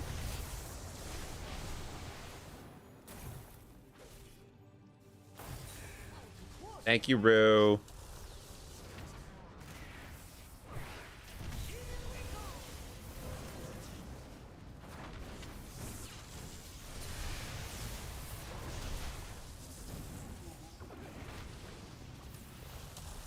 Ooh.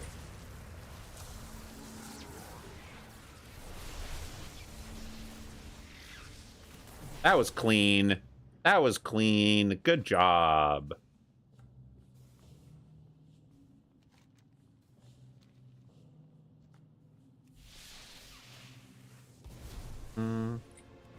Gotta be careful till we get to that revived spot.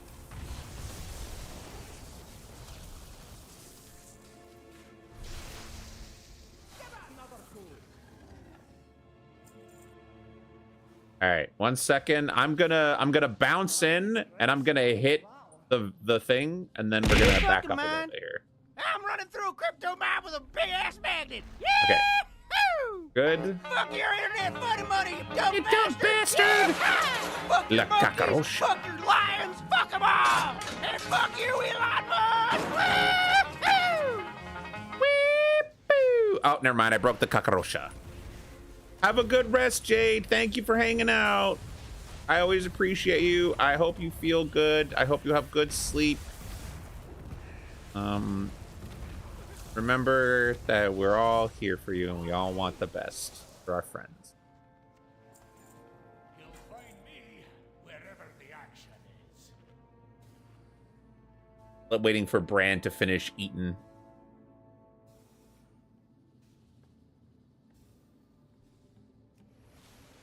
You know what? What do I know?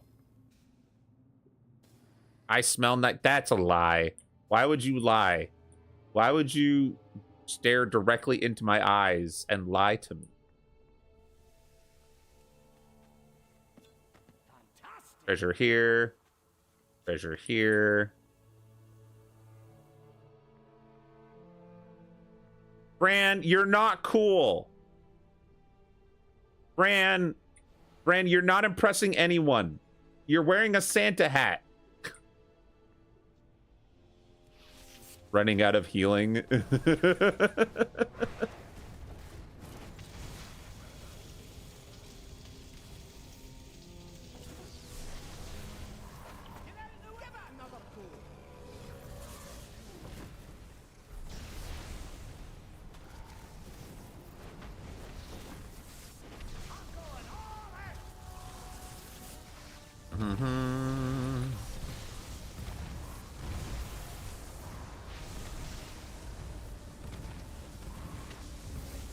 You guys are doing great. Barely taking any damage. Well, except for Bran. Bran's eating shit now.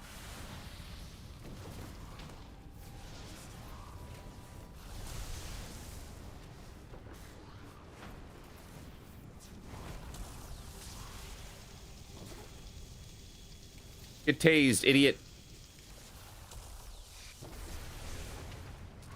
Clean. All right. I'm gonna go grab that air purifier. That device keeps us safe from the poison. Hold on to it. There we go. Okay.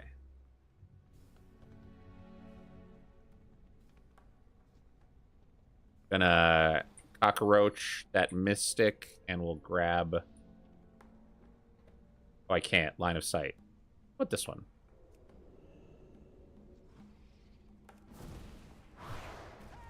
And this is ours now. Too bad, bro. You're a little cockroach. What are you talking about? You don't even know what's going on.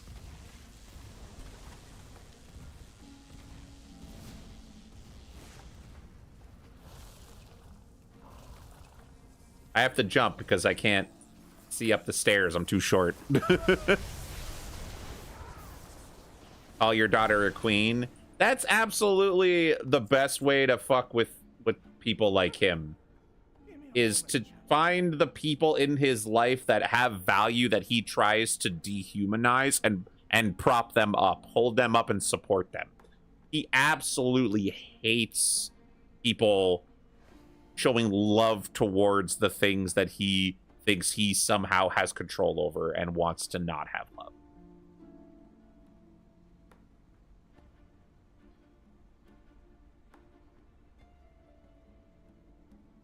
Okay.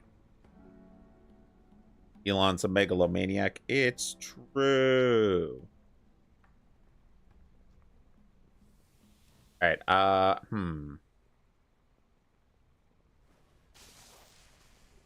This one.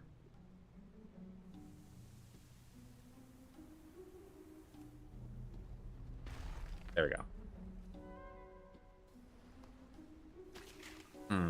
What's the safe way to do? Because there's two big groups, there's two big mobs there. If the task finder comes a little closer, we can pull him in. There we go.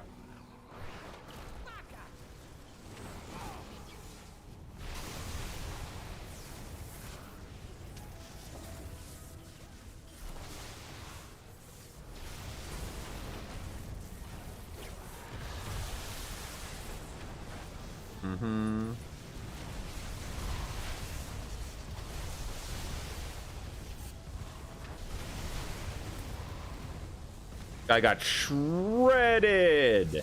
Nice, nice, nice, nice, nice.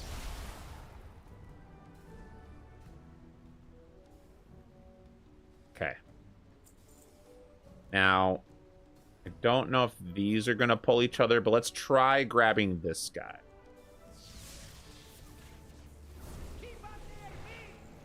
Oh, that seems like we're safe. It seems like we're safe.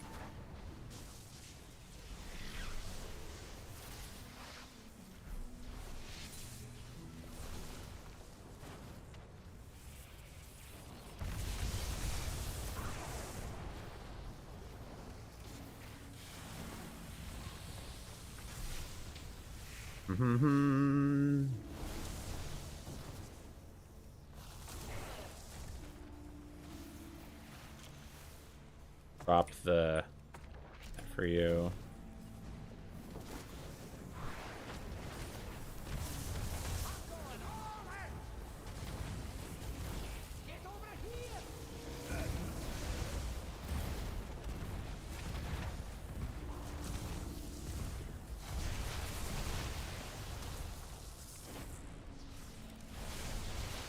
Wow, wow, wow.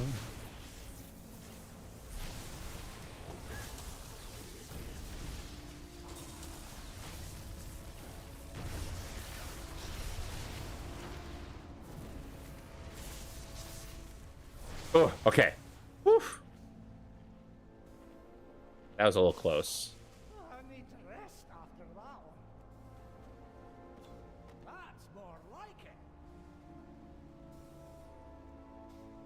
All right, I'm gonna wait for Bran to heal up here. Guy doesn't wait for your rest. I'm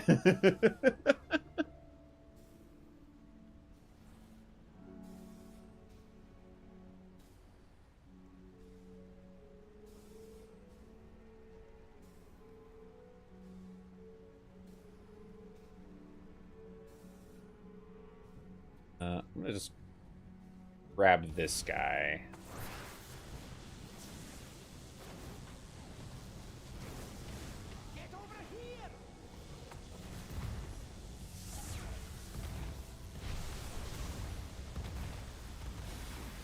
Trying to keep you guys alive, sorry.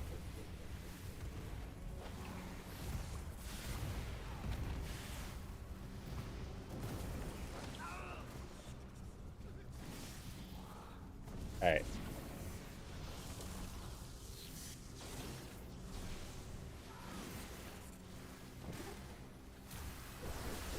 Dropping the elemental.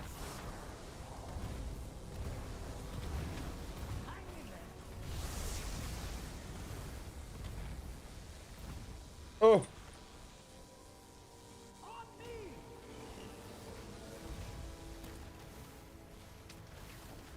Don't run into the gas, Rue. It brings your max health down. Be careful. Woo. That was close. Why is that enemy type so much more difficult than the other ones? Jesus.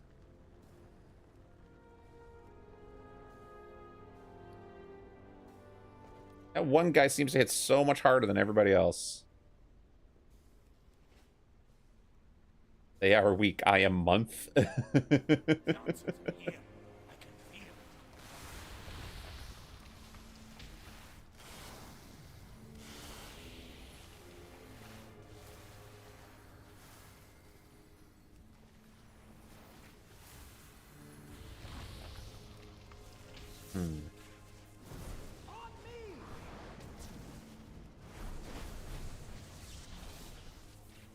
Wow.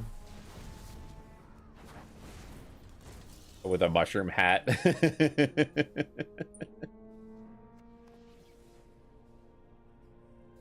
All right. We've also got a little piece of treasure over here. Fantastic.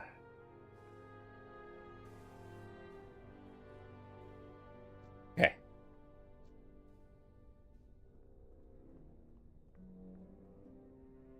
Healthcare is gay.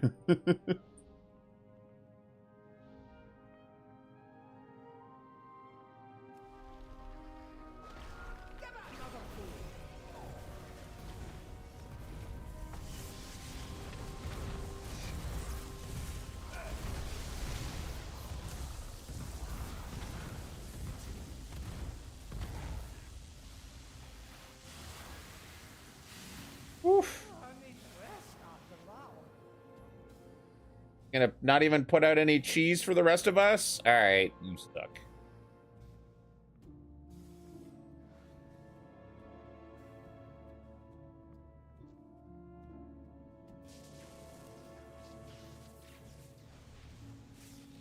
Mm-hmm.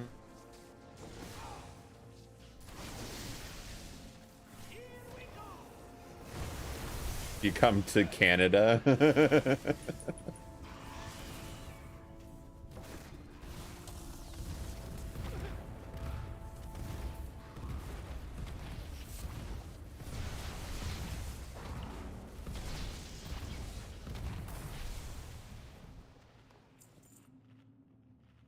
Treasure, treasure, treasure. Nice fight. Grab this. That device keeps us safe from the poison. Hold on. All right, so we just have to make it to the end to fight the boss. That's all we need. And we haven't seen the respawn rock. It's in the next room.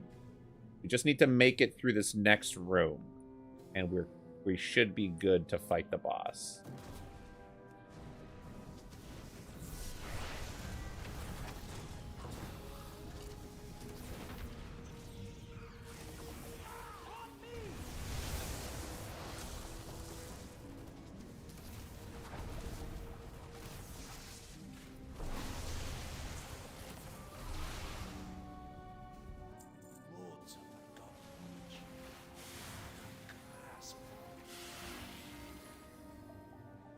How much HP do I have?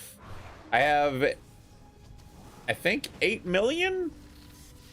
870 or 8,070K. So about 2 million more than you have.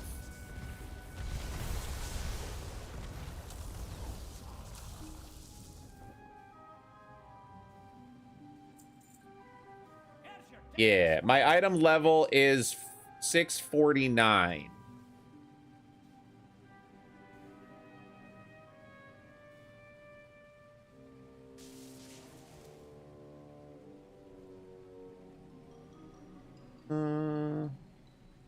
You'll find me wherever the action is. 624? You're doing good. For somebody that's never done any raids, you're doing great.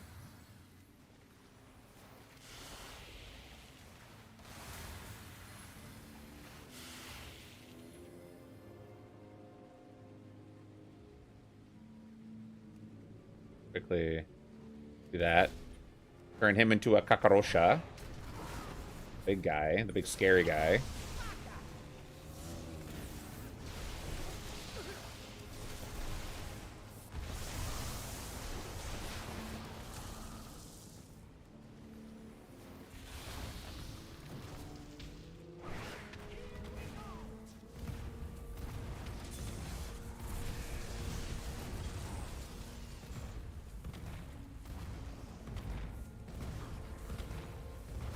Mm-hmm.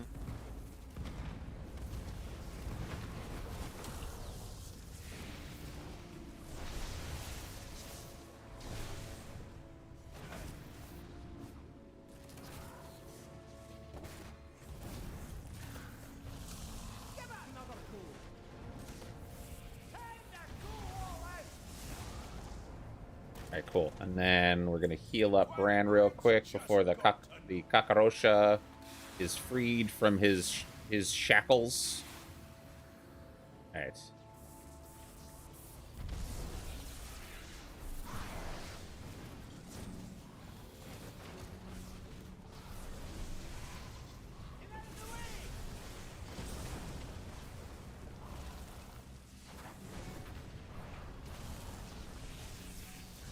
Mm-hmm.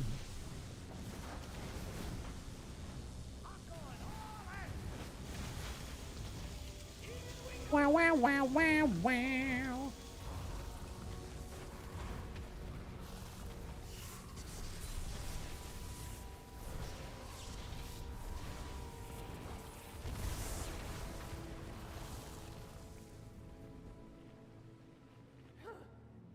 Give me a moment, champion.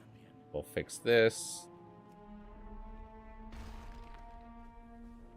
Alright, so that's the last one that we need to get to the treasure chest. We got our revival rock over here. Important, because we need that respawn. Ultimate muscle. Hi, wizards. Hello. We also got treasure over here. Ultimate muscle. If he only had some guts.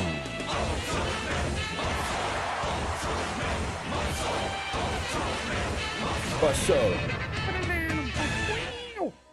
Okay. No, Rue, not that way. Rue, come back.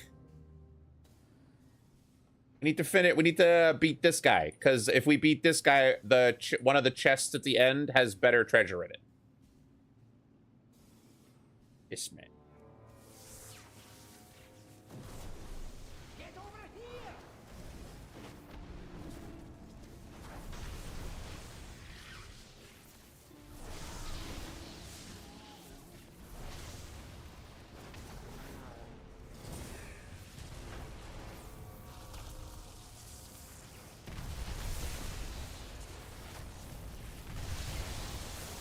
Ultimate Busser. Uh-oh.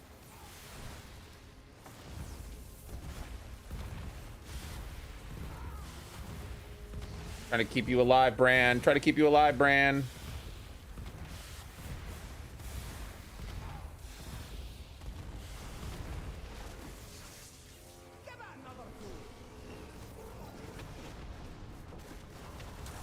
Oh.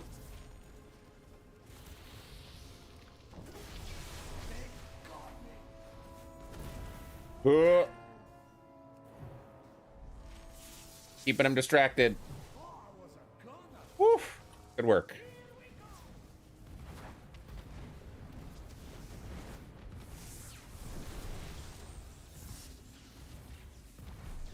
Queen. Go.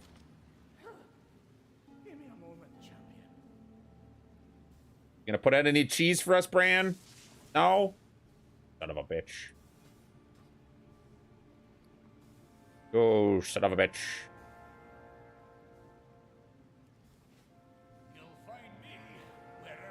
I need my mana back, Bran. Girl called Jade, she's really cute, and you could never have her. Fair. Alright. I'm gonna... This is 25% chance the dynamite explodes on the caster's death. I'm gonna try to turn this guy into a cockroach. I don't know exactly what he does.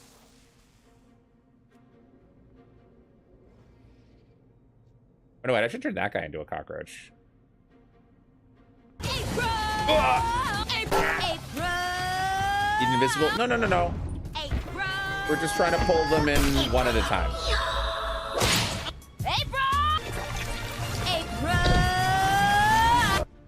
This guy's the annoying one.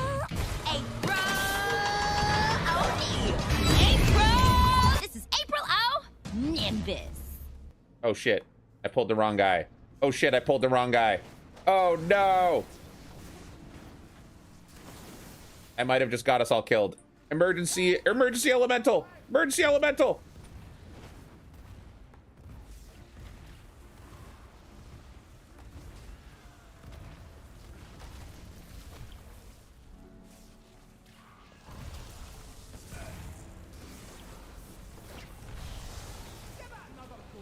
Ugh.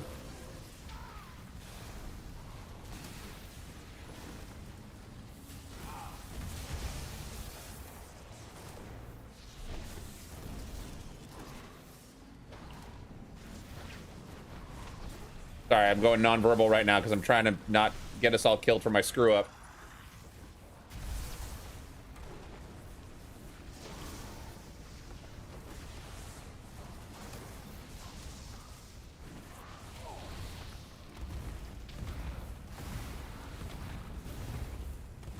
Woo.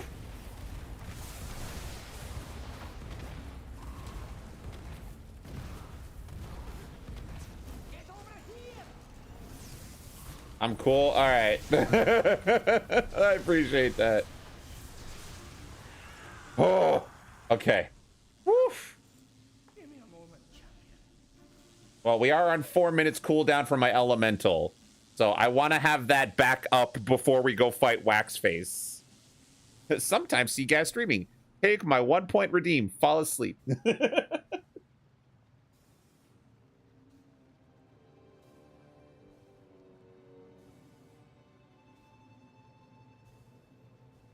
You're having fun? I'm glad. I'm very glad. There's a tear between dimensions that just has written under it, open in case of emergency, that Gaz uses when he pulls the wrong guy. That's my elemental, yeah. I just take a rock out of my pocket and I throw it as hard as I can at someone's face, and it turns into a big angry elemental.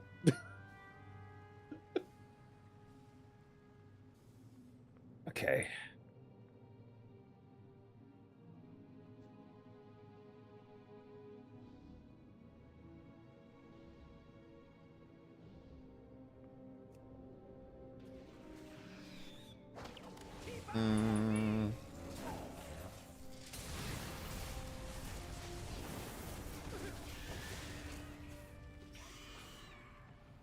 I quickly stomp over here.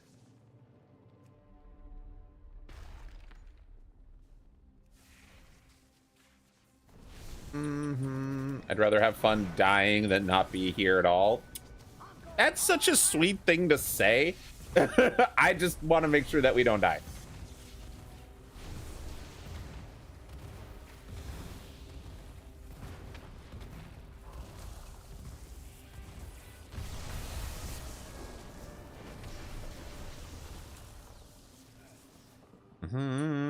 Keeps us safe from the poison. Hold on to it. Found a bit of gold. That's more like it.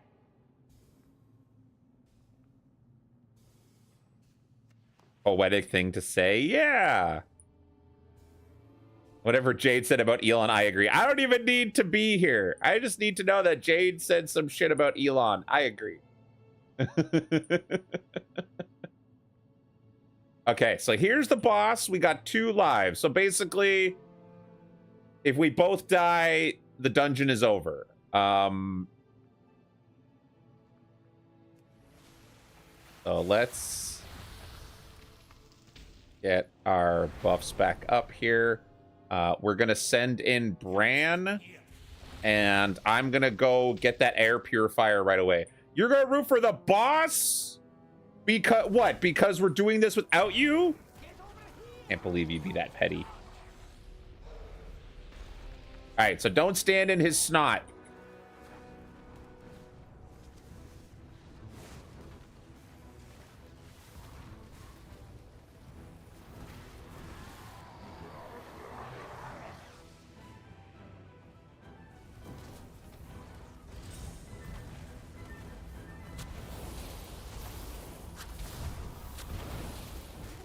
Make sure that you use your potions or self-heals if you can, Rue, because this guy does damage. I'll try to heal you. But I am not a healer.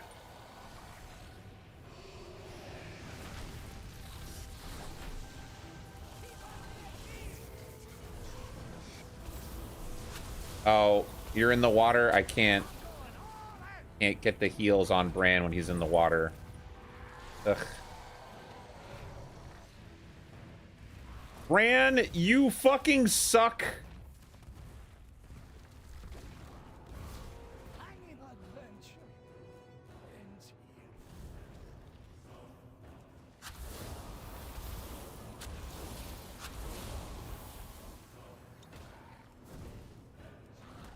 Bran just sabotaged this pull. Bran just fucking sabotaged us. Brew, you can't. Oh, Brew, you could have. Oh, I can't heal you over there. Watch out. I can't heal you over there. Yep. Sorry.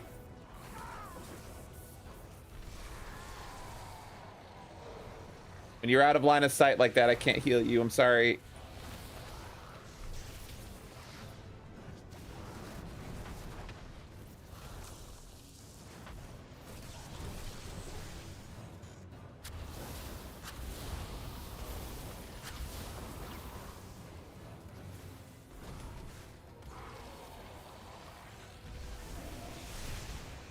Oh no, I don't know if I can do this. I'm out of mana.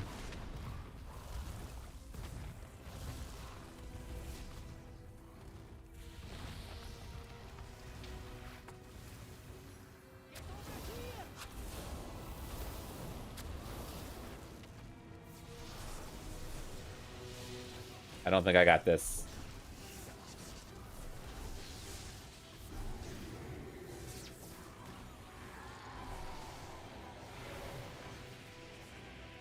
Oh, baby.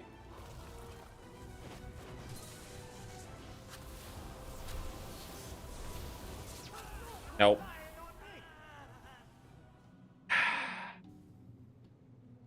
Bran, you stupid bitch.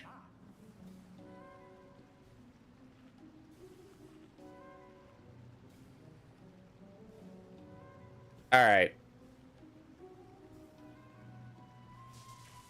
So we have reduced prizes here. Reducing the reward of the delve. Man, fuck you, Bran. You stupid bitch. Tanking that boss in the river so that we couldn't line of sight heal him. He got aggroed by the boss, so he ran into the river, basically under the bridge. And nobody could heal him. I couldn't heal him. Like,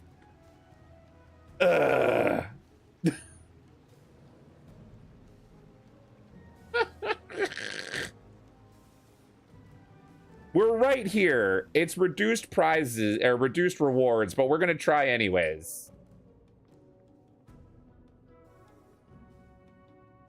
We're gonna do it again. We're gonna get reduced rewards. It's fine. But God, what a shit. What a shit. Okay. I'm putting down the soup. We're having our soup.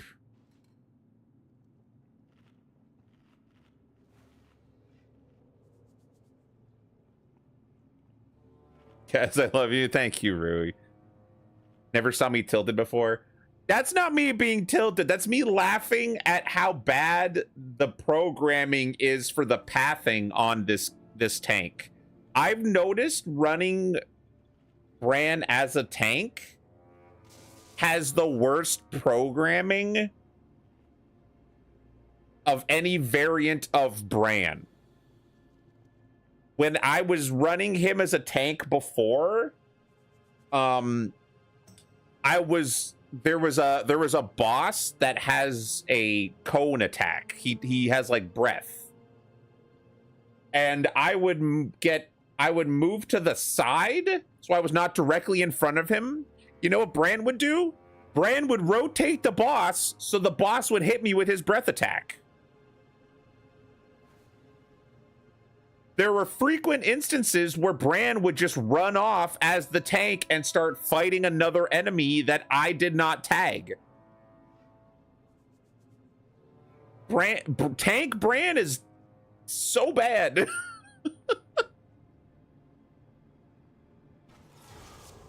All right.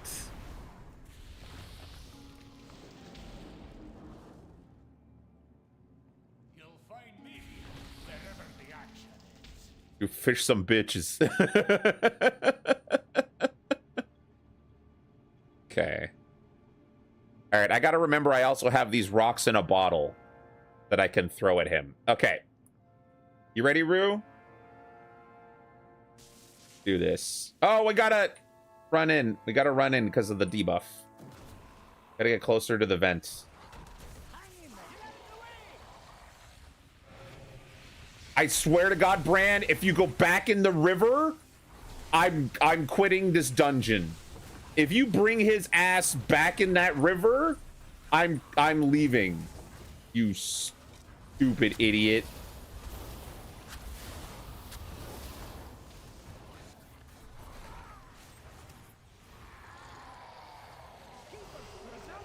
Look at him! He wants to go in the freaking river!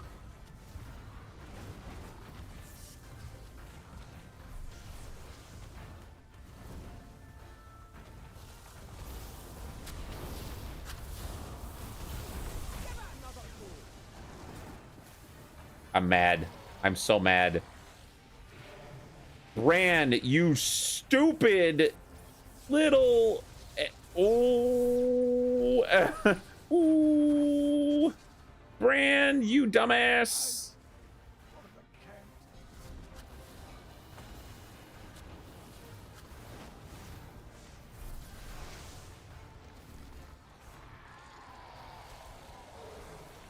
All right. I'm gonna see if I can do this.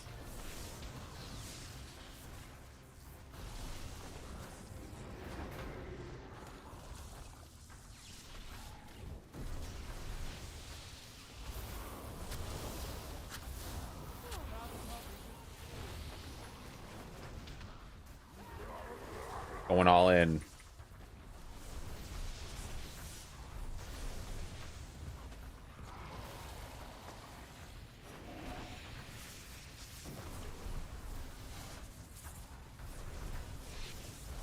Ugh.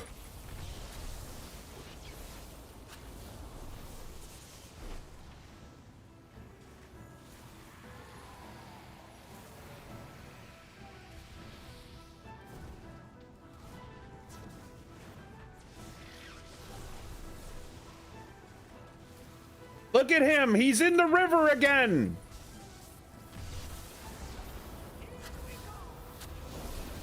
Bran, why?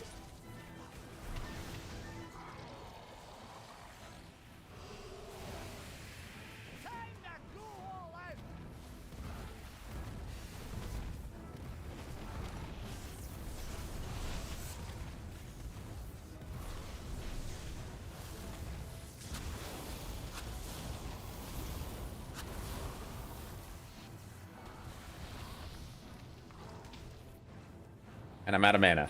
This is where I die.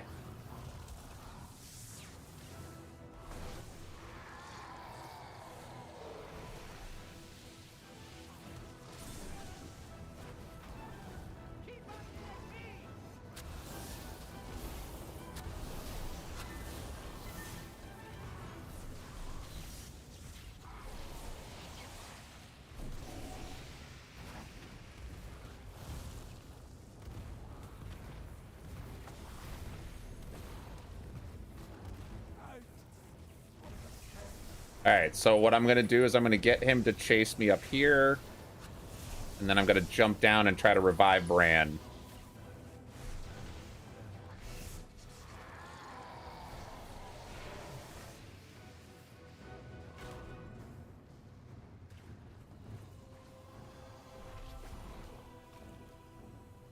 All right, Bran, fucking do your job, you stupid, stupid idiot.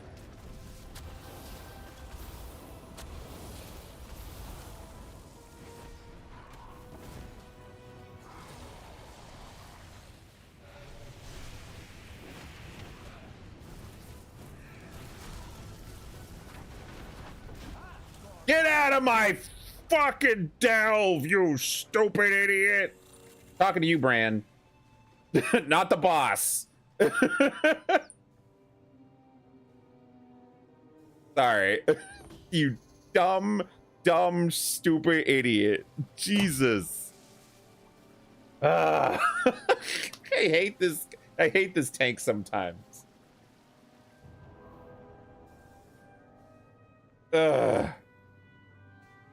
Somebody pilfered our trunk.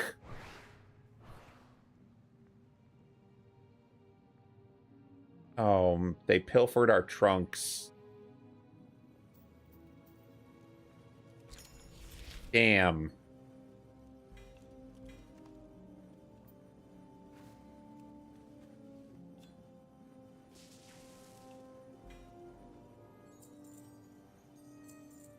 Well, we got some of our rewards still. Got some of our stuff. It's fine. All right. Let's get out of here. We'll queue back up for the raids if we want to do those.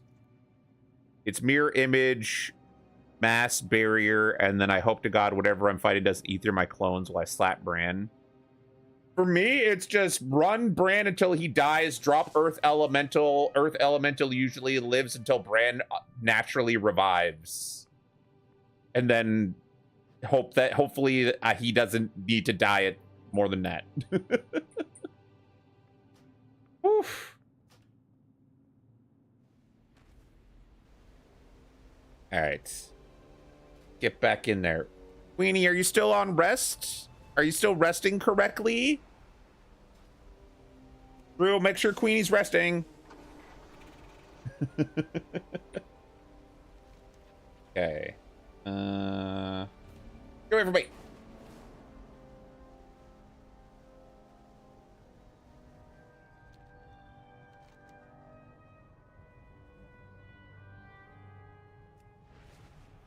around to see if there's any other Another incursion, stone shards. and we need some You're just popping in and see what doing. Okie doke. Just want to make sure you're resting. Doo-doo. You owe us all a hamburger. You are under the rest.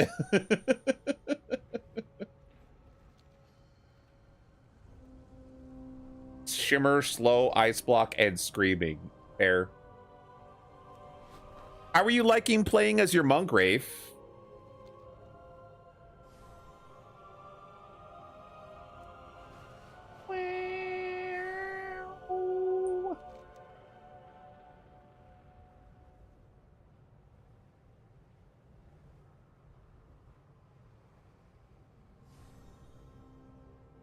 17 minutes average wait time. Oh. Well, I guess we should go to Undermine. We kick ass. We did pretty good. Considering Monk Tank is weird. I think I like Prop Warrior better, but it's not unfun. It's so mobile, it's wild. I've not done Tank Monk. I know there was a period, and I don't know if that's still the case, where Tank Monk was the squishiest tank. I think they did some changes to it that made it feel a bit better, but I don't really play Monk Tank. That might be... there's other people that would be able to speak to the state of Monk right now better than I. We've got another incursion, and we need some defenders. I know you're good at this. Are you playing food because you make me sick? Lowest HP pool of all tanks? Yeah. I don't know about HP pool being the reason. I think it's like... I think the big problem was just like their utility. Like HP pool makes sense that it's the smallest because, you know, they wear leather and they don't have bear form. So that kind of makes sense that their HP pool will be the lowest. But I think they're meant to try to be like an evasion tank, and there's just not like enough support for that. Treasure chest.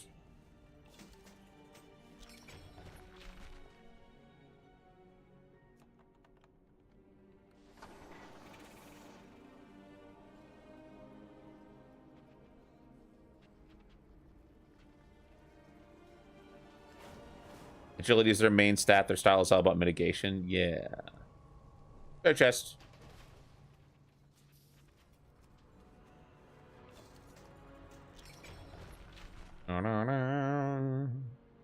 Yeah.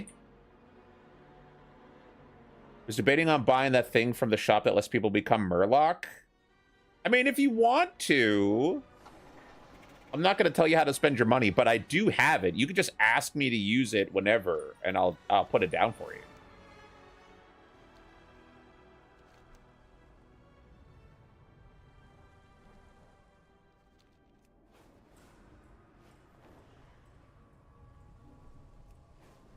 Oh.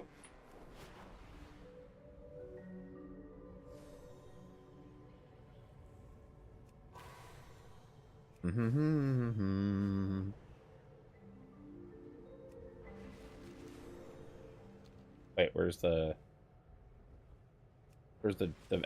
elevator? It'd be good for your brain? Sure. Let's get over. Do you want me to do it now, or do you want me to wait until we're in the raid and I'll drop it when we're at the first boss and see who all does it? What now?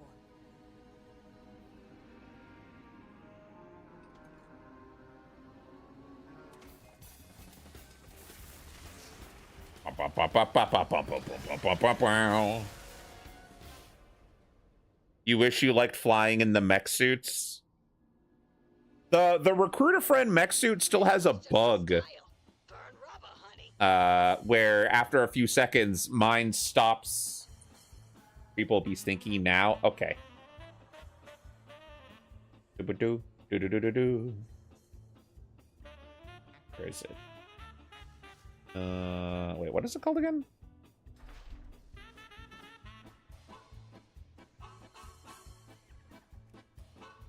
Merc Morpher.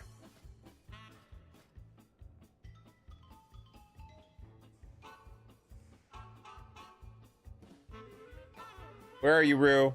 There you are. Bloop. Bloop.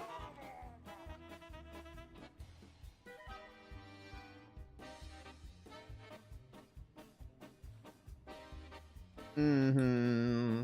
Let's see what happens if I drive the car and you jump in the passenger seat. Let's see if you're still a Murloc.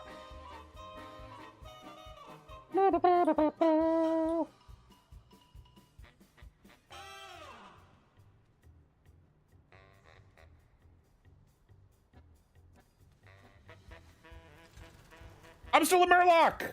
Look at us. Oops. I had it stuck in reverse. Sorry. It was stuck in reverse.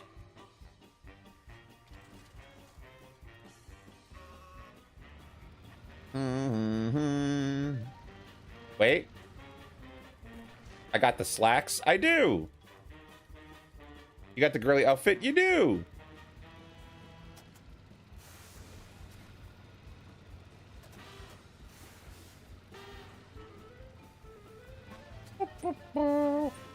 You'd need the backwards hat. Is there one that has a backwards hat?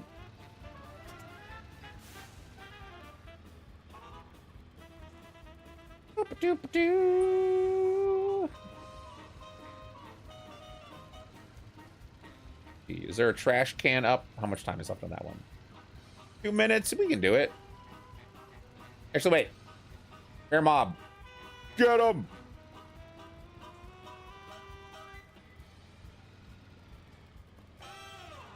Get him.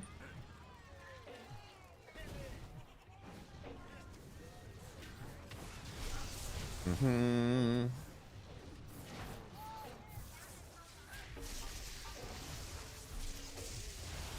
Wow, wow, wow.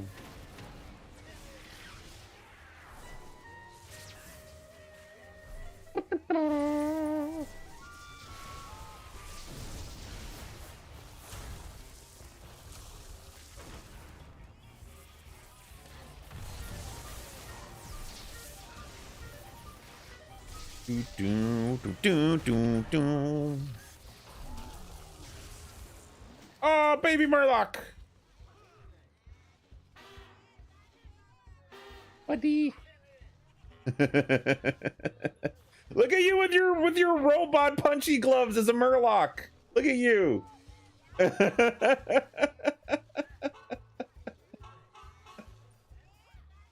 Cute. All right, let's see. That one's 25 seconds left. So when that one expires, we'll run. I want to do the "you can do it" meme with my gloves. Really cute dress with punchy gloves. Yeah.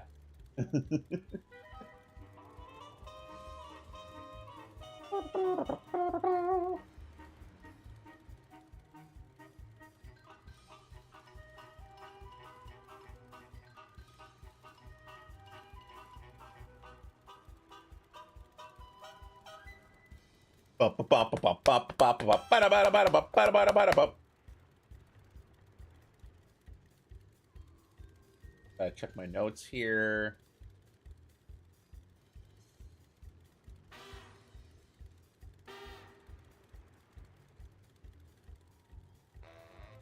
Crash, where are you? My friend makes fun of me because he says I'm somewhat femme, not denying the accusations now. Why are they making fun of you? I want that. We'll appreciate when folks notice that. Like I told someone that when I took my old cat to the vet today, there was one other person in there with a pet. It was a gentleman that was in with his boxer, and everybody, all like the girls that worked there, were fawning over the boxer, and I was like, he's very handsome. And the guy, I think, got, are you gonna go by? All right, have a good rest. I think the guy like took it in a weird way. Like calling his pet handsome. Like, I didn't call it cute because it was like a young male pupper, full grown, had like a nice coat, it seemed like he was healthy, he didn't look overweight or anything. Like, he's very handsome. Because I thought that was like an appropriate response. And I think he took it a little weird.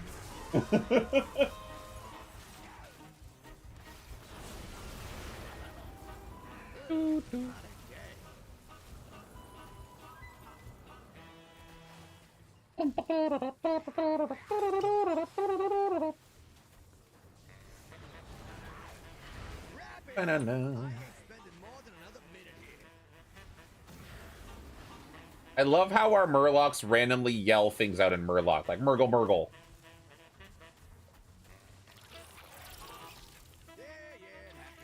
Shit's on fire! Oh, it's fine now.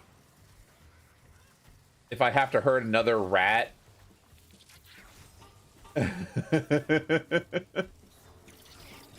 They got the rabies, Rue. You're protecting the other rats from the sick rats. We just gotta do that sometime.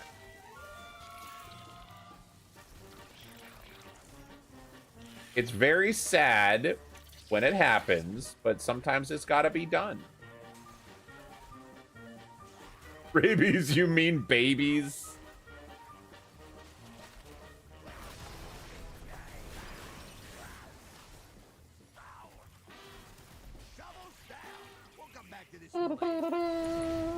There we go. All done. My name is Michael J. Caboose, and I hate babies.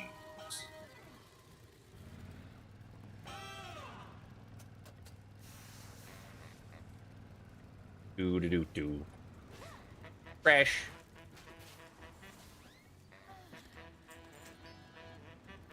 Forget to dig through the trash. It's important. There's treasure in the trash.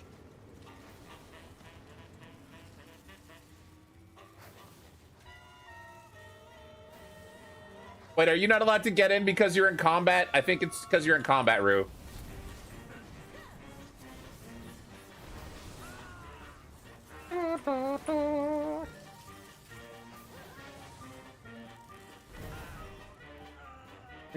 We might not get to do the raids today. We might have to see we might need to try to do it on Saturday because the timer went up to 23 minutes. We'll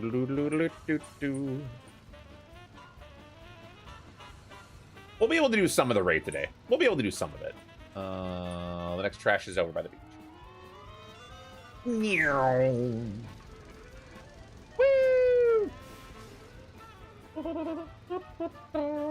Well, maybe Queenie will be feeling better by Saturday. I don't know.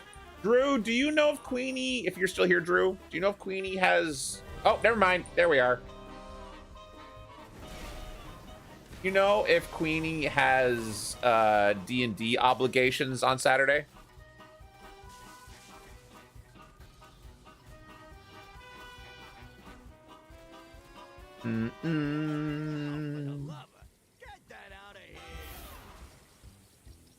Did you accept the raid invite, Rue, or are we waiting on somebody else? Your D&D day is Wednesday. All right, cool.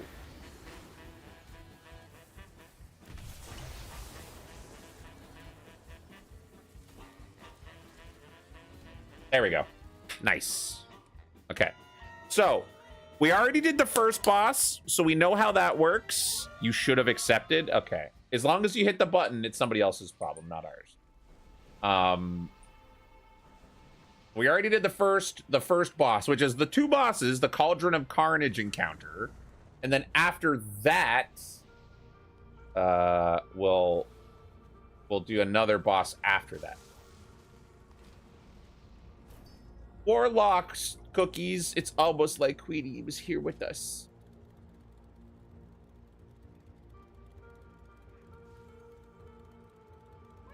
Oh, you're in the car. Like, where's Rue? Oh.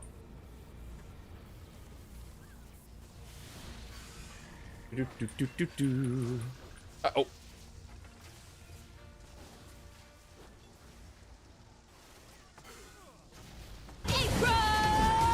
Hey, bro. Hi, Sinful.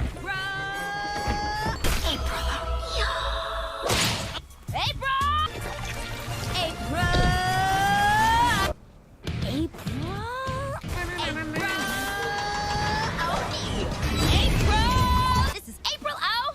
Nimbus. Nimbus. Oh, there was a whole other fight going on back here that we didn't see. Jesus Christ, who did that? Would not like the others who get all the fame. Call us on the double. We'll be hooked on the brothers.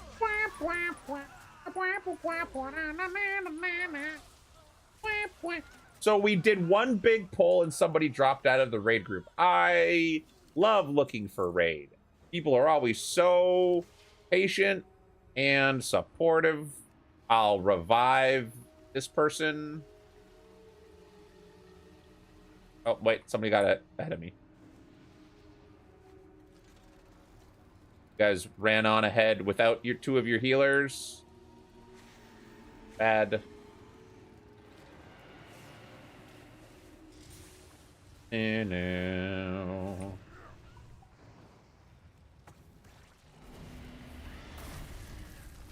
Bro had a bomb chasing him and ran into the big group of our party members.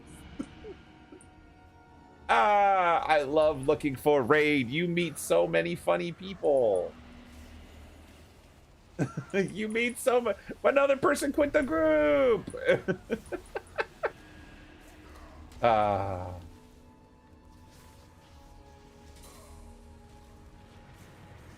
I like how I see Rue standing beside me in their little Murloc dress. Like, they're, like, nervous. They're like, is it okay? I'm like, yeah, go ahead.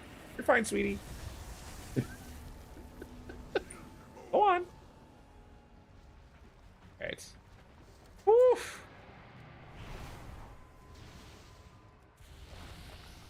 We're down a tank, so, we're gonna need...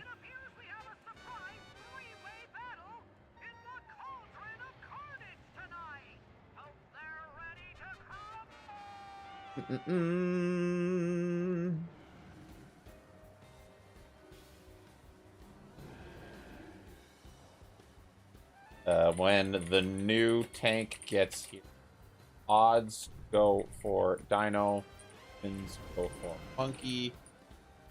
When they clash in the mid, DPS, everyone switch.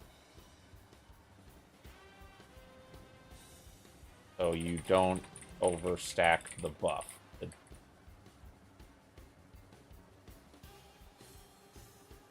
Also, I got soup for everyone.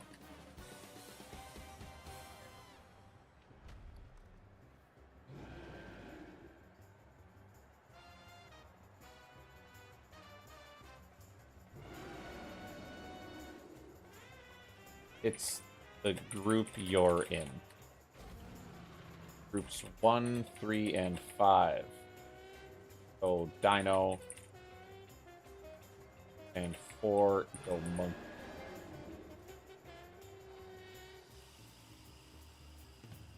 If you have the raid icons up and but if you are not sure, just start Monkey.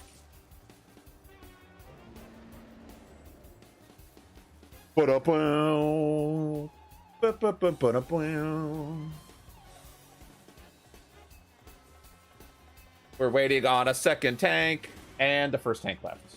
And the other tank.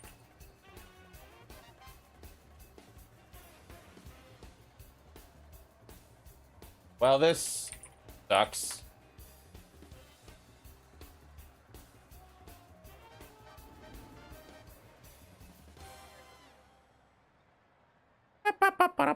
Also, the other side of looking for raid. Jerk's just fucking off.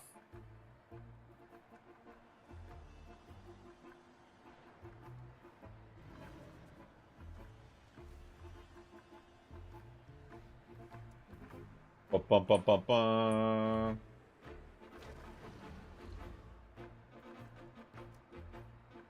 see. Yeah, I don't know. If people already left, do we need to stick around to not lose it?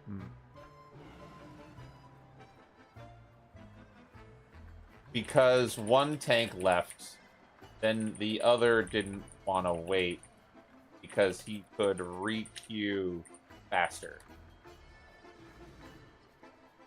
I think we're... Oh, we got one tank. I promise we didn't wipe. One tank just left. The other decided...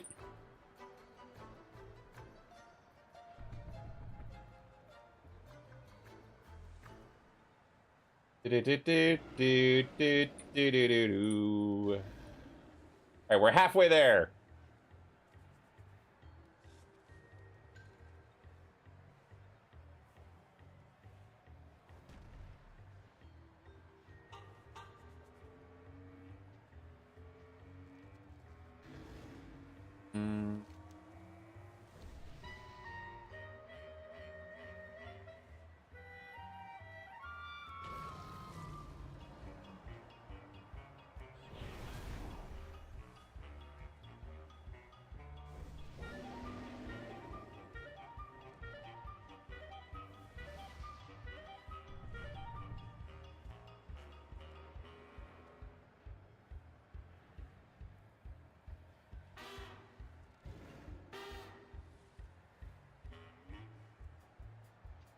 Mm-hmm.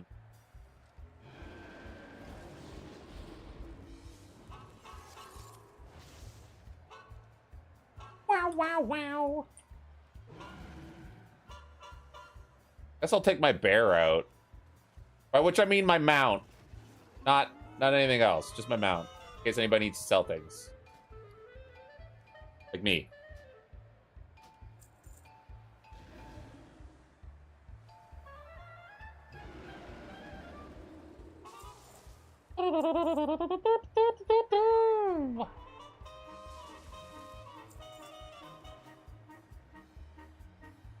Welcome. Our off tank decided to no pipes.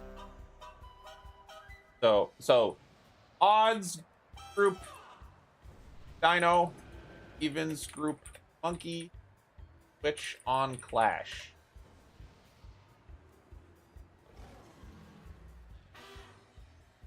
I am in the even. I'm on Monkey.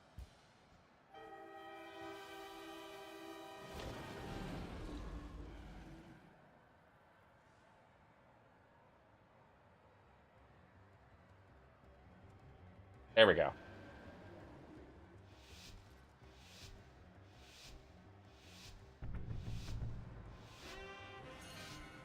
Three, 2, 1, get the monkey!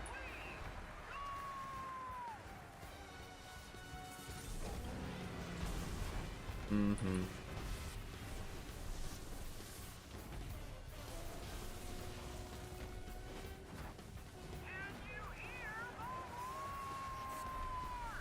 Do-do-do.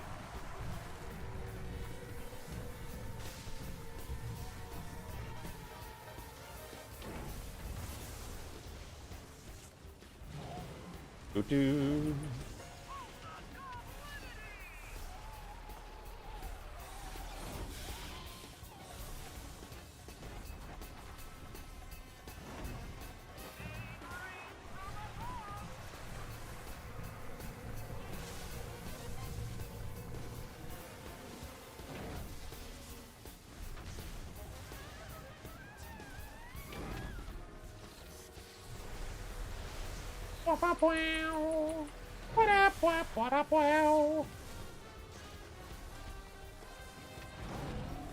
Wait, I probably shouldn't stand here because they're about to clash. Yep. Alright. Bitch. I mean, You can switch.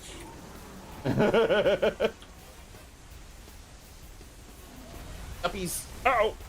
Oh. Oh. Trying to do 12 things at once.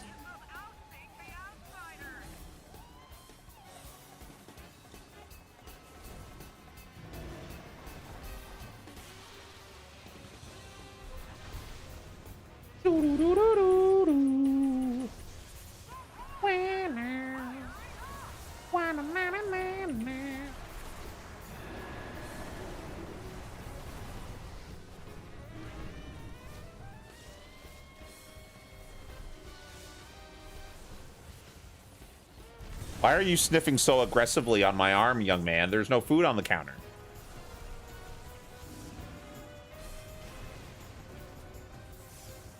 Now remember, Rue, after this, don't leave. There's another boss after this. Here comes the boy. I miss my sweet foster kitty.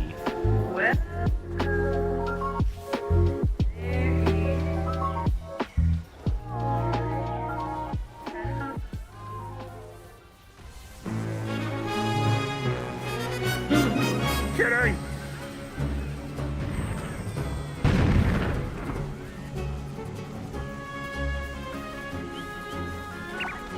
Bitch.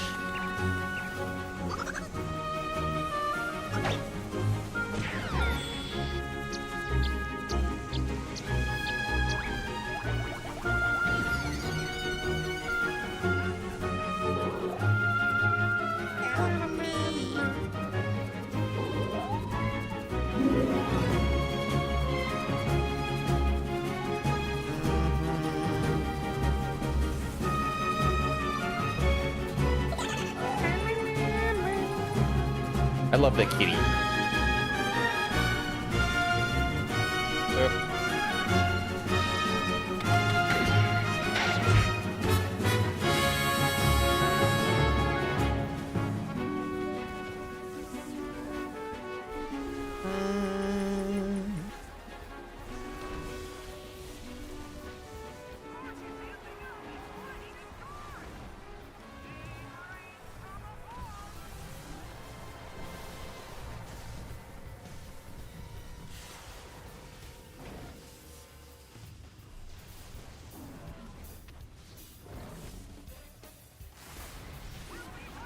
There we go. Good work. All right, so there's nothing new to loot on the dinosaur, I don't think, Rue. Oh.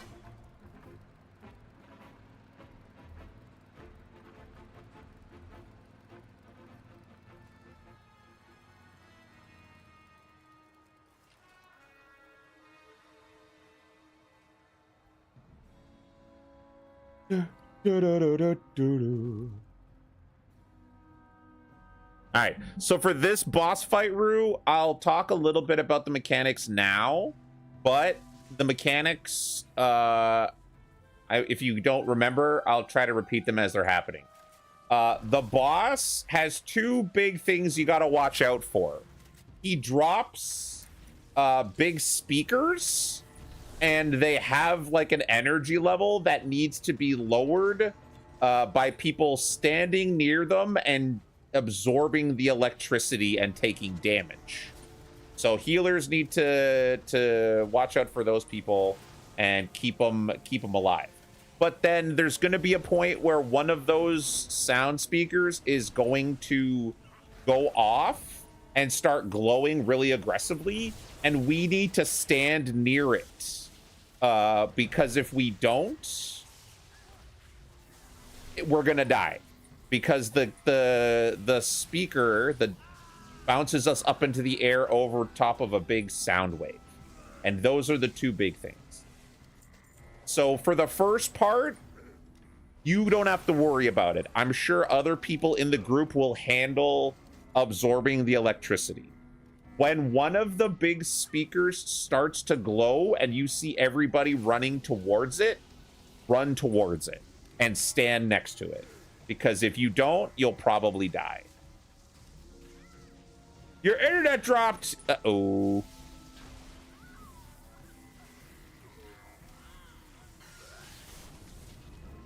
Is it still offline? Are you able to log back in? My friend Bob is brief internet outage. Hopefully they will be back. Oh, there they are.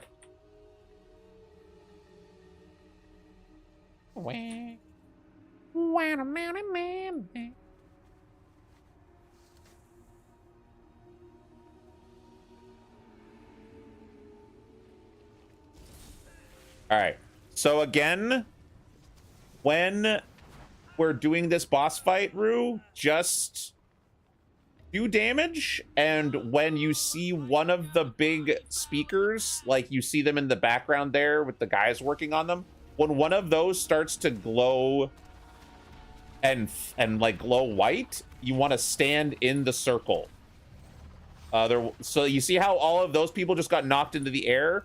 There's going to be a point where we're going to want to have one of those knock us into the air. You want to stand in the big white circle when everybody else runs over there.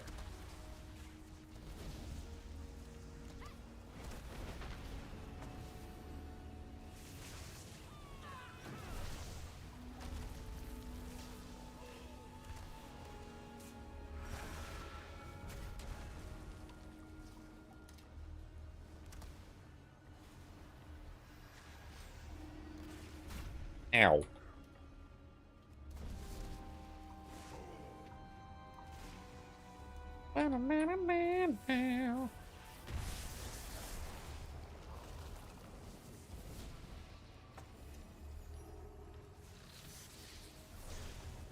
All right. So these big speakers here, you're going to see one of the ones like that start to glow at some point, and that's the important get over there so you don't die thing.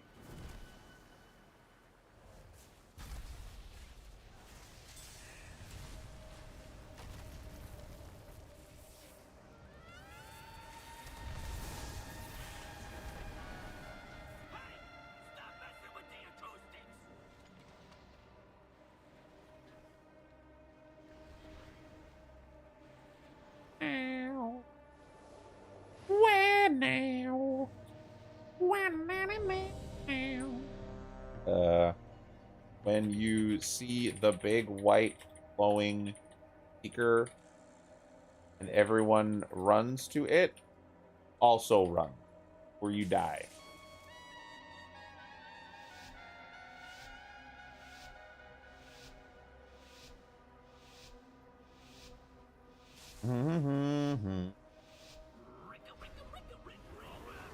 Ricka reverb.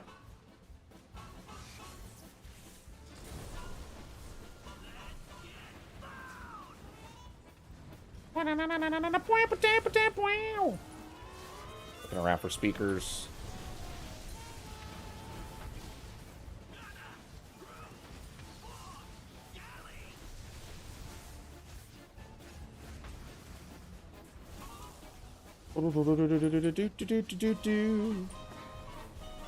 I got this one.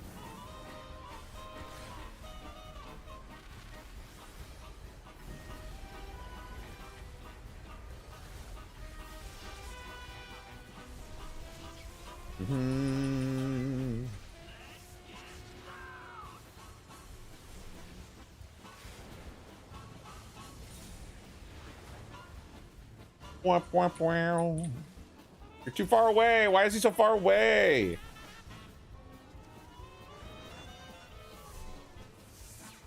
Damn it.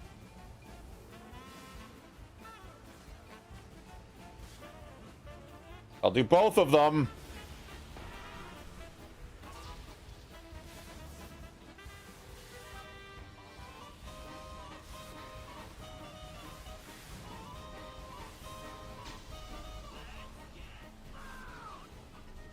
Ugh.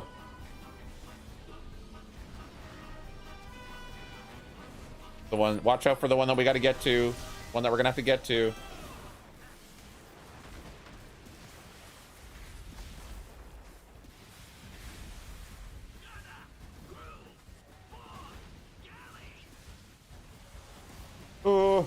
Where is it?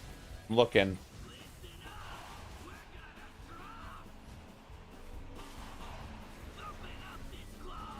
That one. Run, run, run.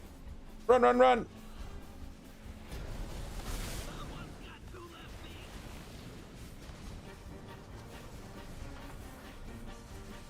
Oh no! Woo.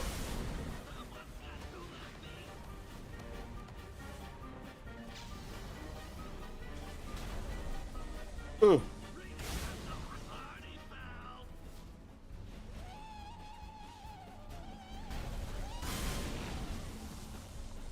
Ugh. Yeah, that was rough. It's all right, Rue. I didn't tell you there was 5 of them. Oh, somebody do a mass revive? Let's go.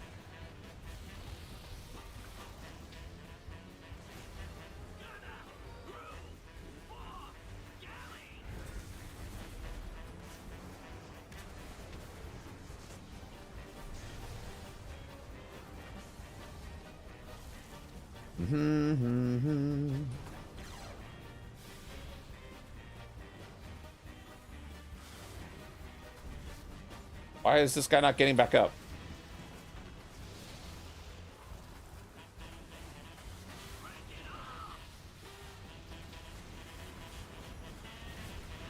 There's the big one.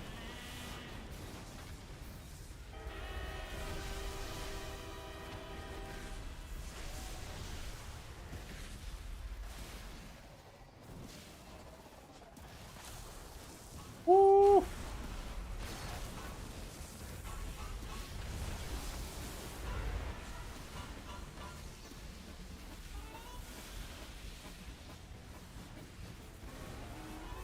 Ba-na-na-na-na-na-na.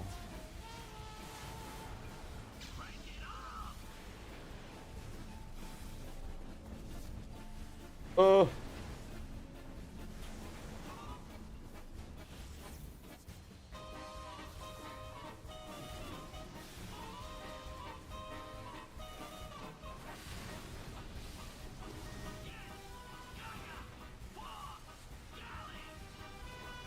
Guess I'll do both of these.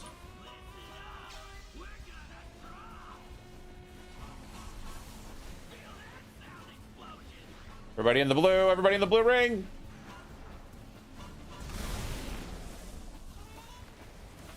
Next one, next one.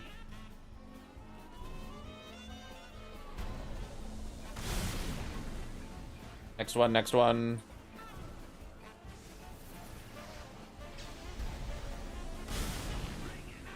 Next one, next one.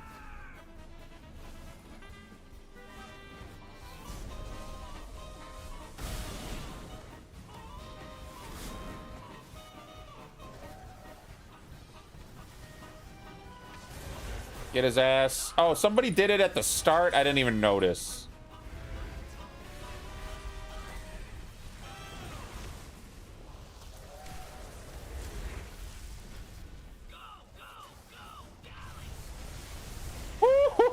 There we go. There we go.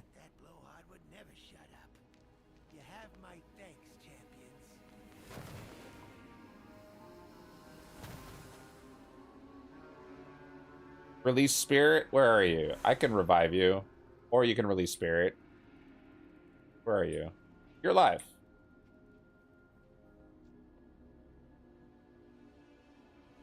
Oof. So that was the first wing, Rue.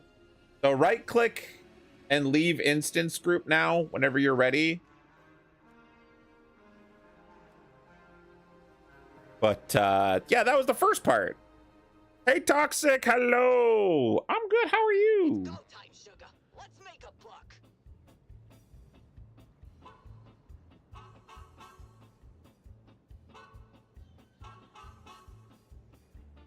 Dun, dun, dun, dun.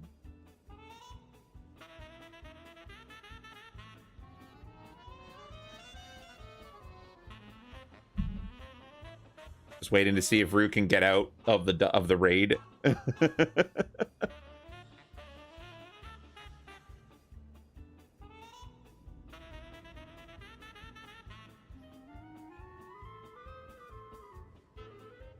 Here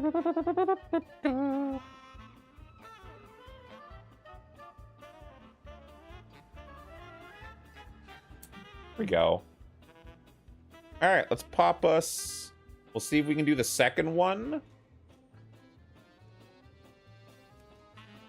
So this first fight in this one is fun. We're fighting. I think we're fighting. This guy. This guy drops Katamari garbage balls that you gotta. Wait, let me see. Is that correct?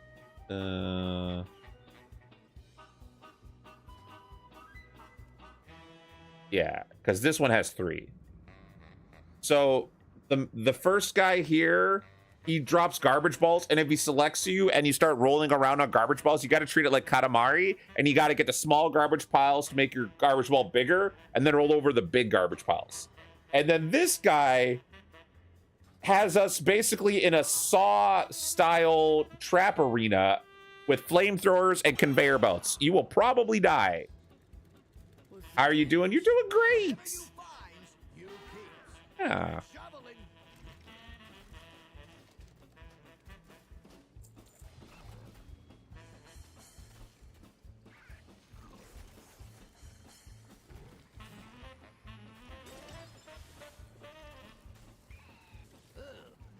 Oh. Wow, wow.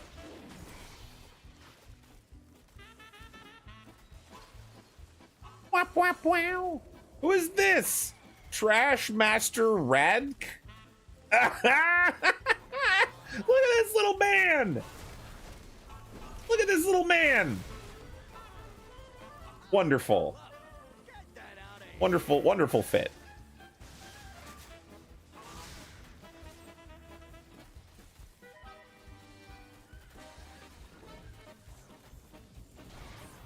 I can't do that if my raid team keeps moving.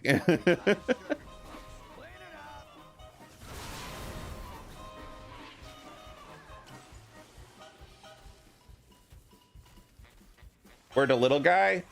He's right there. You're right in front of him. He's right here.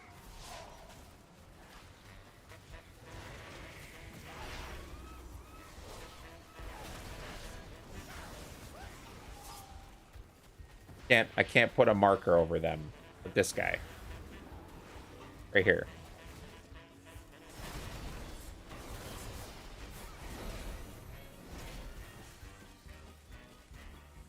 Mm-hmm. Mm-hmm. Yeah, right there. That little man. You're so cute. Very cute. Tiny mustache.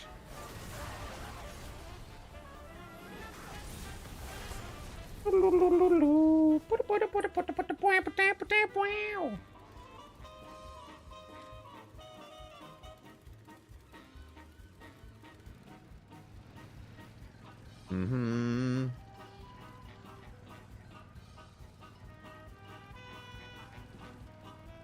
We got dumpster and a trash can in here.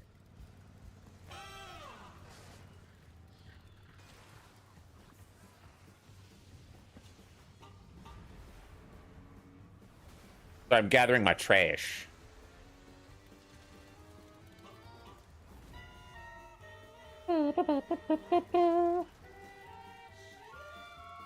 Oh, yes, good idea. Well, we're gonna go into a raid soon too, so.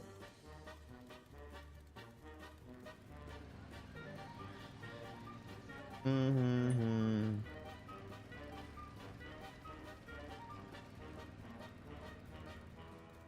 All right, we got another trash can around here. We do.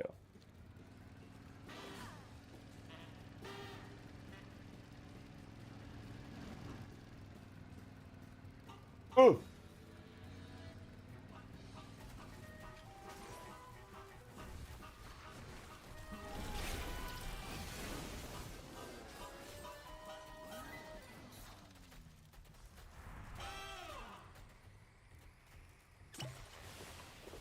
Dude.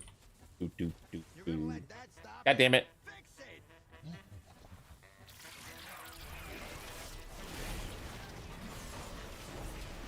Oh my god.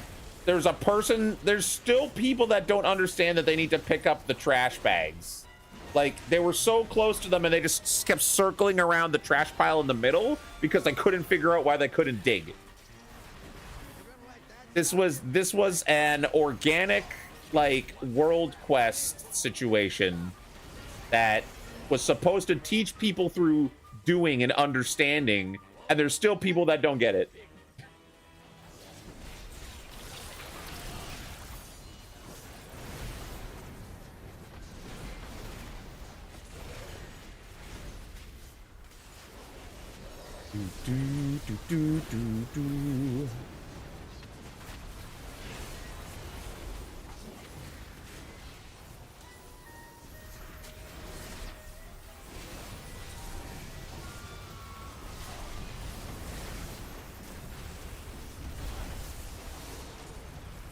Mm-hmm.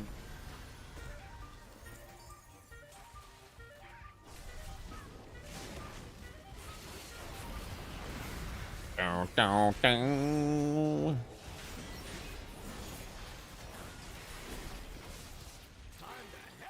Here we go. Pleasure. Peru.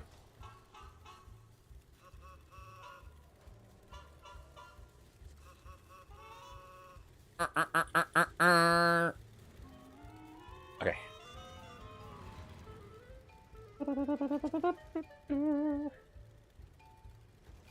Yes. New item, let's go.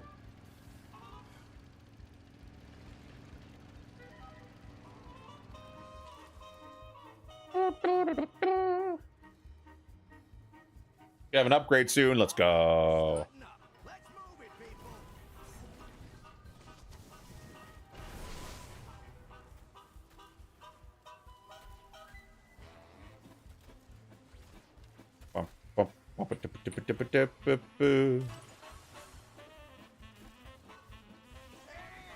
Damn it.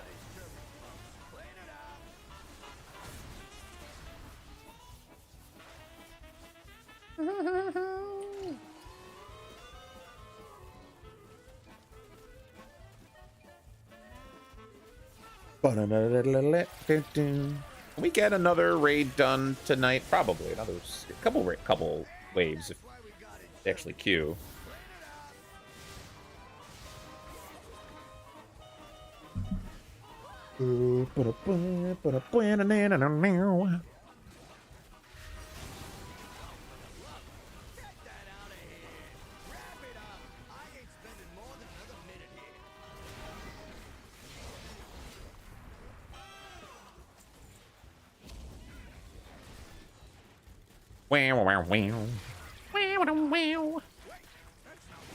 Get away from me, Crabbo.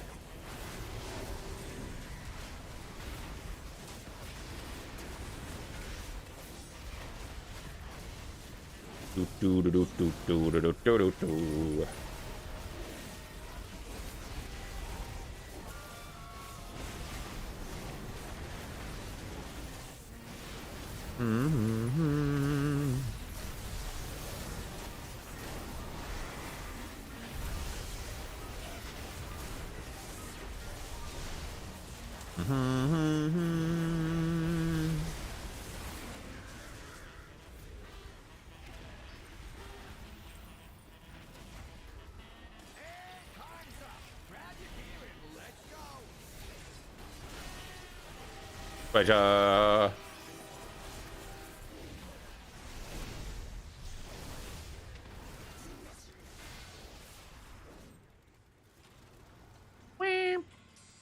Whoa, shit, I didn't mean to do that. I meant to hit my horn. I'm coming back, group. Sorry. All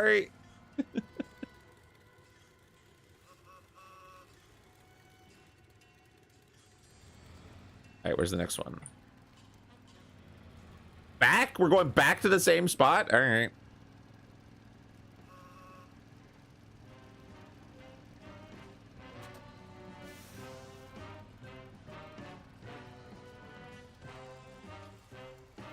Mm-hmm.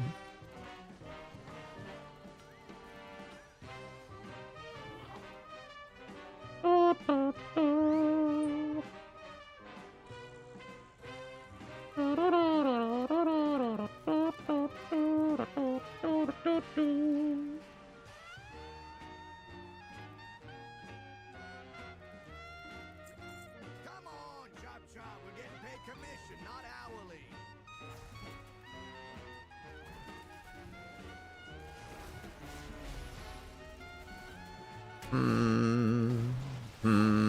Uh-oh.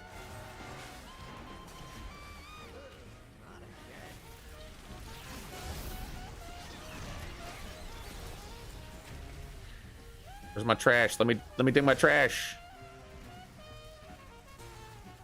All of China knows your shame. Are you restreaming me without my consent to the Chinese market?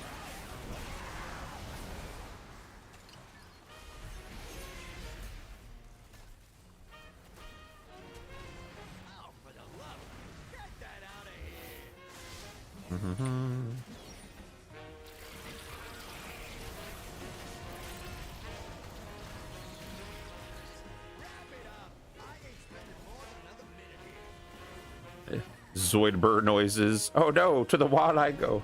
Zoidberg, you meant? To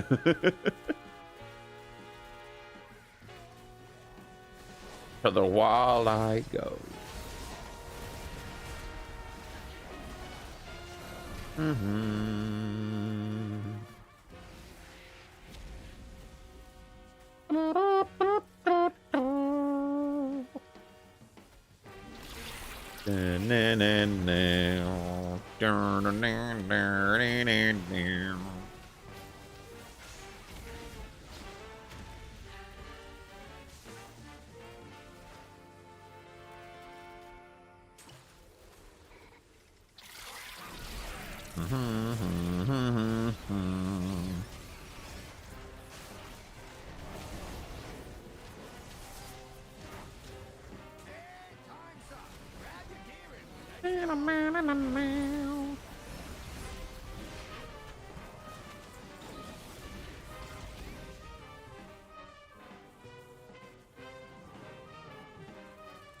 Ooh, there's a rare spawn brew, quick!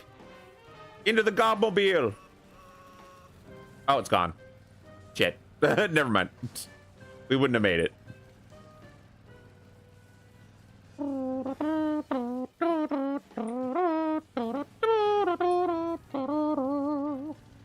much more time we gotta wait here?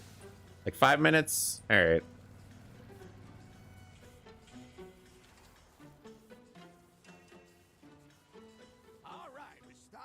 Look at this, look at this, look at this little mushroom gnome.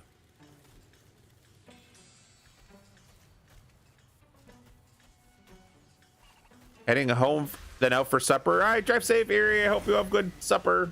Oh, there we go.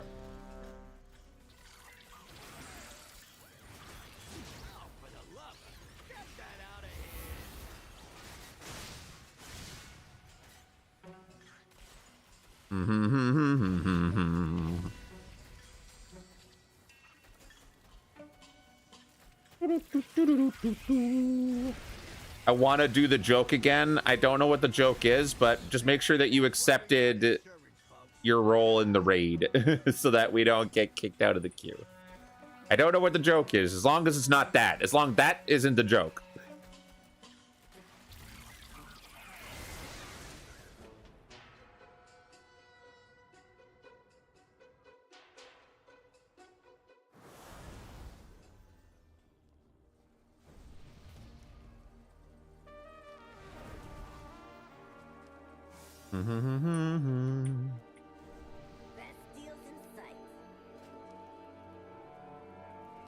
How much money you wake up, Merc? All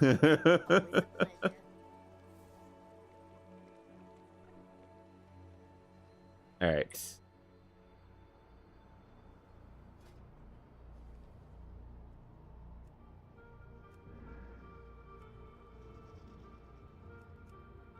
Waiting for you, Rue. I don't know where you are. Are you with the group? Oh, you're with the group. Okay, cool.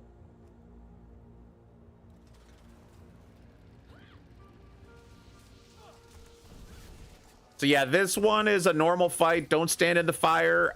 Kill the little guys when they spawn.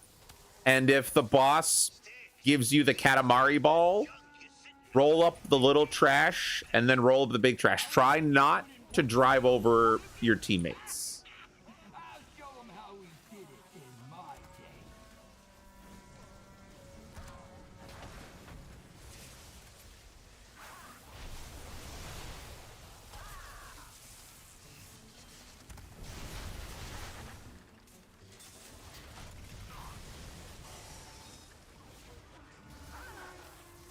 Mm-hmm.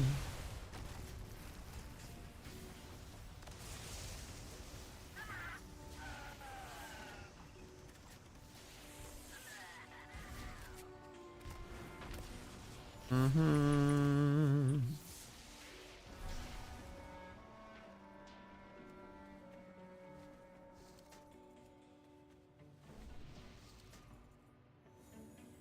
Mm-hmm.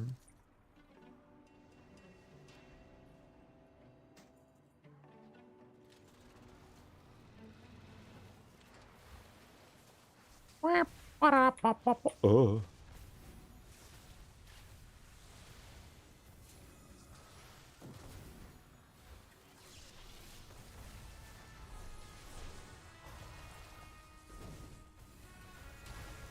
Mm-hmm.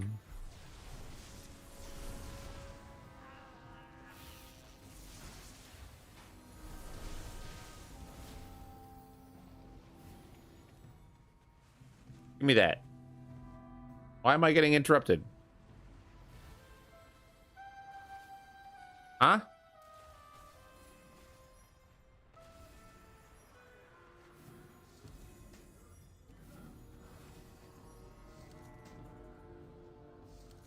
There we go. Wait, why? What? Come on. Okay. This is weird. Being a little choppy here.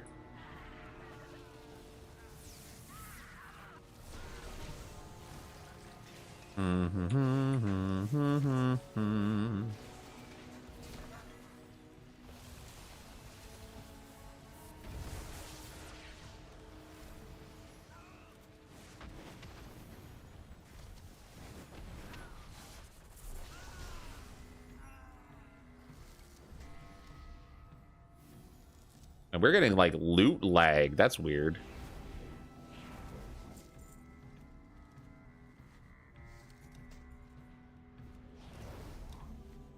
I should probably, you know what? I should probably get in there before the door closes because this is getting a little laggy.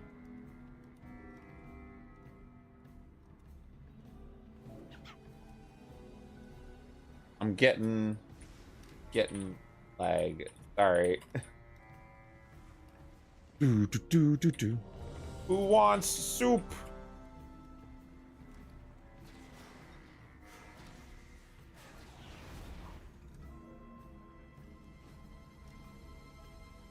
Eat your soup. Eat your soup.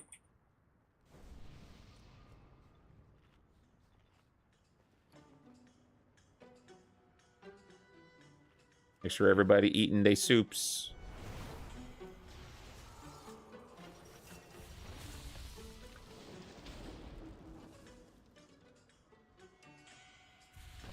Okay. Ready. Okay, we're ready. Wait, yeah, there we go.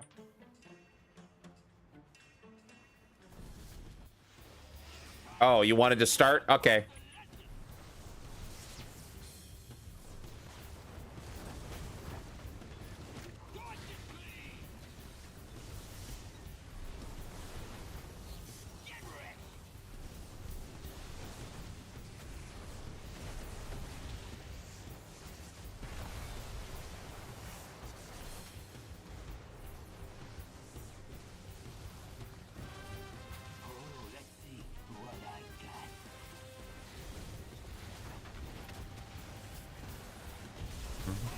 Mm-hmm.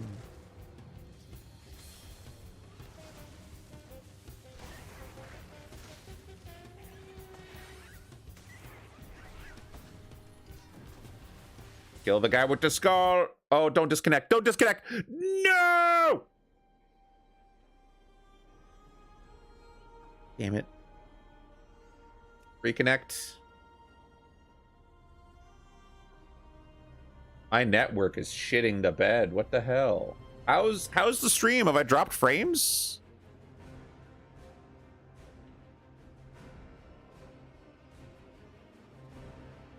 My bit rate is it still green?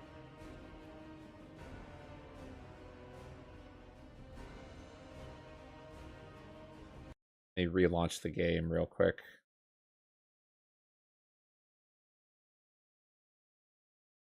Huh.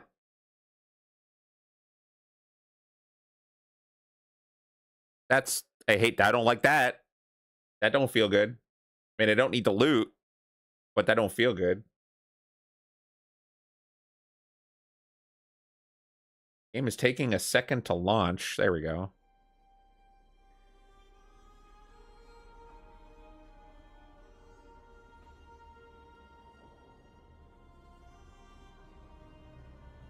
Connecting. Can I not log back in?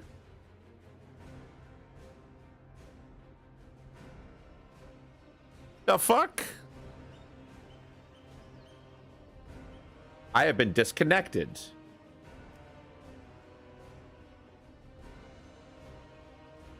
Why?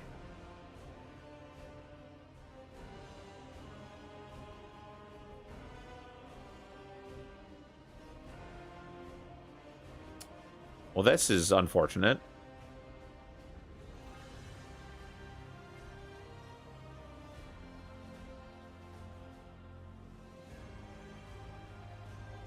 Trying to log back in still. I got the screen black because it's showing my login information I want to have up on screen.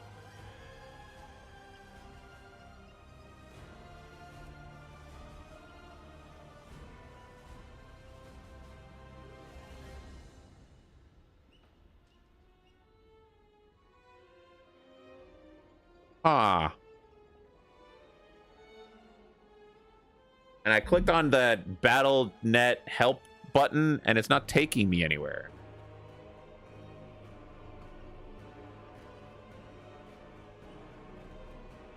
Huh.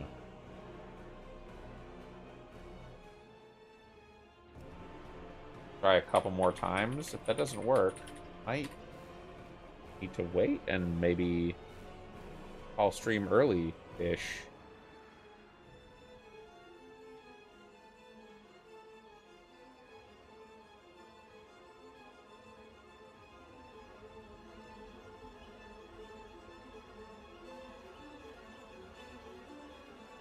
Yeah, we might have to call it. I can't get back in right now. My other stuff is working fine. Like my bitrate seems to be fine. I can see my own stream. You got disconnected too? Oh no. Okay. Well, Rue, are you still in? How many people left it? Was it just Canada? Did Canada get shot somehow? I think WoW pooped on the floor. Well, if Rue's still in there, I don't know. All right. Let's go raid over to Billy. Billy's playing Grounded. He just started. And you're still in? You got this, Rue. I believe in you. I'll keep trying to log in even after the stream ends. I'll be back tomorrow at my regular time. Wait, no, I won't. Tomorrow's Friday. I'll be back Saturday. I will probably try to play some more WoW with Rue, and if Queenie wants to play with us as well. Wait, no, sorry, Rue, we can't do that Saturday. Friday's the Monster Hunter update. Oh my God, right. There's the new Monster Hunter update Friday, so Saturday I'm going to be doing a lot of Monster Hunter. So maybe we could do some Sunday morning, or sorry, Sunday afternoon after I do Grounded with Vidalia. How about that? We'll try to do it Sunday evening if it works for you guys. Please go say hi to Billy. He's playing Grounded. He's going to be playing with some mutuals of ours. We'll talk about it on Discord. We'll talk about it on Discord, Rue. And I'll try to see you guys on Saturday for lots of the new Monster Hunter stuff. All right, take care. Appreciate you guys. Have a good one. Bye-bye.